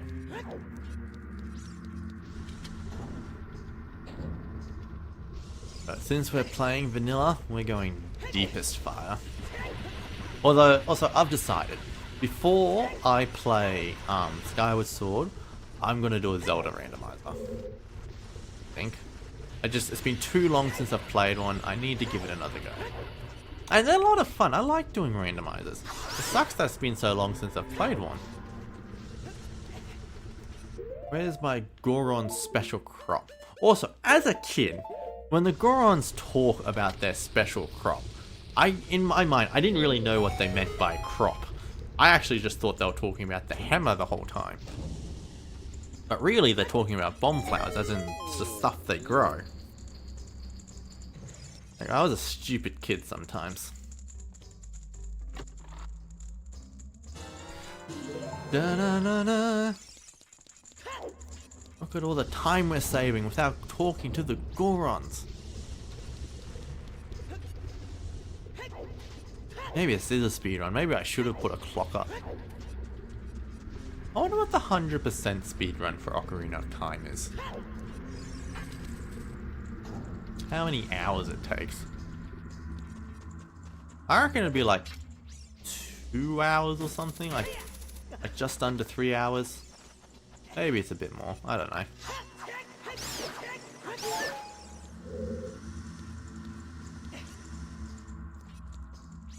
One of my favourite things to do is use Din's Fire. I think it's cool using Din's Fire when you're in movement. Actually, that's something I don't think I've ever tried.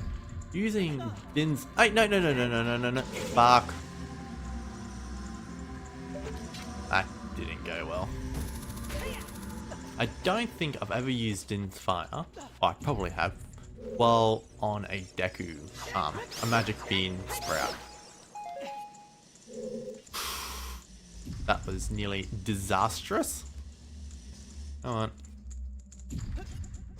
Thank you.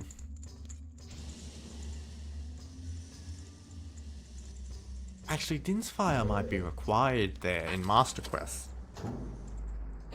That's one thing I'm missing out on by playing this version of the game. I don't have access to Master Quest. Maybe I should have played the 3DS. It's a better game. Ooh. Lost the frame there.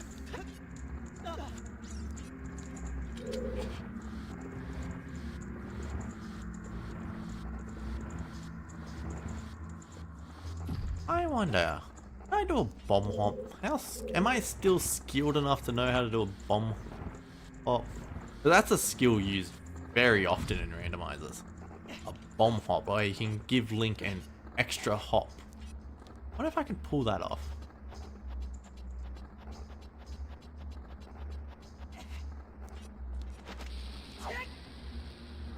I think that's got it. Oh, that was beautiful. Oh, that was marvelous. Wonderful. Best bomb throw of my life.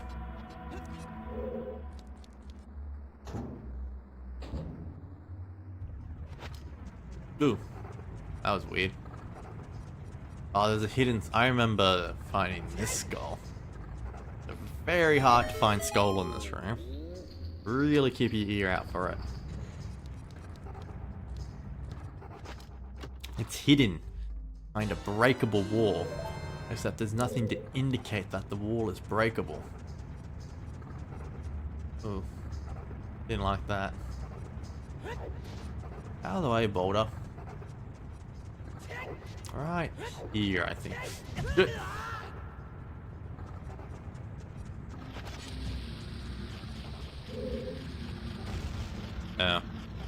Wrong spot.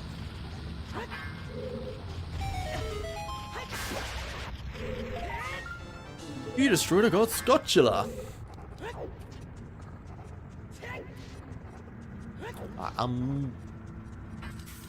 Think it's here that the bow is optional. No, this leads to the map chest. What am I talking about?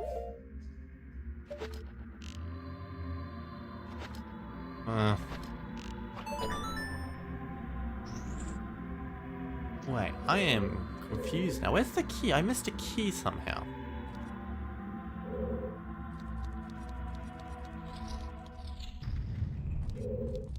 See, that's optional. So the bow's optional in this dungeon because normally if you want to get that map chest, you can just climb up and get into this cage from the other side. And like, you don't need the map to beat the game anyway. That's the only required use of the bow. So, you can beat Fire Temple before ever entering Forest Temple. Which I think is pretty neat. Ocarina of Time is a game that is more open than people give it credit for. Obviously it's not as open as Breath of the Wild or Tears of the Kingdom. But honestly, I wouldn't mind a game that dials it back a bit. Open world is great, but I kinda miss having a linear story. I think that's where this game sort of holds it. Where Breath of the Wild and Tears of the Kingdom run into problems.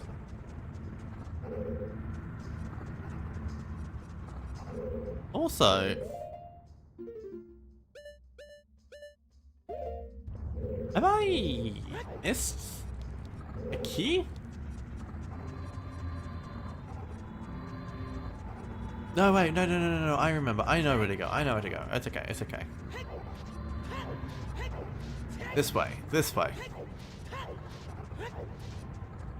Right, yeah.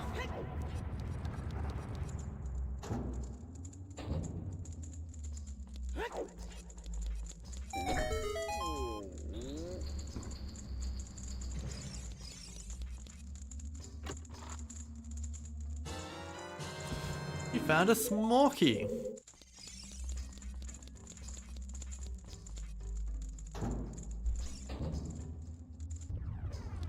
Uh-oh. Oh. Unfortunately, saw that happening. Also, you can see a crack in the world here. You'd imagine that in order to model that, they just would have had one big flat surface. But no, it looks like there was a gap there. Alright. Let's go. This is mildly terrifying. Oi! There's that piece of shit. Ooh, red bubble.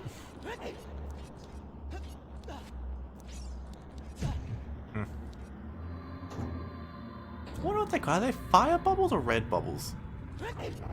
Because I am not 100% sure. Do I need the ocarina in here? I don't think I do.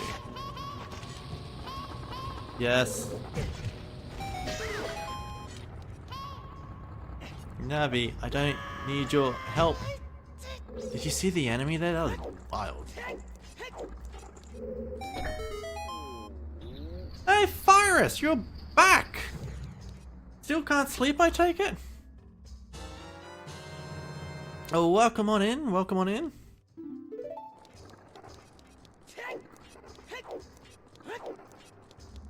Or is it morning for you now and sleep is done? That would have been a very short sleep though. I hope you slept alright.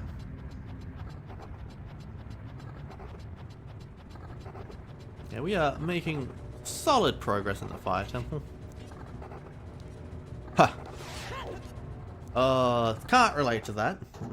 But no girlfriend on this side, I'm afraid. But it is, I understand having to get up because of everyone else is up. Let's see what this guy scored. Red bubble. Blue bubbles and red bubbles. Curiously, the red bubbles are elemental, but the blue ones aren't. So you're just in time for some fire temple action. We are. I think we're about halfway through the dungeon at this point. Uh-oh. Nope. There we go.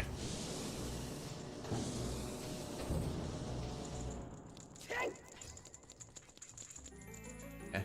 Probably going to be the last thing we do tonight. Like, once we beat Volvagia, we're going to look for someone to raid, I reckon. You found the compass.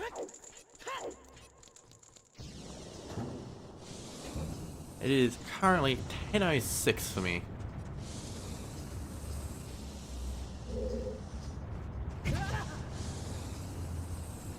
Yeah, good question. I think when you left, I was still a child doing a bunch of side quests. Yeah, I think I was making my way back to Gerudo Valley, I think, because I missed a few items there. So I had to turn around and do some stuff. Speaking of turning around and doing some stuff, I've missed a small key. I have. Yeah. Realistically, Ocarina of Time is not a very long game. Like, I reckon if I'm committed, next time I play this game, I can probably get the last 3 dungeons done, maybe? I know. I've got a lot of collectibles to get to. Definitely not finishing in one stream. Like, I mean, this is already my second stream for the game.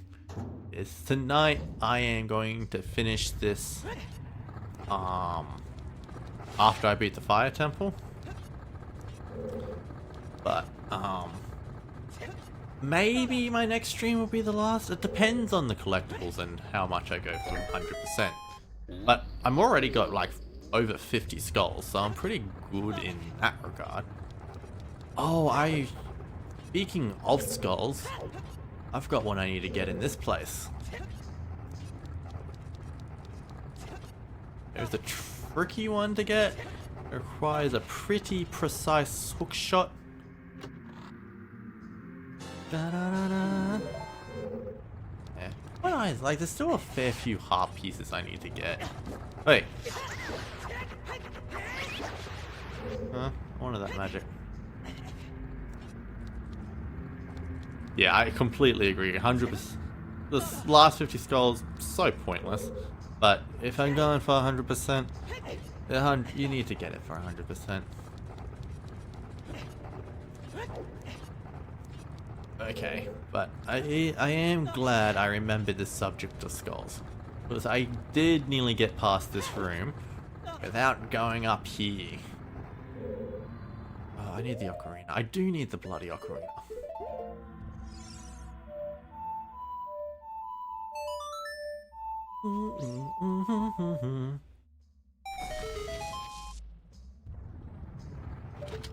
Alright, alright. Yeah. I love Goron's Lullaby. It's the... I think, of all the songs that become Scarecrow song, I think it's probably the most common among the player base. And I realize that it's because it's the only 8-letter song that's in Majora's Mask. Obviously, you can't do New Wave, you can't do, what's the other one? Elegy of Emptiness. Because they're both 7-letter songs.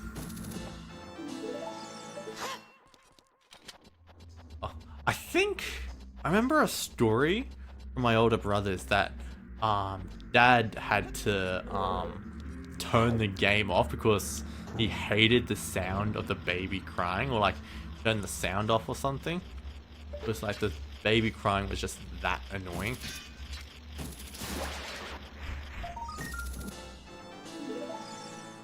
Alright, let's see if I can get this. What is this? This is just a rupee, isn't it? Like a huge rupee. I don't think it's anything important.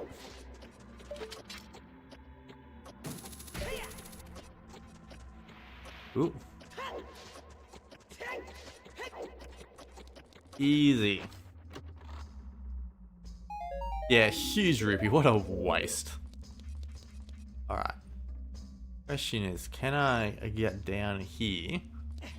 Out. That was close. Your dad used to tell you just walking as Link is faster than rolling because he was tired of this. Although, mind you, if your dad was tired of the hi-ya sounds and you wanted to go fast, there is always a back walking. Except not like that, because that was terrible. Actually, I wonder if I can avoid the fire going off if I just avoid the platform. The answer is no, I can't. Oh, go away, go away. Phew.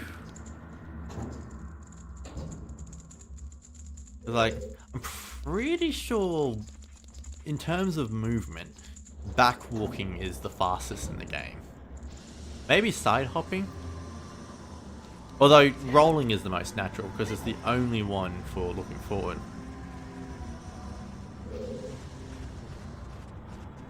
Ooh.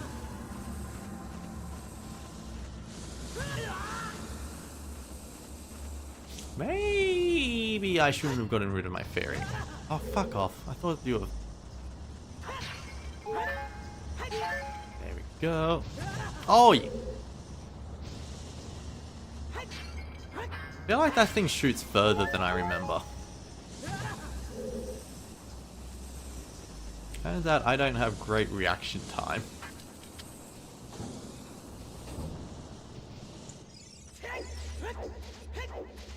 Yeah, it is a bit silly though, that the slowest way to move in this game is to walk forward. Like, walking backwards is faster than forward movement. Which is actually not something this game has... It's something this game has in common with Super Mario 64. Because in that game, it is significantly faster moving backwards because that game doesn't cap Mario's backward speed.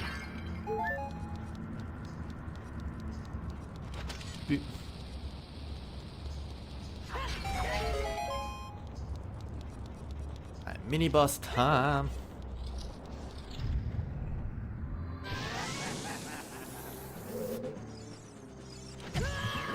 Uh-oh. Wait. Wait! Jesus Christ, what's that blue flame? I've never noticed that before. Oh, so here's a fact. This attack I'm doing now does not have a standard. So it always copies the last thing you did, which in my case was the jump slash.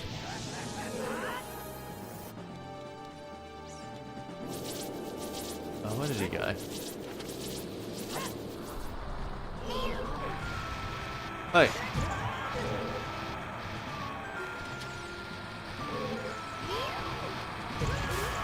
Yeah, take that. And that's you dead! Ah, missed the speedrun opportunity. I love watching a speedrun jump on the platform as the enemy dies.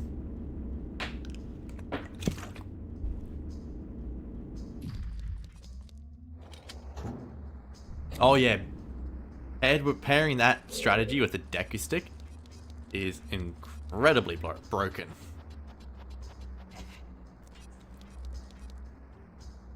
Like, it's one of the few tricks anyone can really do if they're trying to get into the game.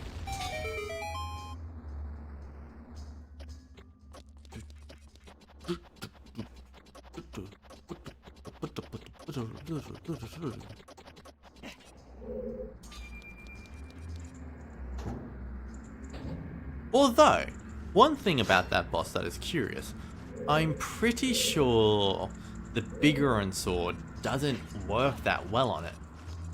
I think, if you try and use the Biggoron sword on the Fire Root Dancer, it just doesn't do as much damage as the Master Sword. I don't think there's a reason why. But like, I think that's right. It might be the Megaton Hammer I'm thinking of instead. But yeah, you need to be careful with that boss. Absolutely body Queen Goma. Oh yeah. I actually tried to do that with Queen Goma in this playthrough. It didn't work that well. It didn't. Good thing I have this.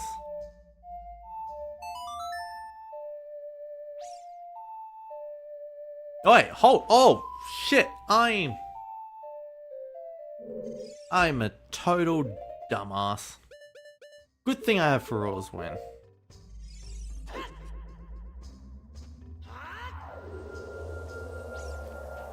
This isn't how you're supposed to get down. Return to the warp point.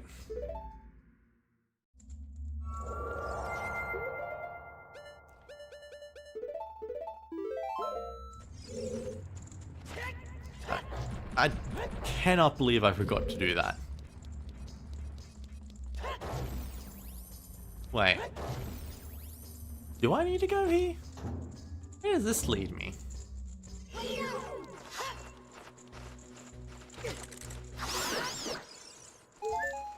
I don't even know if this is required. Or...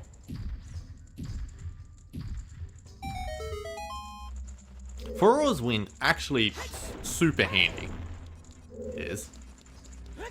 Like, I was saying before, in Ocarina of Time 3D, you can use it to, you can use it anywhere, because there's an easy to use glitch that lets you use any item anywhere, and it's super handy when you fall off somewhere you don't need to fall off, especially in Gerudo Valley.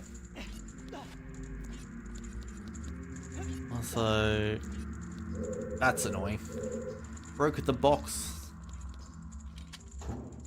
I didn't realize I need a blue switch.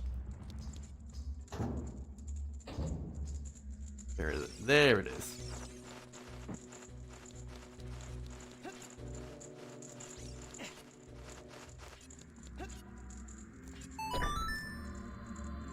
Yeah, I've done Master Quest a couple of times. Mostly on the 3DS version. I don't think I've ever done Master Quest on like the 64 version, or even emulated the 64 version. I've watched a few speedruns or Master Quest randomizers. I love it when randomizers swap out like which dungeon. Like some dungeons will be master quests, some won't be. I think that's really cool and nice to see.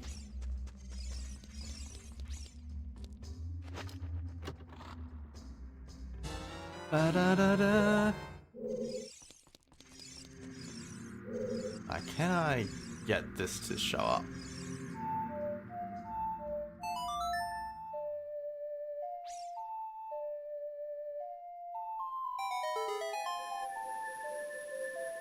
Oh, you didn't. No, if you don't. Oh no, Master Quest is totally different. It is. I mean, in the 3DS version, enemies do deal double damage, and up until last night, I get you. But no, Master Quest is a fun time. I remember when Majora's Mask 3D hadn't come out yet. I really wanted that game to get a Master Quest. I was a bit disappointed when it didn't.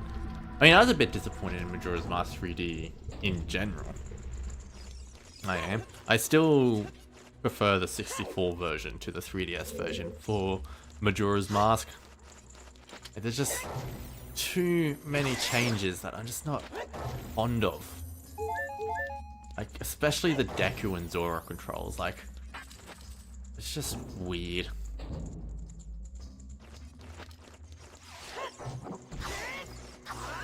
Wait. There we go.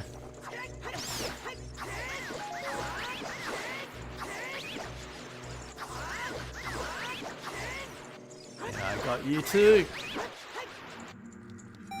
If only they put them on the Switch or something. It wasn't locked on handheld. Yeah.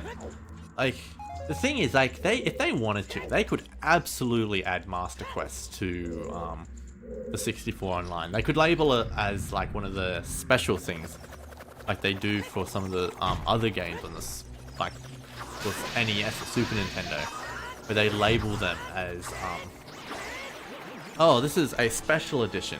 They could do that for Ocarina of Time, easy.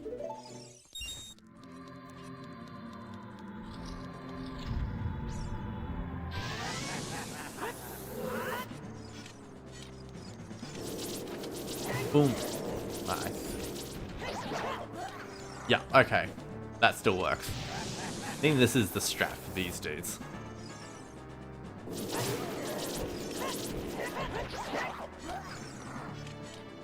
Wonderful. Yeah, it would be cool to see the 3DS versions ported off the Switch. But honestly, I really want Majora's Mask just remade again. I want a new version of Majora's Mask because I don't like what they did with the 3DS version. There were too many unnecessary changes. Switch between graphics, that would be cool. Because like that's the main thing Majora's Mask has going for it. The updated graphics are amazing. That's really all of it. Every other change they made, I'm not a big fan of. I think they overdid it a little with the Bomber's Notebook, where every character now gives you a bomber thing, which is weird. Well, they're great for completionists, I don't mind that. The Deku controls, the ice arrows, oh my god, the ice arrows were so dumb. Even the boss controls never had a 3DS, I never got to experience the remakes. Ocarina of Time 3D, I think Ocarina of Time is a straight upgrade. They didn't really change anything about the game. It's just a great new lighting system, new graphics. It's a prettier version of the same game. It's fantastic. Majora's Mask is a prettier version with a lot of minor, unnecessary changes. Like, one of the things that really bugged me is the Deku. They changed how the Deku mask worked and how the momentum worked for spinning. And because of that, they really messed up hopping from lily pad to lily pad and stuff. It feels like it's almost impossible to reach some places. It's totally messed up. Alright, let's see if I can pull off some Volvagia speedrun stats. Alright, where's my bombs? Ooh, that's not what I wanted to do. Let's put you there. Oh. The answer is no. Oh. I don't think that worked. Let's just speed in the normal way. Oh, yeah, I pronounced it Volvagia, but you're probably right. It probably is Volvagia. Just, I always pronounced it, with a soft G. I used to be the same with Gerudo. I used to pronounce it Gerudo all the time. Gerudo Desert, Gerudo Valley, Ganondorf of the Gerudo. Even though it almost certainly is,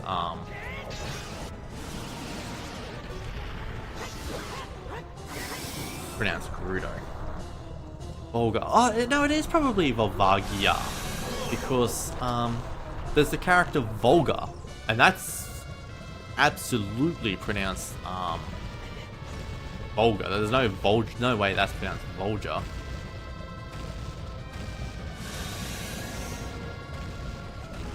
Yeah, you can do some damage. There's actually a trick. You can still damage this dude with bombs, like because there's two models for Volvagia. There's the flying model, and there's this model. And when the flying model is still on the ground, you can still damage it. And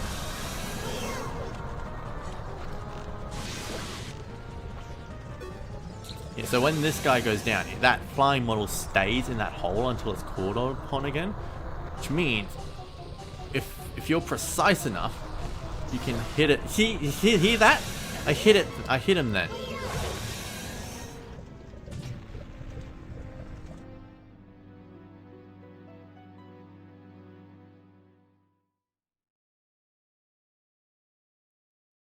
That's a bit embarrassing. I got too focused about showing stuff off. I forgot that it could actually hit me. Oh, that's alright though. That's alright. I can heal up. Right. Note to self: don't be a show off.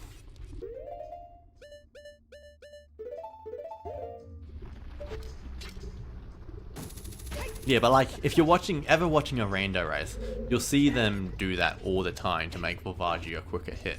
Like, and that's how you can sort of one-cycle him.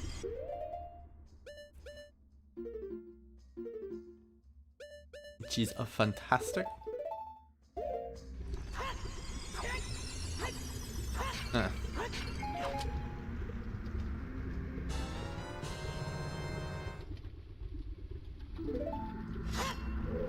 I wouldn't go so far as saying I know what I'm doing. More, I know what to do, but not necessarily good at doing it. If that makes sense.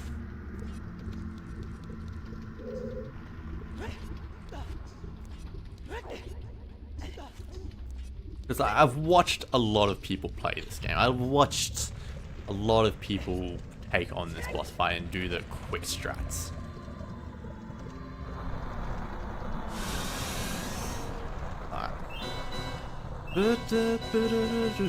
Although sometimes, even the quick strat doesn't work. Because Volvagia can troll you and like appear out of the hole you're trying to bomb. Right. Oh, I don't have bombs out.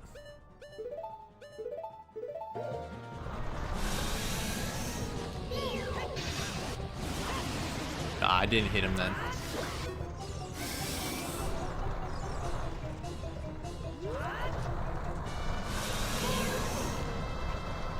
I gotcha. There we go.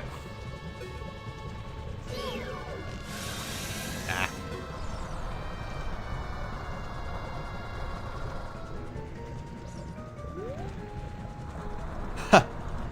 Ooh, first time. I don't think I watched many people first time. eh? That'd be fun to watch. Uh-oh. Still, I'm glad I do better than a first timer. That is good to hear. Only been playing this game my whole life. That came out a bit ruder than I meant it, but like... yeah, but this, honestly, this is definitely one of my formative games. This is. I adore Ocarina of Time. I've been playing it since I was 5 years old, I reckon, on and off. I just never really got into speed running it beyond the occasional randomizer. Jesus. Hold up. What was with the freaking rock still falling then? Never had that happen before. Like that wasn't normal, right? Those rocks lasted longer than they normally would, right? It's like that was still falling when Volvagia popped his head up.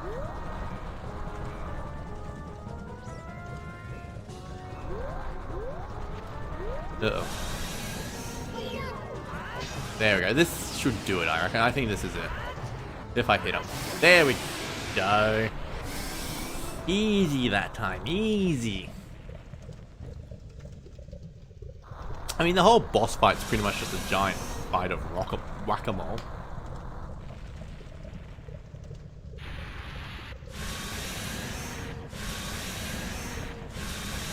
Yeah, I don't know. I feel like they're scripted, but they're sort of scripted to last a certain amount of time. I think the RNG factor there was that Volvagia went back in the hole pretty quickly. I noticed that he didn't fly around that much. He sort of went back in fairly fast. Yeah, but I do get what you're saying. Like, there's if there RNG about how long they last. Alrighty. Well, that's that done.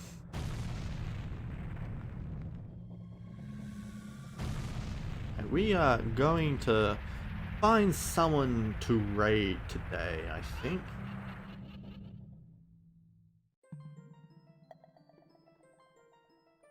This was the first video game you ever laid eyes on. I feel yeah. I think my first video game I ever played, the one I credit to being the first one I ever played, was Super Mario 64. But in reality, it's pretty much a toss-up between Ocarina of Time, Mario Party 2, and Super Mario 64. Those were the games I really grew up with. They were. We're gonna get through this cutscene first. We're gonna get through everything and save right before I finish off. But I'm just gonna use this time for the cutscene to figure out who we're gonna raid. I have someone I'm following named Definitely Not FX, who is doing a Twilight Princess glitchless speedrun, which I think could be pretty fun to watch. So we might give that a go once we're done everything here. Receive the fire medallion. Don't forget that you and I are true brothers now. Oh, looks like they're early on in the run too. That'd be good.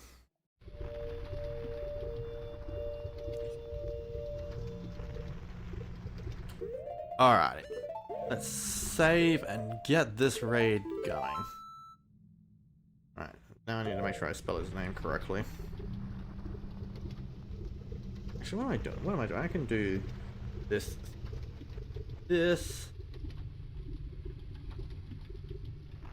Stream manager, raid channel, definitely not FX, start raid. You are ready to raid. There we go. Thank you for joining me, Virus. I hope to see you again. Probably going to be playing Ocarina of Time tomorrow. It'll be a good time. Until then, say hello to Definitely Not FX. If you like his stuff, be sure to give him a follow as well. And until then, I will see you all later. Bye!